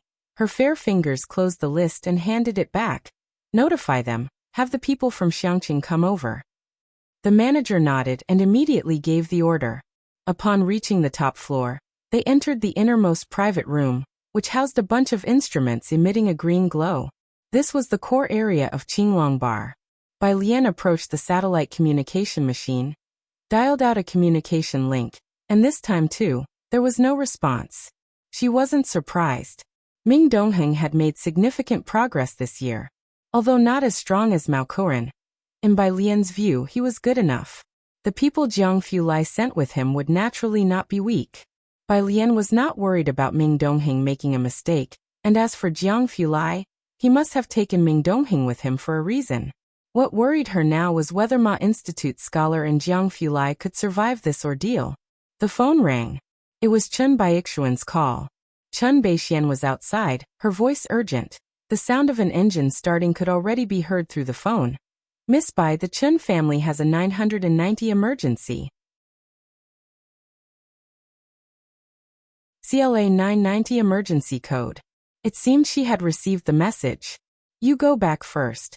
Bai Lian instructed the manager to continue collecting information. I have someone to pick me up. Chen Baixian pressed the accelerator, returning to the Chen family. Bai Lian stood in the communication room for a while, then raised her hand. Take me to the research institute. The scholar from Ma Institute had left her a string of keys regarding Project 925. The message from the scholar at Ma Institute hadn't yet reached the research institute. When Bai Lian arrived, everything seemed normal. The gatekeeper recognized Bai Lian and let her pass directly. There were many people in the research institute. Some of them had seen Bai Lian and faintly guessed that she was a student favored by the scholar of Ma Institute, and were always friendly toward her. She went through unobstructed into the scholar's office. Tapping into the scholar's computer, it was password-free, and Bai Lian immediately accessed a hidden folder on the scholar's desktop that required a long string of keys. She recalled several things the scholar told her before, and the lengthy answers from their last engagement.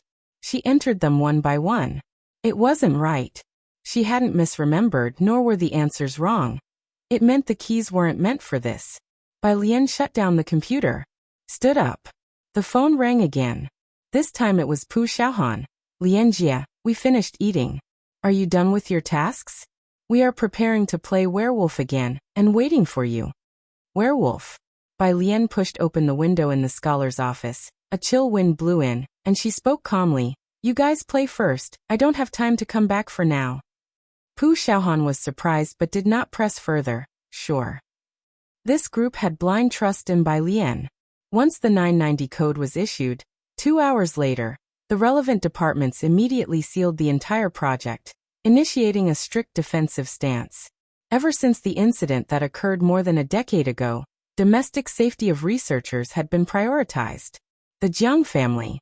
Jiang Shijue also received the news immediately, his face serious as he called to inquire with the general rear echelon. Just getting started. Their communications devices were already destroyed. People at the general rear were unable to find out anything. Facing the ire of the Jiang family, they all felt cold sweat on their foreheads and were lost for words.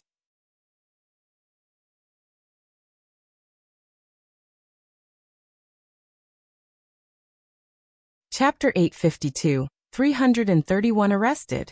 Grandfather is about to make a move. _2, we've just dispatched fighters to investigate, they said. Not to mention the Jiang family, they are anxious too.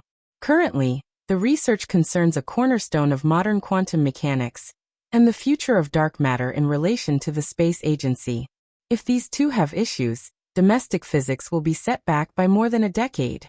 Jiang Shijua hung up the phone, changed clothes, grabbed his phone, got in the car, and went directly to headquarters to keep watch.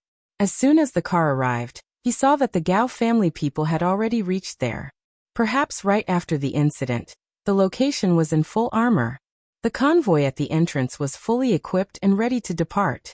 Gao Yi, dressed in a suit and leather shoes, had just got out of the car when he saw Jiang Shijua and asked without betraying any emotion, "Director Jiang, what has brought you here?" "Mr. Gao." Jiang Shijua felt a heaviness in his heart, but his face remained as gentle as jade, and he was polite in his behavior. "I am here to see Sister Beixian." "Excuse me." Chen Beixian worked right here. Jiang Shijua politely bowed and entered the airtight building. As soon as he turned around, the smile on his face disappeared. Chen Beixian was collecting information. When she saw Jiang Shijua, she tilted her head and took a deep breath. "There is some bad news." Jiang Zijia's mind was shaken. "Go ahead." "I've just intercepted a message." Chen Beixian grabbed her phone. Academician Ma can't hold on anymore. His last call was to Miss Bai. Throughout the project, he only contacted Miss Bai. The only call before leaving was to Bai Lian. What? Jiang Shijua didn't understand why Academician Ma would call Bai Lian, but he quickly reacted. "Where is Miss Bai now?" He knew that after Jiang Fulai left, Chen Beixian hadn't been on any missions because she had to stay in Jiangjing. Academician Ma left behind many things, and regardless of the reason for calling Bai Lian would definitely be watched closely. Chen Beixian walked outside. "I just called her. She's at the research institute. I should have gone directly with her." She hurried towards the door. Jiang Shijua knew what she was worried about and followed Chen Beixian directly. Academician Ma's last call made Bai Lian extremely important. When they arrived at the research institute, there were already more than a dozen armed vehicles parked downstairs. Chen Beixian and Jiang Shijua exchanged a glance. Chen Beixian took out her credentials and went in. Two people in formal attire were escorting Bai Lian outside. Today, Bai Lian was wearing an oak-colored opposite collar dress that Ji Hung had embroidered for her a few months ago. The sleeves were airy, and the hem was layered with poppies in yellow, pink and white. Butterflies flitted amidst the flowers. The flower that Jiang Fulai had embroidered was hidden in the midst, not conspicuous. The two groups met at the elevator entrance. The one leading was Chen Lupang, whom Chen Beixian hadn't seen for a long time. Chen Lupang's gaze fell upon Chen Beixian and Jiang Shijua, especially on Chen Beixian. "Beixian, I've been ordered to take Miss Bai to the Safety Bureau for investigation." The Safety Bureau. That place was beyond the Chen family's reach, and both Chen Beixian and Jiang Shijua felt heavy at heart in an instant. Chen Beixian looked towards Bai Lian, who lazily clasped her hands in front of her chest, her expression still casual, showing no sign of the anxiety one might have being taken away for investigation. She even greeted Chen Beixian and Jiang Shijua. Her demeanor was incredibly calm and composed. It seems she still doesn't know where she's being taken. Chen Lupang glanced at Bai Lian from the corner of his eye, with a faint trace of mockery on his face. "Sorry, I have to take her back for a debriefing." Chen Lupang nodded to Sister Beixian and Jiang Shijua, and then led Bai Lian out the door. Chen Lupang took Bai Lian away, and the fleet of cars sped off. Sister Bai Ixuan's expression grew grave, as she took out her phone to send a message to Su Nanjing. Bai Lian is now being taken away for investigation, and it's unclear what the situation is, but at least for the short term, Bai Lian won't be released. Outside, the situation is tense. However, the atmosphere in Shanghai apartment is quite harmonious. Zhang Xiais has received a mountain of gifts for his academic achievements, and is now opening them in apartment 303. Ji Hung also came over to 303 earlier, moving several potted plants down from the balcony. With Ming Dongheng absent, he's typically the one who tends to the plants in 303. Qi Yundai has taken a few days off recently, and also joined the young people at Shanghai apartment. Zhang's mother, however, did not return. She went with Zhang Shi's grandparents to Torjiang University instead. Score of 701. I never imagined that one day I could score so high. Zhang Xiai said while holding the medal Qi Yundai gave him, squatting on the carpet, and looking up to speak to Qi Yundai. It always feels like I haven't had time to do much this year. And then I scored a 701. Qi Yundai glanced at the medal in Zhang Shi's hand and said, giving him a look, this year, the path you've taken has been much harder than for others. Zhang Xiai nodded while holding the medal. The two were talking. The doorbell was violently pressed, as Su Nanjing came in from outside. He saw Qi Yundai and was about to say something, but then his eyes fell on Ji Heng next to him, and he immediately swallowed back his words. He greeted Ji Heng and the others as usual. Ji Heng was busy with Bai Lian's flowers and didn't pay attention to his state. Carrying a flower pot downstairs. After Ji Heng went downstairs, Su Nanjing shared the main issues with Qi Yundai but concealed the temporary loss of contact with Jiang Fulai's project, only mentioning that Bai Lian might need to cooperate with an investigation. With Bai Lian's situation coming to light, it couldn't be hidden for long. Security Bureau? Zhang Xiai and Ning Xiao, among a few others, had never heard of it, but they could guess what sort of place it might be. Ning Xiao asked bluntly, what exactly happened? It's confidential and still under investigation, Su Nanjing said stably, his voice deep. Don't mention this to grandfather or your aunt just yet. We don't want to worry them. Sister Beixian and I are already looking for solutions. Confidential? Ning Xiao was calm. I understand. He sent a message to Xiaoqi. Hearing Security Bureau and confidential, Ning Xiao could imagine. The Azure Dragon Bar is managed by Mao Kuan. But for Xiankong, Bai Lian is the backstage supporter, and Xiaoqi is just an agent. Ning Xiao was clear about these facts. With Bai Lian's case tagged as confidential, both Xiankong and the martial arts hall would certainly be affected. Xiaoqi had already received a message from Bai Lian at noon, and had moved early along with Mao Kuan and Hall Master Jin. He wasn't surprised by Ning Xiao's message. However, he still mentioned the situation to Mu Yining.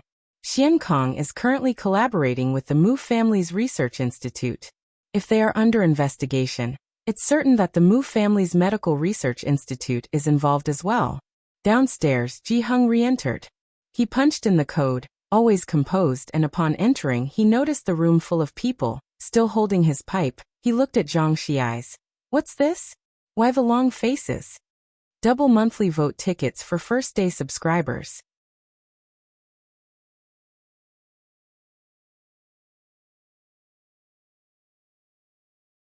Chapter 853. 332 Grandpa. Security Bureau. The few members of the Ji family currently included Ji Xiaojun, who was still with the Mu family helping Mu Yining. Ji Xiaorong had stayed in Jiangjing to assist Yang Lin with the experiments, while also keeping Xiaoqi company, and had only left last month. Su Nanjing and Ning Xiao were aware of all this. As for Ji Heng, all of Bai Lian's friends knew he was an old embroiderer, skilled enough to bring anything to life with his stitches, having practiced for at least several decades. He was a master of embroidery. His hobbies were fishing and smoking, making clothes for Bai Lian and Jiang He. Occasionally he would play mahjong with Director Jian and the others. No problem, Zhang Xiai reacted quickly. He stood up from the ground as if nothing had happened and scratched his head. I was just telling Mr. Qi that time flies so quickly. Ji Heng gave him a look but didn't say anything and carried another peony pot down from the balcony.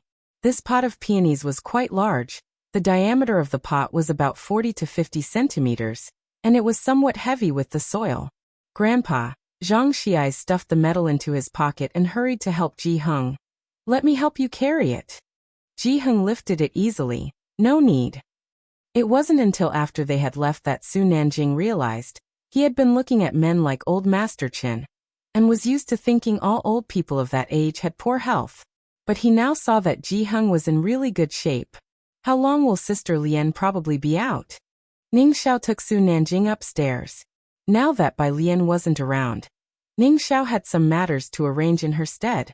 At the mention of this, Su Nanjing's expression turned sour. Sister Beixian said she is in room S1 with someone watching her 24 hours a day. It's difficult for her to get out. We need to wait for academician Ma, or Brother Jiang to return. The situation with Academician Ma was tough, and as for Jiang Fulai, they had yet to get in touch with him. After the Snow Mountain incident, the country became very strict with the security of serving scientific researchers. When Jiang Fulai traveled, Ming Dongheng was only in charge of the visible protection, while in the background, there were plenty of special forces personnel protecting him. Now with problems arising within the base, occurring internally, and Bai Lian being the only external person who had contacted the base, it was a small matter just to be under suspicion. Su Nanjing feared that the Security Bureau would just find someone arbitrary to take the blame. The next day, at the Security Bureau, Bai Lian was detained in an all-black room. There was no light nor door, only a chair. In the surveillance room, a man in police uniform came in through the door. The two people responsible for surveillance stood up. Captain Su. Su's gaze fixated on Bai Lian in the surveillance, who under the night vision appeared serene, sitting on the chair with her hands hanging by her sides and eyes slightly closed, face devoid of any emotion. How long has she been like this? Su asked, looking askance. Since she came in. Bai Lian. Su looked at the night vision for a while, then turned on the intercom. What did you mean by the last few codes you sent to Ma Tongfeng? Did he involve you in disseminating messages from the base to outsiders? Without opening her eyes, Bai Lian's voice remained unhurried and carried her usual nonchalance, an answer to a problem. She was not panicky. Su turned off the intercom, took out a cigarette, and continued to review Bai Lian's file, his eyes narrowing. In his hand was Bai Lian's file, spanning from her birth to the present. No, there must be something wrong with her. Su put down the file and exhaled a ring of smoke. Ordinary people don't possess such strong psychological fortitude. She had been detained for a day and a night. No one spoke to her, no one told her the time, and all her electronic devices had been taken away. Under these circumstances, an ordinary person wouldn't last a few hours before succumbing to nervous breakdown.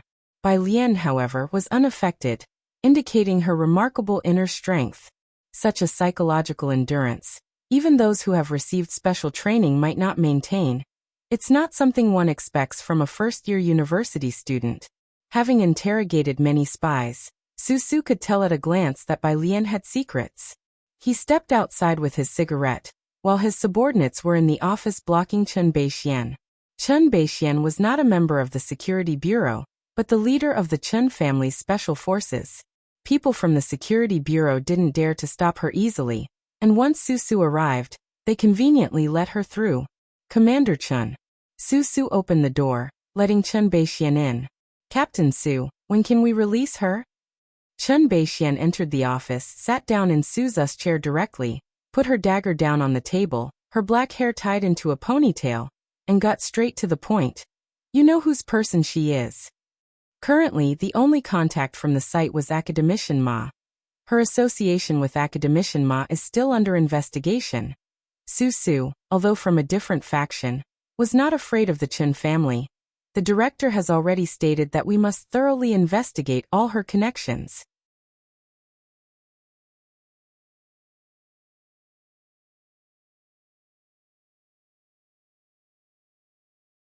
Chapter 854. Grandpa 332, Security Bureau _2 Chen Baixuan's eyes, cold and sharp, narrowed as he spoke with full authority. I want to see her. Sorry, Su sent an email to his superiors. Even if your old master comes today, he won't be able to see her. The incident with Bai Lian has affected not only the Mu family, but also the Su family and the Bai family. The next day, the web of relationships currently surrounding Bai Lian was uncovered. On the third day, the research institute collaborating with the Mu family was affected, and Suen's entire industry had to undergo an investigation. Although the matter hadn't gone public, Mu Yining had also received a notification from the higher-ups. She was now restarting the Mu family's 4 research institutes and had obtained a batch of funds. Aside from the 3 heavy industry research institutes still under construction, the Pharmaceutical Research Institute was already not on the right track. But just at this time, the Medical Research Institute was ordered to halt its operations. In recent days, Jiangjing's actions had indeed been significant. Without the news of Bai Lian, The Mu family was naturally in the dark about what exactly had gone wrong in the chain of events. But the official document had already reached the research institute cooperating with the Mu family and Xiankong. The other 3 heavy industry research institutes, also providing machinery for the seawater purification project, were still on standby. The Mu family convened an emergency meeting first thing in the morning. Apart from Mu Yining, no one knew the news about Bai Lian, and they were all in a state of panic. Mu Yining didn't hide the situation from these people and directly told them about Bai Lian's temporary status. Because of Bai Lian, they all had to cooperate with the investigation. Those present were shrewd. As soon as Mu Yining had spoken, they knew the situation was serious. In the scientific research community's reshuffling, even a large family could not withstand it, let alone the Mu family. Over a decade ago, the Mu family had already suffered a severe blow. This time, they absolutely could not follow in the same footsteps. Mu Zhendong's face was ashen as he rose to his feet. I remember Bai Lian is not in the Mu family genealogy. She does not count as a member of the Mu family. What he meant was, he wanted Mu Yining not to get involved in this mess. To protect oneself wisely. After the ordeal of more than a decade ago, the Mu family was truly frightened. Impossible, Mu Yining looked up, her voice resolute. I will tell Dad to help Alien gather evidence. Mu Zhendong pursed his lips, looking at Mu Yining as if she were crazy. Mu Yining, now is not the time to be angry with me.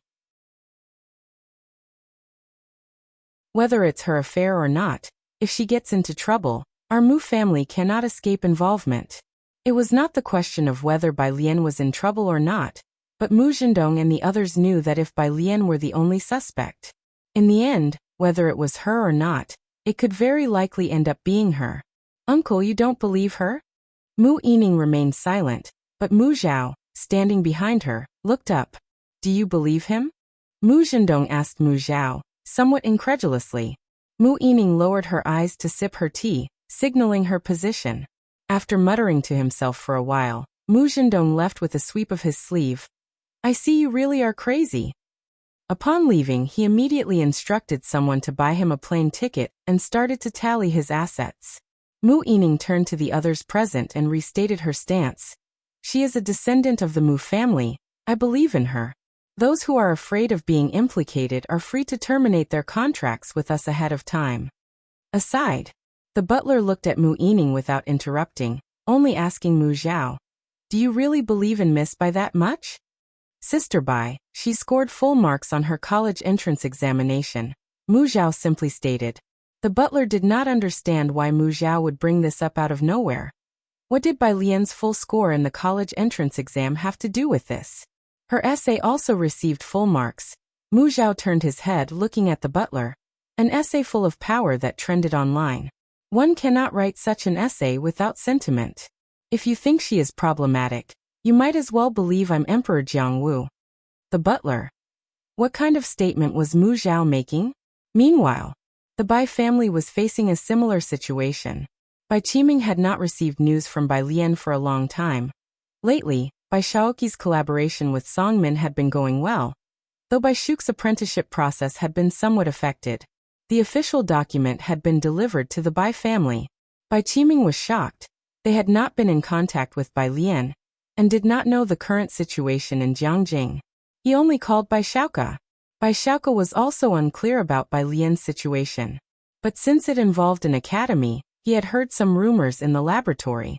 Over the phone he spoke somberly. I've also been sent out of the laboratory by the professor. It seems her component is problematic. Dad, you should prepare early. This news startled Bai Qiming. The entire Bai family had never encountered such a situation, and the wish of Bai Lian's great-uncle to bring her back into the Bai family tree had never been revoked. Suddenly facing this issue, he was so shocked that he didn't know what to do. Uncle Qiming, Guo Yueqing had not yet registered her marriage with Bai Qiming, but she had already been living with the Bai family since the new year. She took Bai Qiming's hand. There's no need to panic yet. Last year, she was no longer a member of our Bai family.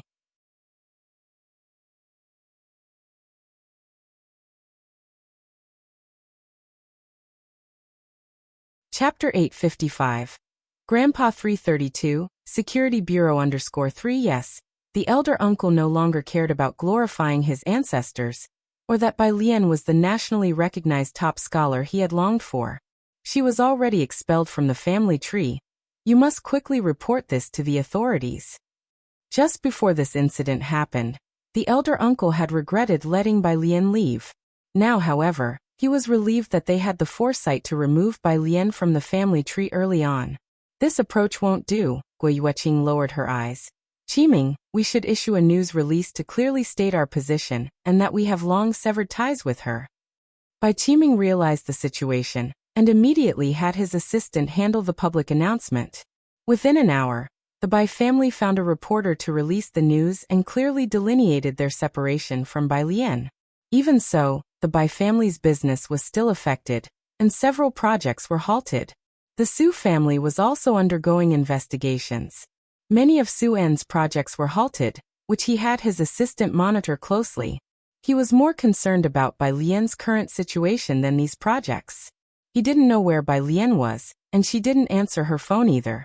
He then called Wen Yao. Wen Yao had ranked first in the written test and in the retest, earning a position as a graduate student under Director Huang. He hadn't boasted about this to anyone else, and was still following up on an important project with Director Huang. He usually didn't meet with outsiders. Upon receiving Su En's call, he was startled. Dad, wait a moment, I'll go find my teacher. After hanging up, Su En thought for a moment before grabbing his keys and heading to Shanghai apartment. Shanghai apartment. Today, Ning Xiao was not there, but Pu Xiaohan and Zhang Xiais were in apartment 103 accompanying Ji Heng. Pu Xiaohan was holding a camera, taking pictures of Ji Heng's treasured fabrics in the yard. Grandpa, are these cloud brocade? A piece of cloud brocade, as valuable as gold. Under the sunlight, they shimmered brilliantly. Yes, Ji Heng held his pipe, looking at the fabrics. There's quite a bit left. I'll make a set of clothes for you and Alien. Wedding clothes. Zhang Xiais asked as he texted Ning Xiao. Ji Heng glanced at Zhang Xiais but didn't object. Someone rang the doorbell. Pu Xiaohan continued taking shots, directing Zhang Xiais to move the boxes for her. Ji Heng, holding his pipe, went to open the door. Dad. As Suen entered and saw Ji Heng's calm demeanor, he felt relieved but still asked, where is Alien? Why isn't her phone going through? Is she busy with some research again? It was typical for Bai Lian to be busy with research. She often disappeared for a week at a time. Ji Heng was used to this, as Bai Lian had often studied late into the night, returning only at 11 since high school. Even before college, she worked on research with Wen Yao, and then went abroad for further studies, sometimes gone for over a month. Ji Heng didn't care much about the initial part of the conversation until a particular phrase caught his attention. He stopped holding his pipe and looked up. Her phone is out of service? The day Zhang Xiais invited him for dinner, Bai Lian had messaged Ji Heng. She had mentioned being busy for a few days. Ji Heng took out his mobile phone to call Bai Lian. In the yard, upon hearing Su En's words, Pu Xiaohan and Zhang Xiais sensed trouble. They had not had the chance to stop Su En, and now they both set down what they were holding, looking at each other with concern. Bai Lian's phone was still off. Ji Heng set down his pipe, looking towards Pu Xiaohan and Zhang Xiais. Xiaohan. Pu Xiaohan, after a brief contemplation, knowing that Ji Heng would find out sooner or later, briefly explained the situation, although she did not know the specifics, only that Bai Lian was at the security bureau. Ji Heng's eyes narrowed slightly, his voice calm as he turned and walked towards the room. The security bureau?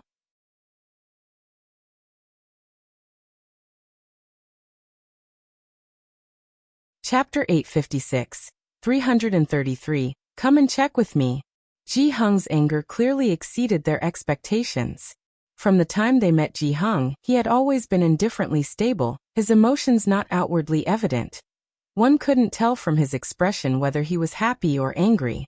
When Su En first visited Xiangqing, Ji Mulan had provoked Ji Heng due to Bai Lian's issue, but even then Ji Heng remained exceptionally composed.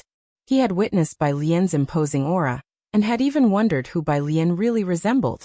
At this moment, Ji Hung's narrowed eyes and the reined-in aura of his body made even Su-en reluctant to meet his gaze. "Grandpa, please don't be angry, don't be angry," Pu Xiaohan reacted, going over to pat Ji Hung's back. "You must be fine, we are also waiting for Principal Shi's news. Third brother Su and sister Chen are following up on it as well." Ning Xiao was inquiring about this matter with Zhou Wenqing and Shen Yu. Beside them, Su-en, looking at Ji Hung's face, thought that Pu Xiaohan's reassurance was indeed not wrong. Ji Hung's expression was not one of anxiety, but rather anger. It was very strange. Ji Hung calmed himself for a moment before heading to his own room. He reached into the bottom of a trunk and took out a sandalwood box which, if Bai Lian were here, she would certainly recognize. He had shown it to her before. The box still contained a pile of photographs. The woman in the black and white photos was gentle and beautiful. Ji Hung ran his hands over these photos, then reached to the bottom of the box. He took out a small batch from inside. When he came back out, Su-en saw that Ji Hung was holding a cell phone in his hand. Ji Hung stopped and asked Su-en about the current situation of the Su family. "It's all right, Su-en's private equity mostly worked with overseas partners.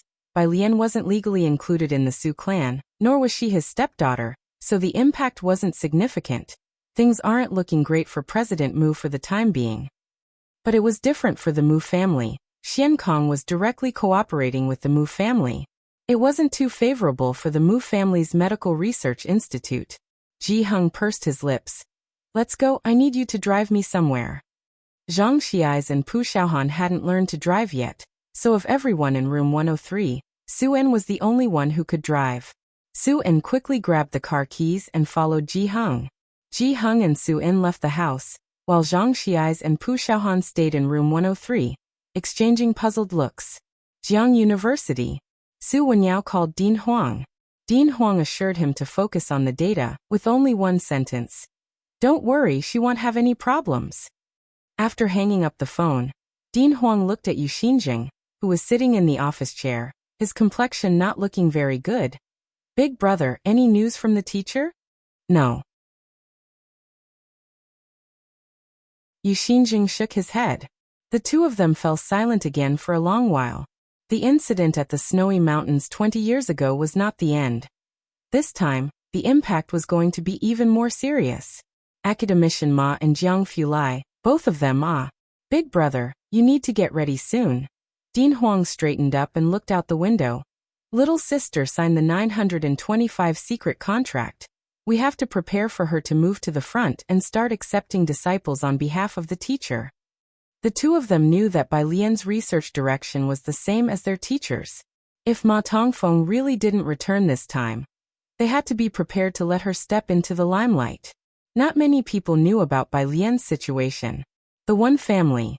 Right after when Jixia finished discussing the promotion project with Uncle One, she received a WeChat message from her former classmate at Beijing High School, with a link.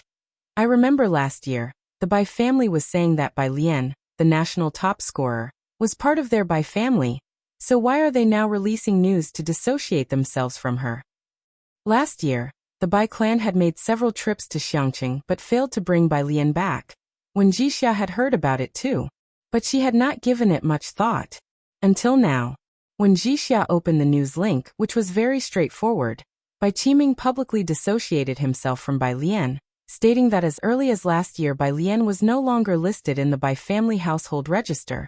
Based on Wen Zixia's understanding of the Bai family, Bai Qiming would never release this news for no reason. When they saw Bai Shu's talent, they were willing to damage their own reputation and make repeated solicitations to have Bai Xiaoke return to them. Now, Bai Lian had demonstrated potential far exceeding Bai Shu's, and when Jixia did not believe the Bai family would give up on Bai Lian so easily, she pressed her phone, sending the news to Bai Lian, and adding a question mark. Bai Lian did not reply directly. When Jixia was not surprised. Sometimes Bai Lian was too busy with experiments to carry her phone. She would reply when she saw it. But this time, until 11 o'clock at night, Bai Lian still had not responded. When Jixia frowned, having just finished showering. While drying her hair, she called Bai Lian's phone, only to find it turned off. The hand that was drying her hair paused, and she turned to send a message to Pu Xiaohan. Of the friends Bai Lian made in Xiangqing, She was more familiar with Pu Xiaohan than others.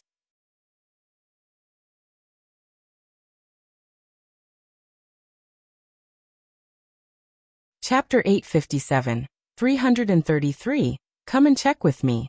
_2 by Family. As soon as the news had aired, Bai Qiming had sat in his office and heaved a sigh of relief before calling Bai Xiaoke and Bai Xiaoqi. Has this affected you at all? He asked. Bai Xiaoke had already returned from the laboratory. He temporarily couldn't stay at school, and was only in the Yin family's hall. Holding his phone by the floor-to-ceiling windows, he said, The situation is still unclear, but the teacher said I could follow up on the project tomorrow. In the hall, Mrs. Song glanced at Mr. Yin and then at Song Min and Bai Xiaoke, showing some hesitation.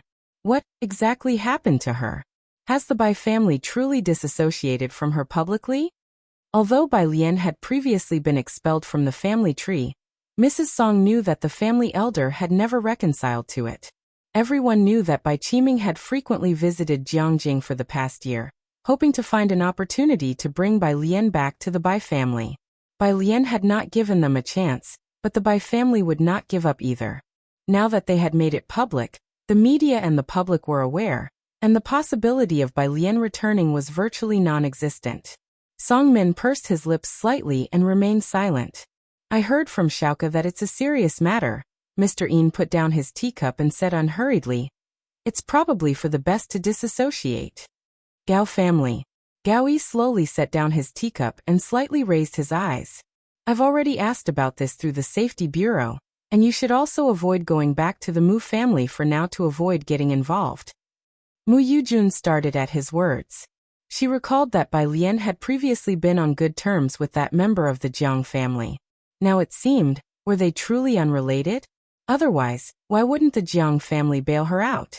She left the room, feeling unsettled. Calling Mu Yining Mu Yujun, as a member of the Mu family, naturally couldn't just sit back and do nothing. But this time, Yining, what exactly did she do? Mu Yujun also felt unsure. The Gao family can't handle it now. Have you contacted the Jiang family? Mu Yining was also in turmoil and definitively stated, Alien definitely hasn't done anything wrong. It's not about whether she's done anything wrong, do you understand? Mu Yujun stepped outside. Mu Yining probably knew about this. Mu Xiangguang had already gone out to contact his old friends. Once he mentioned it was the Safety Bureau stepping in, most people were helpless. What should we do then? Can't you do anything? Shen Qing stood next to Ji Xiaojun, clutching him, her eyes desperate. You should find Xiaochen and Mr. Yu. Ji Mulan was holding a child and sat aside. At this time, she didn't disdain Shen Qing. She also looked at Mu Yining. Among the people she knew, Mu Yining was the one of the highest status she had met. Calm down, this isn't something that can be resolved just by contacting them. The butler handed Shen Qing a glass of water. The Safety Bureau, that's an independent entity under their own governance. Their only equal is the CLA, I guess. CLA? Both Shen Qing and Ji Mulan hadn't heard of it. They didn't know what sort of organization this was. Upon hearing that even Director Chen couldn't handle it this time, Shen Qing sat on one side dazed. Then what do we do now? The butler didn't explain further and just looked towards the door. Well, wait for the master to return before we discuss further. Mu Xiangguang had already gone out to contact his old friends. The small black room. Bai Lian still sat in the chair. The people here were playing psychological games with her. In the pitch-black room devoid of any concept of time, and without any electronic devices, a person could go mentally unstable over a prolonged period. Yet, Bai Lian showed no signs of distress on her face. She leaned slightly against the back of the wooden chair, her eyes slightly narrowed, her right hand resting on the armrest, her slender fingers tapping the armrest intermittently, very rhythmically. Having once crossed through a sea of corpses, the psychological tactics she faced now were trivial to her. In her mind, she constantly arranged and recombined the code given to her by Scholar Ma. This string of code, what was its purpose? It was rare to have such a quiet place for her to think. Susu was still outside. In the monitoring room, people were watching Bai Lian 24 hours a day, continuously observing her situation. Team Su, she's been maintaining this posture the whole time, said the person in charge of surveillance as he stood up, amazed at the young woman's persistence. Continuing like this is meaningless. Su Su frowned. Team Su Jiang University called again. Outside, one of Su's subordinates was holding a phone.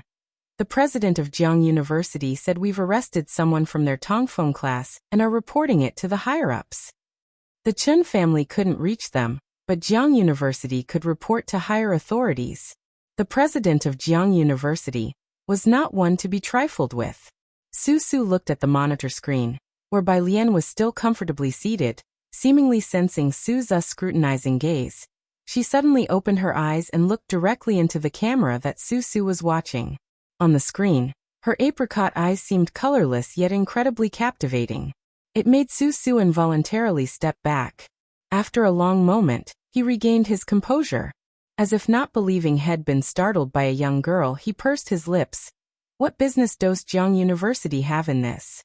The walkie-talkie in his hand buzzed, and Su Su answered, surprised, Commander? Is Bai Lian still with you? Release her. Only one sentence. However, Su Su himself was very suspicious of Bai Lian, and letting her go now? He immediately turned to find his immediate superior. At midnight, the lights were still on in the director's office of the Safety Bureau. When Su Su entered, the director was brewing tea. Commander, Su Su went straight in, his eyebrows furrowed. We were close to some progress, and you're asking me to release her now. Let her go, the director, dressed in a formal suit, looked up. Her family has no issues, and you've been investigating for several days with no progress. She's highly suspicious. There are question marks all over her. Su Su looked at the director, shaking his head. You saw it yourself, her demeanor hasn't changed even after several days in the dark room. Her background is definitely problematic. I request a thorough investigation of her family and friends. It was then that a deep, resonant voice came from outside. Director's son, to scrutinize my granddaughter's connections, what right does the Safety Bureau have to investigate us? If you wish to investigate, then take this old man too. Ji Hing entered from outside. He slapped 2 badges down in front of Su Su.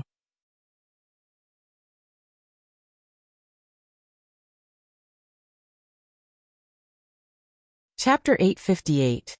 334 CLA founder Su Su hadn't expected anyone to enter at this time. He looked up at the old man standing opposite the director.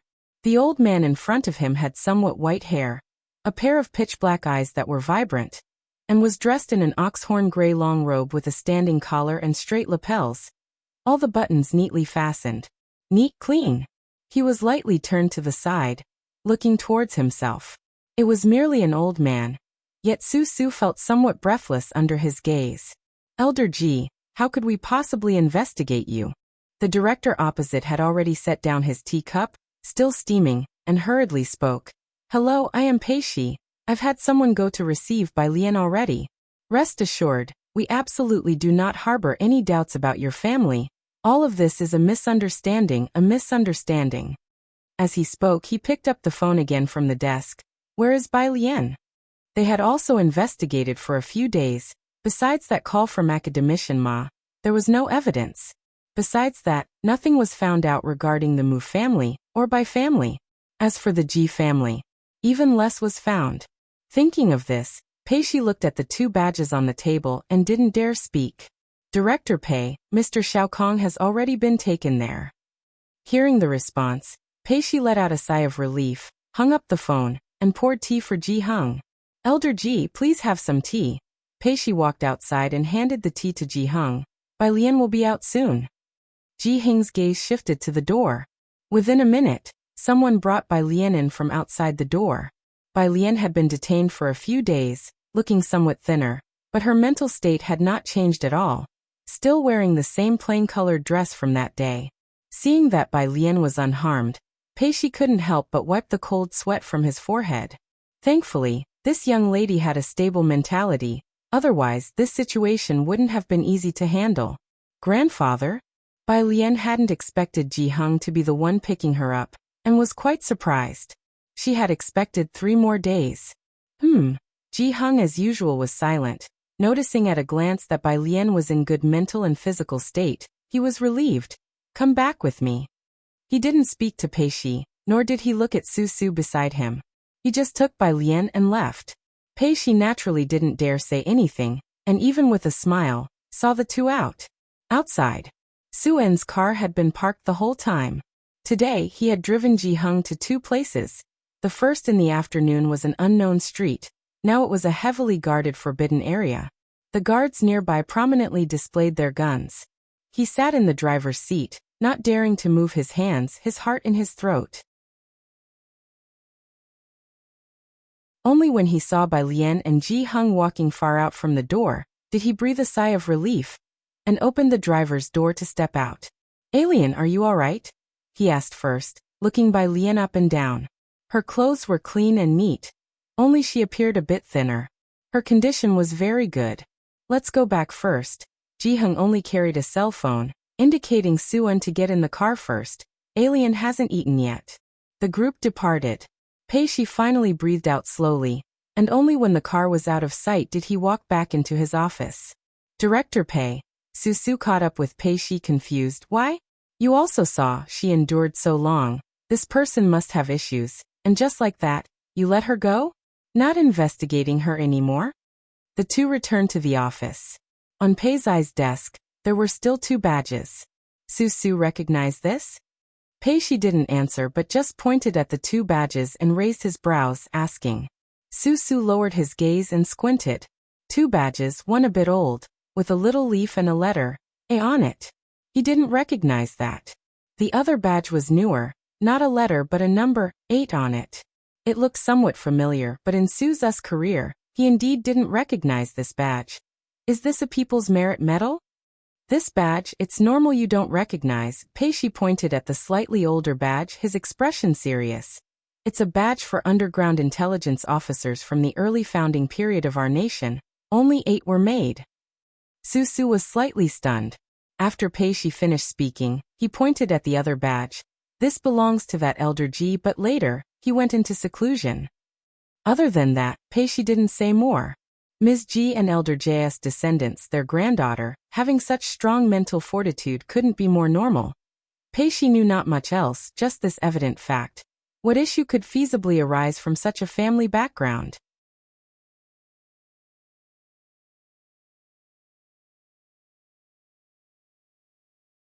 Chapter 859, 334 CLA founder _2 At first, Pei Shi also thought that Bai Lian had significant issues. The calm demeanor she exhibited did not seem at all like that of a university student. Now, however, it seems not at all surprising given her grandparents. You should be thankful that Bai Lian has a good psychological quality, otherwise if he really took issue. Pei Shi looked towards Su Su. The conversation was not fully finished. But Su Su understood Pei Zai's implication. If they really investigated thoroughly, Su Su would most likely be suspended for observation for a few days. As the two were talking, the office phone rang again. It was still Shun Yu on the line. Shun Yu always spoke politely. Director Pei, I want to know how our Tongfeng class student is doing now. Principal Shun. Pei Shi sat down, and this time his tone was much softer as he spoke to Shun Yu. Student Bai has already safely left.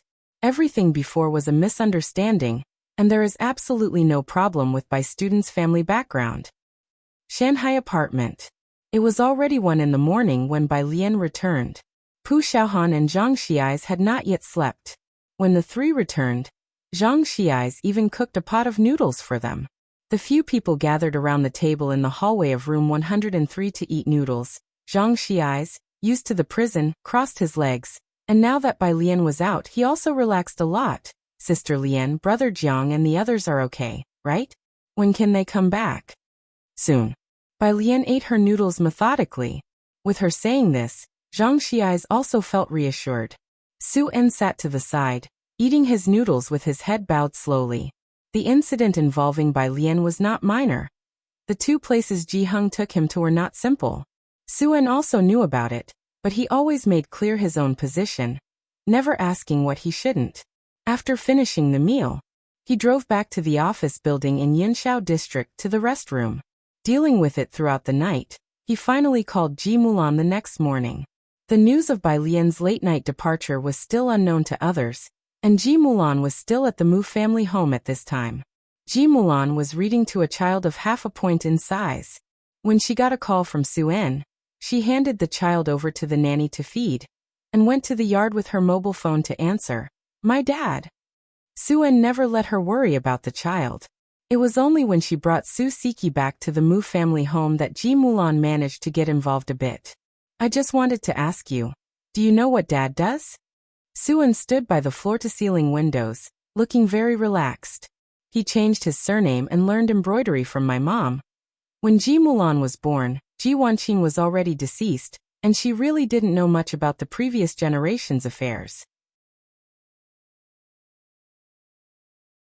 Su-en knew that Ji Mulan and Ji Hung had an average relationship. He looked down at the traffic below.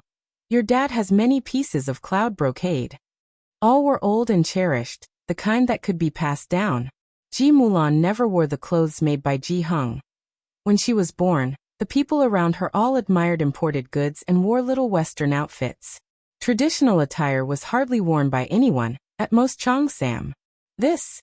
Ji Mulan was a bit startled. She never tried to understand Ji Hung. Looking at the flowers in the yard, she said softly, "Then those must have been left to him by my mom." Ji Mulan had never even visited his storage room. After hanging up, Su-en was also surprised.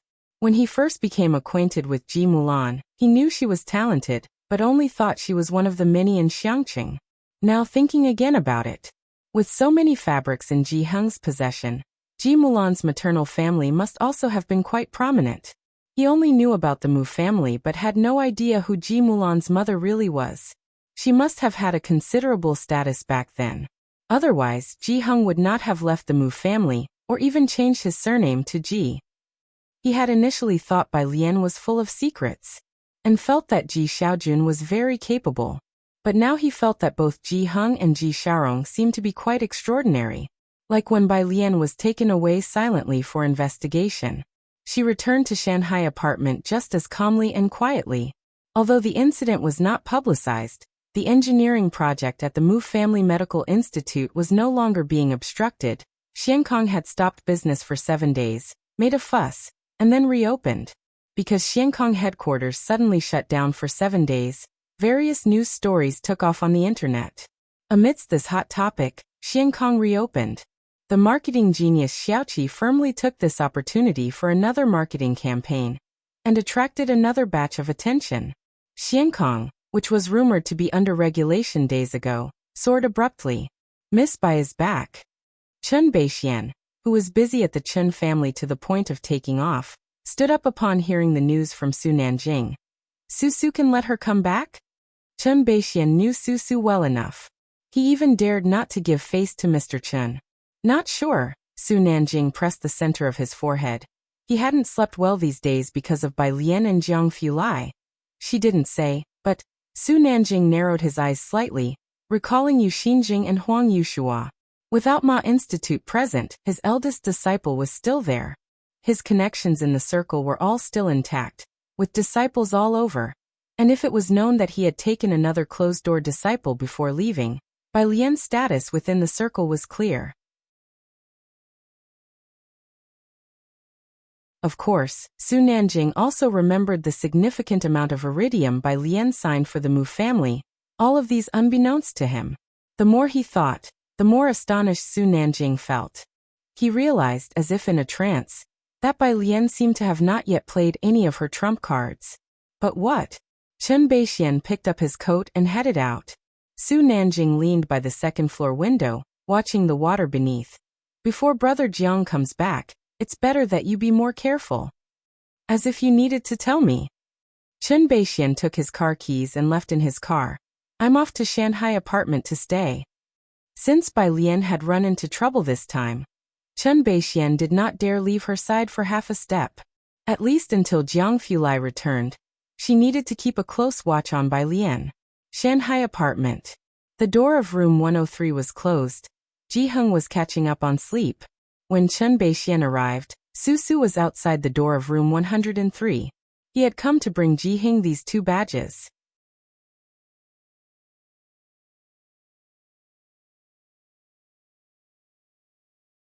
Chapter 860, 335 comes out of the mountains. CLA has always been mysterious.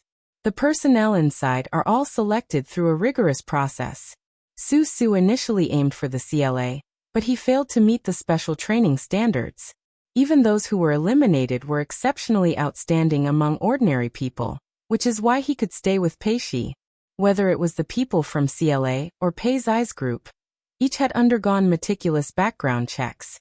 Su was not clear about the history of CLA, only knowing that the original members were 8 in total, and the last time they communicated with the domestic side, only an elder survived with a baby. But he hadn't expected that the old man last night was the only surviving member from CLA's first generation, and the current boss of CLA could technically be considered Ji Hung's descendant. Their first-generation honor was indeed profoundly significant. Ji Hung taking out just 1 medal was already significant enough. Yet he took out 2.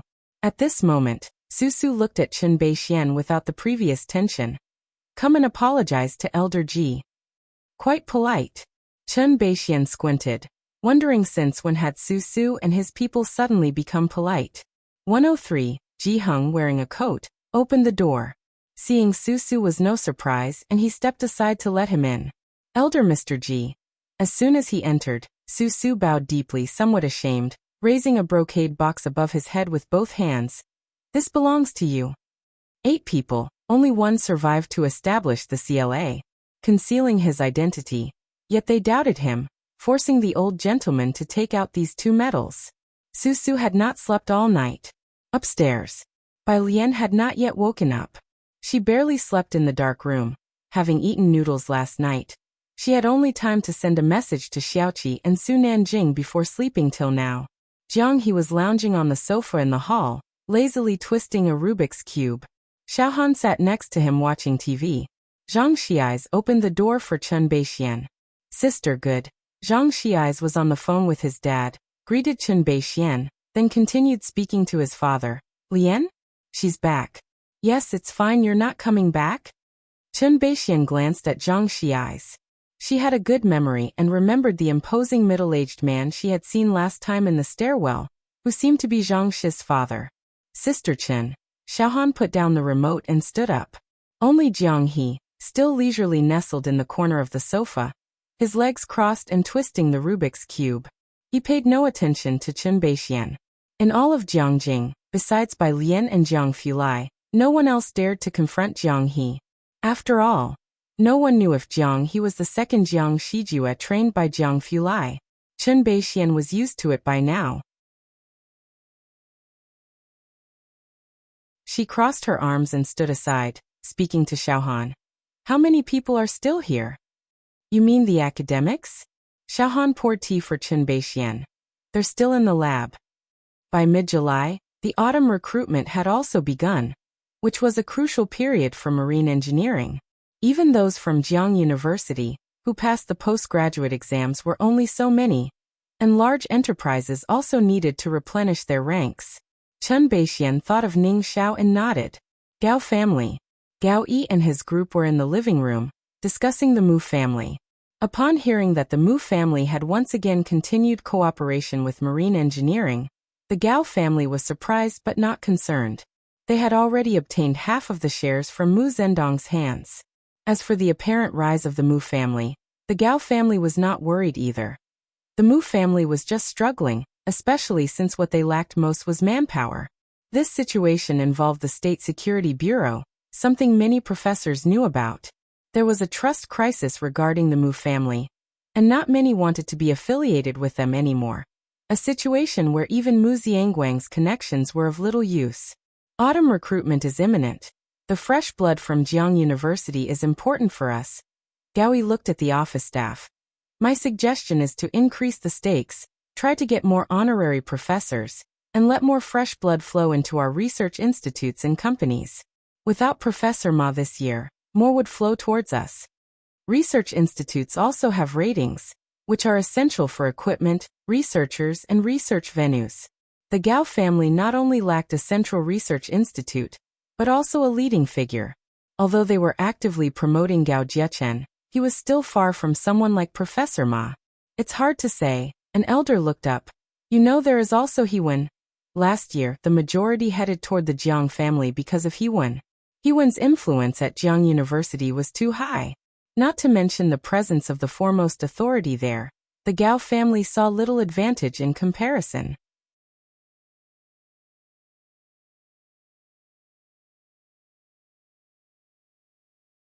Chapter 861. 335 out of the mountain _2. You mentioned the Gao family's preferential treatment, but can they compare to the wealth and power of the Jiang family? What about the second place?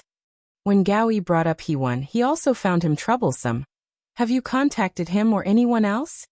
That prodigy was unmatched in popularity in both the prep camp and on the Jiang University forums.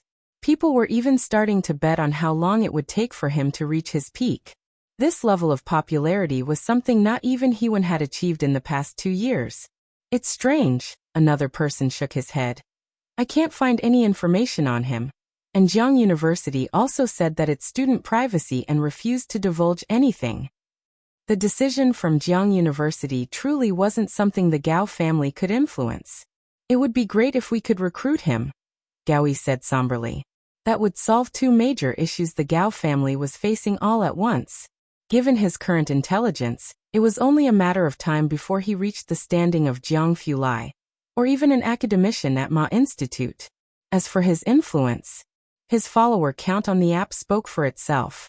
After much discussion, they ultimately decided to stick with the usual strategy of sending Gao Jiechen out to attract talent. Due to Gao Yuan, the Gao family's reputation in the scientific community had been somewhat affected. Fortunately, the academician had not been involved this time. In Bai Lian's room, she awoke to find it was already evening. She had returned the night before, and after messaging Su Wenyao, Yu Xinjing and several others, she had gone to sleep. Now awakened, they had all replied to her. Yu Xinjing. There are many who desire the teacher's position. This time, the situation was unfavorable for the teacher. Little junior sister, this was also targeted at you. Bai Lian replied to each message. Then she tapped on the previous chat boxes. Her chat history with Jiang Fulai was still paused at 8 days prior. She tapped on Jiang Fulai's profile photo twice. I patted teacher Jiang and Bei's photo as they build socialism together. Bai Lian looked down at it for a while, then headed to the bathroom to shower. After her shower, a message from Wen Jixia came through again. Dog friend. Awake? Dog friend. I'm coming to see you, dog friend. Link. After drying her hair with the towel, Bai Lian picked up the black hairdryer in the bathroom, plugged it in, and called Wen Jixia. What's wrong? From the other end of the phone, Wen Jixia was already grabbing her car keys. Top secret. Bai Lian turned on the speakerphone and leisurely leaned against the sink while drying her hair. They were summoned for a talk, got scared. Wen Jixia was surprised, but thinking about the blueprints of the hairdryer from this incident, she kind of understood and scoffed coldly. The Bai family. I was expelled from the family tree during the summer of my senior year. Bai Lian's hairdryer wasn't loud. She leisurely combed through her hair, unangry. You don't need to come over. I'm going to the Mu family first. Alright, call me if you need anything. Wen Jixia hung up the phone. Pausing. Miss Bai is alright. Grandma Wen leaned on her cane, a bit worried. She's fine. Wen Jixia gripped her phone. But thinking of Bai Qiming, a cold smile appeared on her lips. The Bai family. They would have their time for regret. Mu family. When Bai Lian arrived, Assistant Wang was outside the conference room in the courtyard, speaking on the phone. He was all humility. Professor Yin, our research institute is currently not having any issues, and the Medical Research Institute is still collaborating with the College of Traditional Chinese Medicine. Would you mind continuing our previous collaboration? On the other end of the phone, Professor Yin hesitated. Assistant Wang, Mr. Mu and Mr. Gao contacted me last week. Most of these professors were personally invited by the Mu family. Mu Zhendong also had a list of names. The Mu family's situation was not good previously, involving top secrets, and these professors weren't fools. They must have known through some channels. However, poaching directly from a competitive family, the Gao family's move was truly unscrupulous. Assistant Wang pursed his lips and continued to jot down notes, unaware that the butler had brought Bai Lian into the room. Bai Lian did not disturb him, but instead entered the conference room. Inside the conference room, Mu Yining was discussing the major directions for this year's 3 research institutes with the engineering department.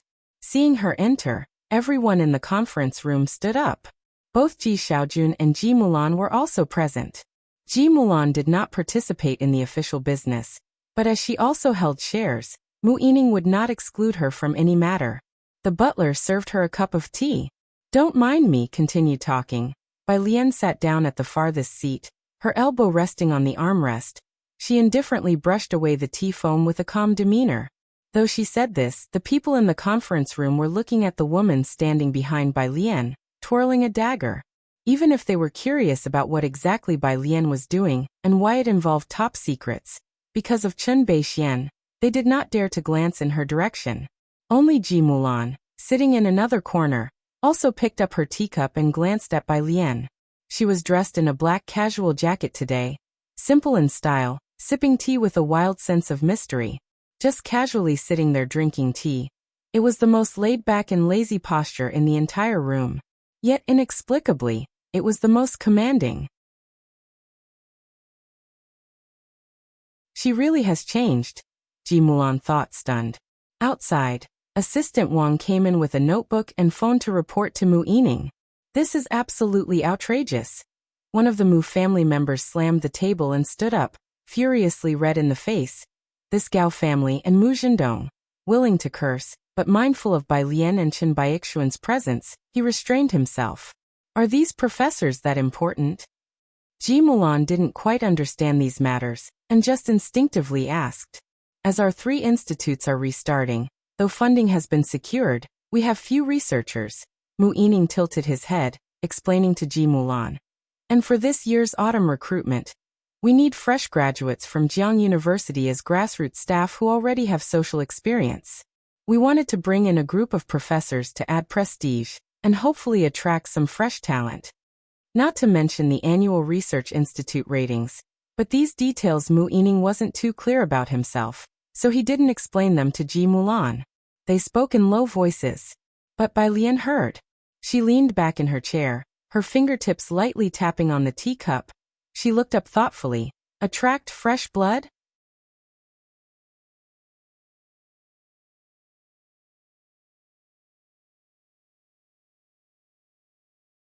Chapter 862. 336 plays a trump card. Even though Bai Lian was junior, the composure she displayed and the cards she put on the table far exceeded those of her peers. Mu Yining no longer saw her as a junior at this point. This year's autumn recruitment, the Mu family has not participated for 20 years. Mu Yining continued to explain. The 3 research institutes lack fresh blood, undergraduates, master's students, and doctoral candidates. We will conduct job fairs and informational sessions simultaneously, and these newcomers value having a named professor. Mu Yining roughly explained job fairs and informational sessions to Bai Lian. The 4 research institutes of the Mu family can now stay afloat, especially the Medical Research Institute in collaboration with Xiankong. The other 3, however, are struggling. The Mu family has no one else working in this area, and although the restart of the institutes benefits from the support of the Su family and Xiankong with ample funding and resources, what's lacking is elite talent. The autumn recruitment offers a great opportunity to attract talent. But at Jiang University's autumn recruitment, it's like a fight among immortal beings, without some real strength, who would dare to send in a resume. We originally wanted to rely on a few old professors for prestige. Who would have thought that Mu Zhendong, on his departure, had given away the contact information of professors like Professor Yin? Bai Lian set down her teacup, having understood. We need a gimmick to attract these graduates participating in the autumn recruitment. Everyone, go back and consider some proposals. We'll have a morning meeting tomorrow. Sitting here tonight, Bai Lian didn't have to say much to pretty much secure the morale. The burden on everyone had lightened considerably, and they were full of drive. Watching the Mu family members leave, Bai Lian stayed silent, trailing slowly behind Ji Xiaojun as they walked out. "You've gotten a bit thin," Ji Xiaojun said, hand behind his back, not too surprised that Bai Lian had been able to come out. Bai Lian slowly followed beside him. Waking up to the current situation of the Mu family, Su En and Xiankong were somewhat influenced by her. She had anticipated that. Mu Yining's reaction was mostly within her expectations, too. Not bad, Bai Lian said, glancing downward, stepping over the threshold calmly. How many professors do you still have available for naming rights? Their energy and spirits were not high. Ji Xiaojun glanced sideways at her, probably already knowing that there was still no news from her old teacher in Jiangfu Lai. All the professors like Professor Yin have left, probably 2 or 3 people at most. Bai Lian gradually lowered her eyelids, took out her phone, and messaged Zhou Wenqing. Professor Zhou, do you have time for a chat tomorrow? Alien, are you leaving already? Mu Yining, wanting to talk more with Bai Lian, found Bai Lian in a hurry to leave. She knew what Bai Lian's appearance at the Mu family meant. This appearance naturally would influence those in the Mu family who were undecided and contemplating leaving with Mu Zhendong. Grandfather is waiting for me to have dinner. Bai Lian received Professor Zhou's message with a meeting scheduled for tomorrow near the physics building at Jiang University Library, and she grasped her phone.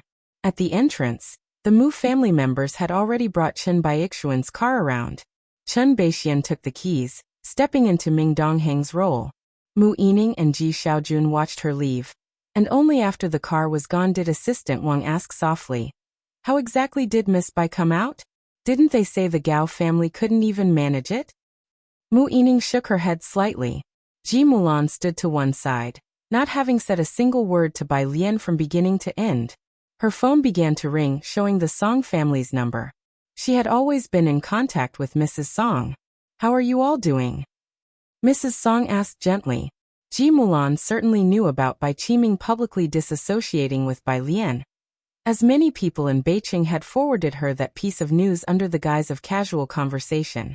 Ji Mulan said indifferently, "Quite well, I just saw Alien off in the car." With that sentence, she relayed the news of Bai Lian's safe return to the Song family. Without waiting for Mrs. Song's response, she hung up the phone. The next day, Jiang University Library. Bai Lian held her black laptop in the quiet double study room, using data from Jiang University's physics department, along with the USB drive from an academician named Ma to decrypt a key. When Zhou Wenqing arrived, Chen Baixian was dressed in casual black attire, sitting cross-armed next to Bai Lian. As someone entered, she made room. "Professor Zhou," Bai Lian handed over a cup of coffee she had just bought to Zhou Wenqing, closed the laptop, and leaned back slightly. "How many companies do you have your name on?" "Me? Just a small company," Zhou Wenqing replied, surprised by Bai Lian's question, but he responded truthfully. Before he became the vice dean, he was merely an ordinary professor at Jiang University, without a significant affiliation or background. Not many companies sought him out. It was also because of Bai Lian that he had the chance for promotion.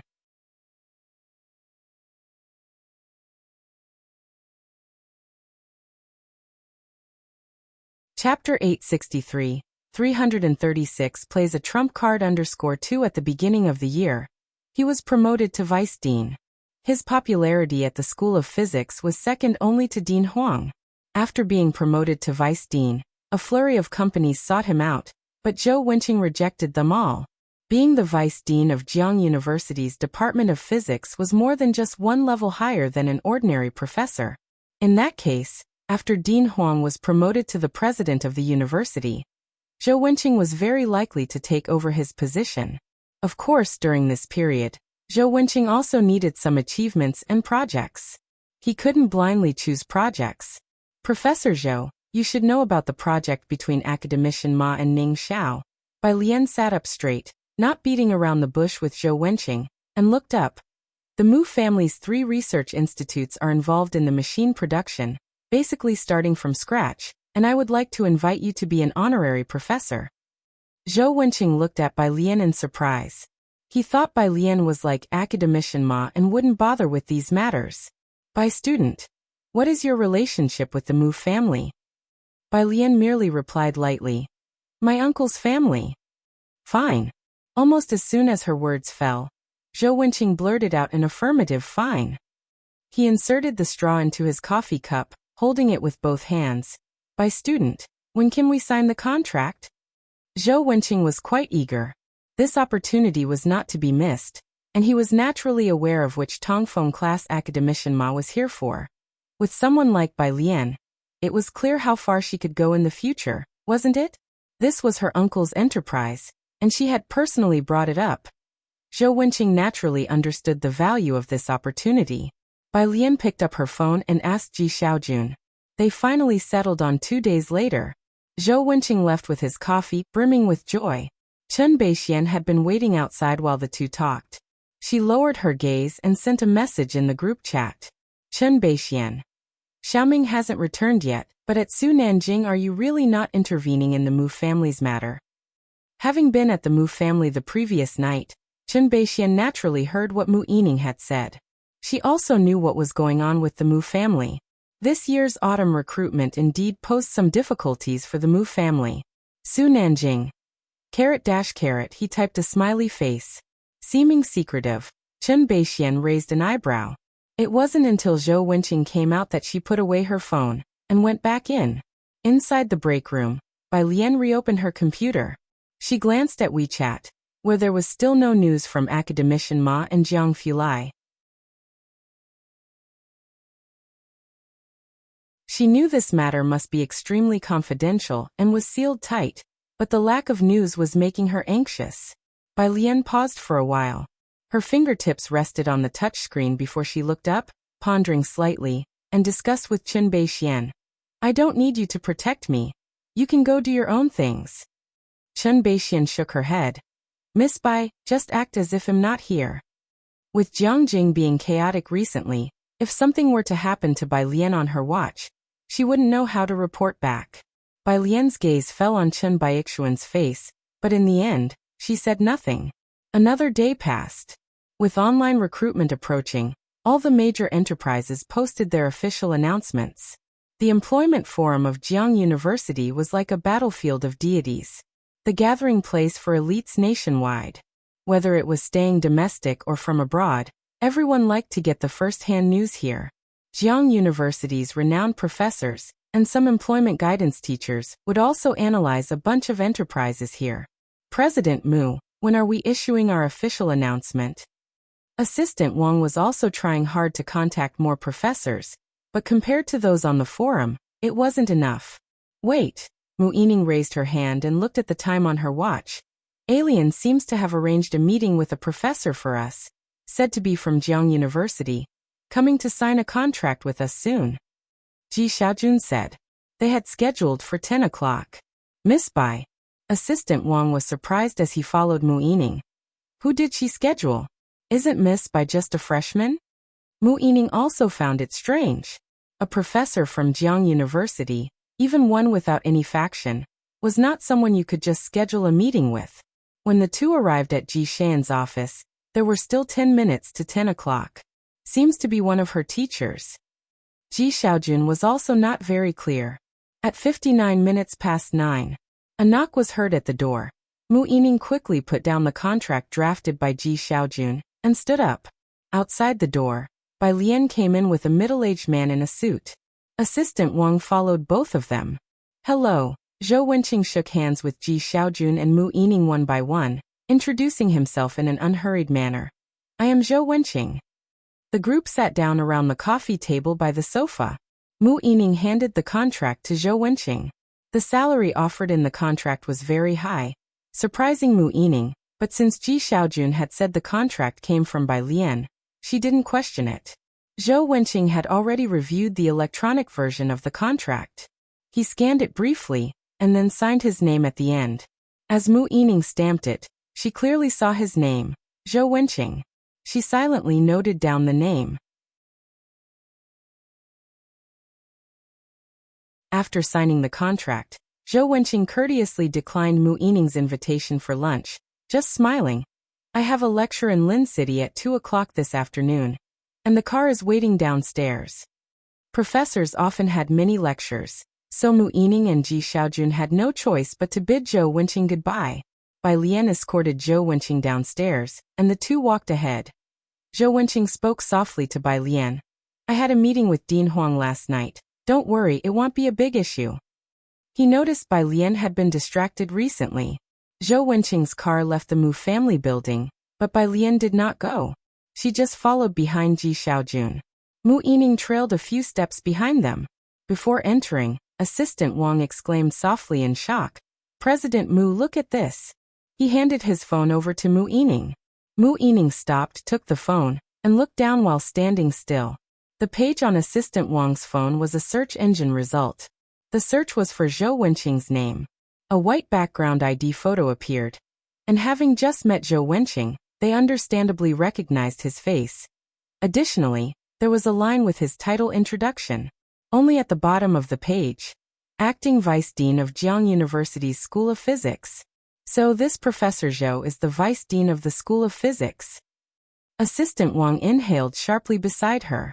Just when they thought the prospects for autumn recruitment were bleak, Alien casually revealed a trump card. Especially since she seemed to do it with such ease.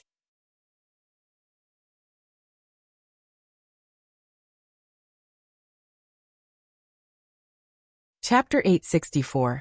337 plus 1. Assistant Wang finished speaking and peered through the door crack at Bai Lian inside.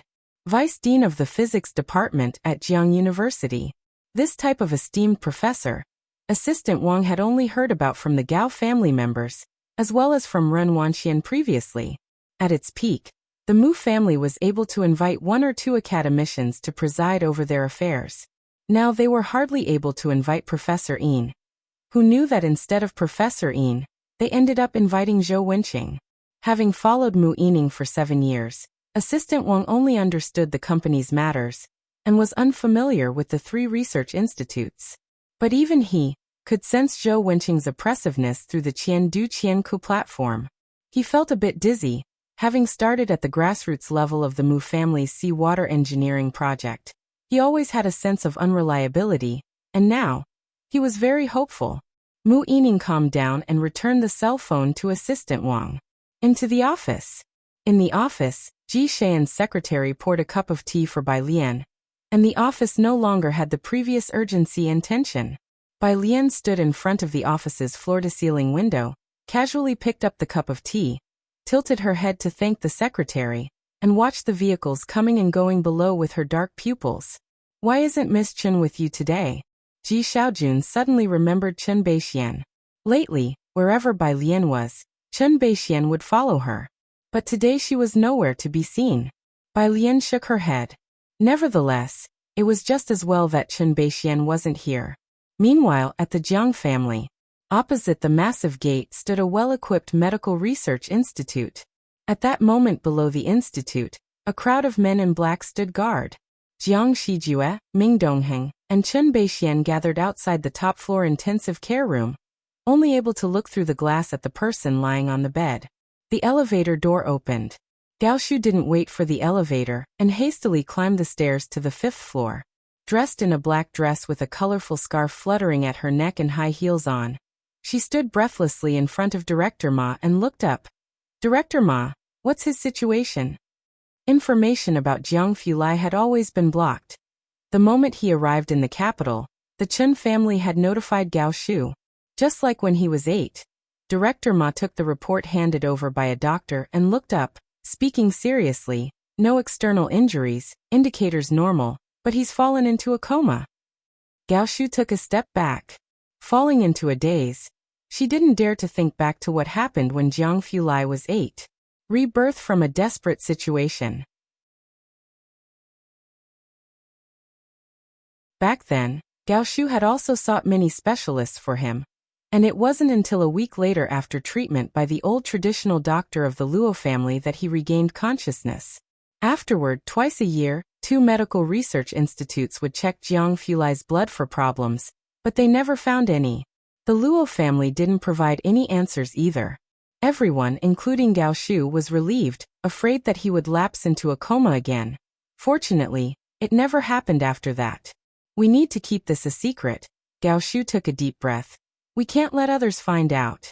Otherwise, the Jiang family would be torn apart overnight." Also, Gao Shu remembered something else. She turned her head to look at Ming Dongheng. "The situation is tense right now, Alien. You need to go there. Be careful not to reveal any information. The Mu family is also at a critical moment. We can't distract her." No one knew whose hand was behind the matter with Jiang Fulai and Ma Institute. There must be a group of people aware of Jiang Fulai's condition, and they wouldn't fail to find Bai Lian. Her safety during this time was of utmost importance. Let Xiaoming stay here on guard. Chen Beixian, well aware of Ming Dongheng's superior abilities, narrowed her eyes. Ms. Bai has always been under my protection. We can't change that. Bai Lian wasn't foolish. The moment Ming Dongheng showed up, she should have known that Jiang Fulai had returned to the capital. Now, given the matter involved the circle, they couldn't let Bai Lian and her group of students get involved. Gao Shu stared through the glass window. When is the Luo family coming? Gao Shu recalled something and asked Director Ma again. The Luo family, a leading name in traditional Chinese medicine, was now subtly being replaced by Xian Kong. However, with over 300 years of heritage, Gao Shu had heard about the Luo family's acupuncture techniques. Director Ma slightly turned his head. They have replied, but they have a condition. What is it? Director Ma. They want to acquire Xian Kong. They continued their conversation at the door. Downstairs, Su Nanjing also hurried over. He walked through the heavily guarded yard and at the first-floor main entrance, he saw an elderly man. He stopped, respectfully greeted, Butler Jiang. The butler, with his back to Su Nanjing, turned around upon hearing him. Young Master Su. Butler Jiang stayed with the Jiang family and rarely came out. Even Su Nanjing rarely saw him. How is Brother Jiang? He inquired. The same as before. The butler pondered for a moment and shook his head. Su Nanjing nodded and walked toward the staircase to go upstairs.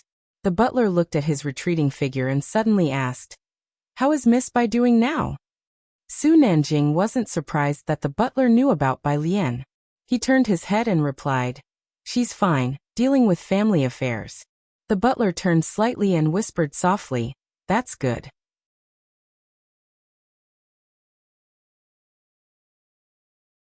He waved his hand, signaling Su Nanjing to go upstairs. Gao family. Gao Yi had gathered a group of cooperative professors. He held a wine glass and asked the person next to him, "Old Wu, what's the situation now?" "Professor Su has been persuaded by me. At the autumn recruitment the day after tomorrow, the Mu family won't have many capable professors to offer." The Wu family stood with Gao Yi and also mediated Gao Yi's plan to annex the 3 research institutions of the Mu family. Listening to the Wu family's words, Gao Yi nodded. He had initially sent friendly messages to the Mu family and got along quite well with Ren Wanxian, but it all changed because of Bai Lian, as Mu Yining remained unyielding. This had also angered Gao Yi. Gao Yi toasted the 2 individuals beside him with a smile. "Old Wu, Professor Yin, you'll have to put in more effort at the autumn recruitment the day after tomorrow." "I'm not important," Professor Yin, having received a substantial amount of research funding from Gao Yi, said with a laugh. "With Jiechen here, we don't really need me. A tiger father has no dog sons. Jiechen is definitely your strongest front." Everyone loves to hear flattering words. Although Professor Yin was somewhat exaggerating, his words held some truth. While Gao Jiechen's reputation in the scientific community wasn't as great as He Wen's, it was still considerable. After the autumn recruitment, if they can't recruit the right people, they won't last long. The person from the Wu family also raised his glass, slowly adding, "By then we just need to seize the opportunity, and we will certainly deal them a major blow, taking over their heavy metal resources." But he paused at that point. The person from the Wu family paused slightly, looked up, and lowered his voice. "But I heard that they are connected with the Jiang family." Although he was from the Gao family, he was still fearful of what he should be. "Don't worry about that." Gao Yi set down his glass, looked up, his eyes twinkling. "They shouldn't have the time to deal with it right now." At night, Chen Beixian returned to Shanghai apartment again. When she arrived at apartment 303, she saw an elderly man sitting on the sofa. "You." Chen Beixian squinted her eyes and then recognized the elderly man. "President Shi? What are you doing here?" Chen Beixian, having graduated from a military academy, was unfamiliar with Jiang University, but had seen Shen Yu at the Qin family. She could still recognize him. However, Shen Yu did not recognize Chen Beixian. He stood up, his expression solemn. "I'm here to find someone." "To find someone?" Chen Beixian wondered silently. Could it be for Bai Lian? Just as she was thinking, someone knocked on the door outside. Pu Xiaohan went to open it. Zhang Xiais, wearing a white t-shirt and a buzz cut, held a wooden stick in his hand, casually playing with it, his posture upright and his appearance handsome and distinguished. Upon entering, he and Shen Yu locked eyes. Zhang Xiais, 123, turned around, stretching out his hand to close the door again. Shen Yu Tung stood up immediately and blocked Zhang Xiais. Student Zhang, you scored full marks in biology and chemistry. It's really a pity if you don't come to our Jiang University. Physics, chemistry, materials, life sciences, mathematics department. You can choose any department you want. Zhang Xiais scratched his head. President, sure, I really can't. Why? You're in the top 10 nationwide. Even if you don't choose our school, please consider other schools' science programs, Shen Yu said earnestly. Zhang Xiais rested the stick on the ground, helpless. With that said, Professor Qi will have to take you all to the Supreme People's Court. He didn't want to bring up Qi Yundai, but he had refused Shen Yu so many times, and the latter had been relentless. Shen Yu. Professor Qi? Qi Lu, Professor Qi Yundai, Zhang Xiais clarified. Shen Yu. Pu Xiaohan shrugged nonchalantly and called Chen Beixian. Sister Qin, Sister Bai is in the study. Chen Beixian also heard the conversation between Zhang Xiais and Shen Yu. She knew Zhang Xiais had scored well, but she hadn't expected him to be in the top 10 nationwide. More surprisingly, was Zhang Xiais a student of the notorious Professor Qi? Miss Bai is inside. Chen Beixian thought for a moment, knocked on the study door, and greeted Bai Lian. In the study, Bai Lian was on the phone with Ji Xiaojun. Uncle. Bai Lian looked at the document on her computer, scrolled down a bit, and then turned to the message sent to her by Yu Xinjing. Is the official autumn recruitment tomorrow? Yes, we initially planned to poach some people from other places. Ji Xiaojun recalled Zhou Wenqing and thought for a moment, but there's no rush now. Professor Zhou said his students will join the 3 labs. All his students were either graduate or doctoral students, and mostly specialized in materials science. Their majors were relevant. Aha! Bai Lian's eyes narrowed slightly as she thought briefly. You are just trying to attract more people? Hearing Bai Lian say this, Ji Xiaojun looked at her sideways. He didn't quite understand why Bai Lian was bringing this up again, but still explained. The autumn recruitment is indeed important. The reason Yining and the others are looking for professors is for their influence. Professor Zhou is enough. He had just heard the introduction from Bai Lian. Aha! Bai Lian's eyes narrowed slightly again. Then let's add another one. You're tuning in to the Li Mei's Wuxia Whispers YouTube channel. We're so grateful for your support, and don't forget to subscribe to join us on this incredible journey through captivating stories. Your generosity through donations truly makes a world of difference, as it's the primary source of revenue that allows me to expand and enhance this channel for you. Thank you from the bottom of my heart for being a part of this adventure.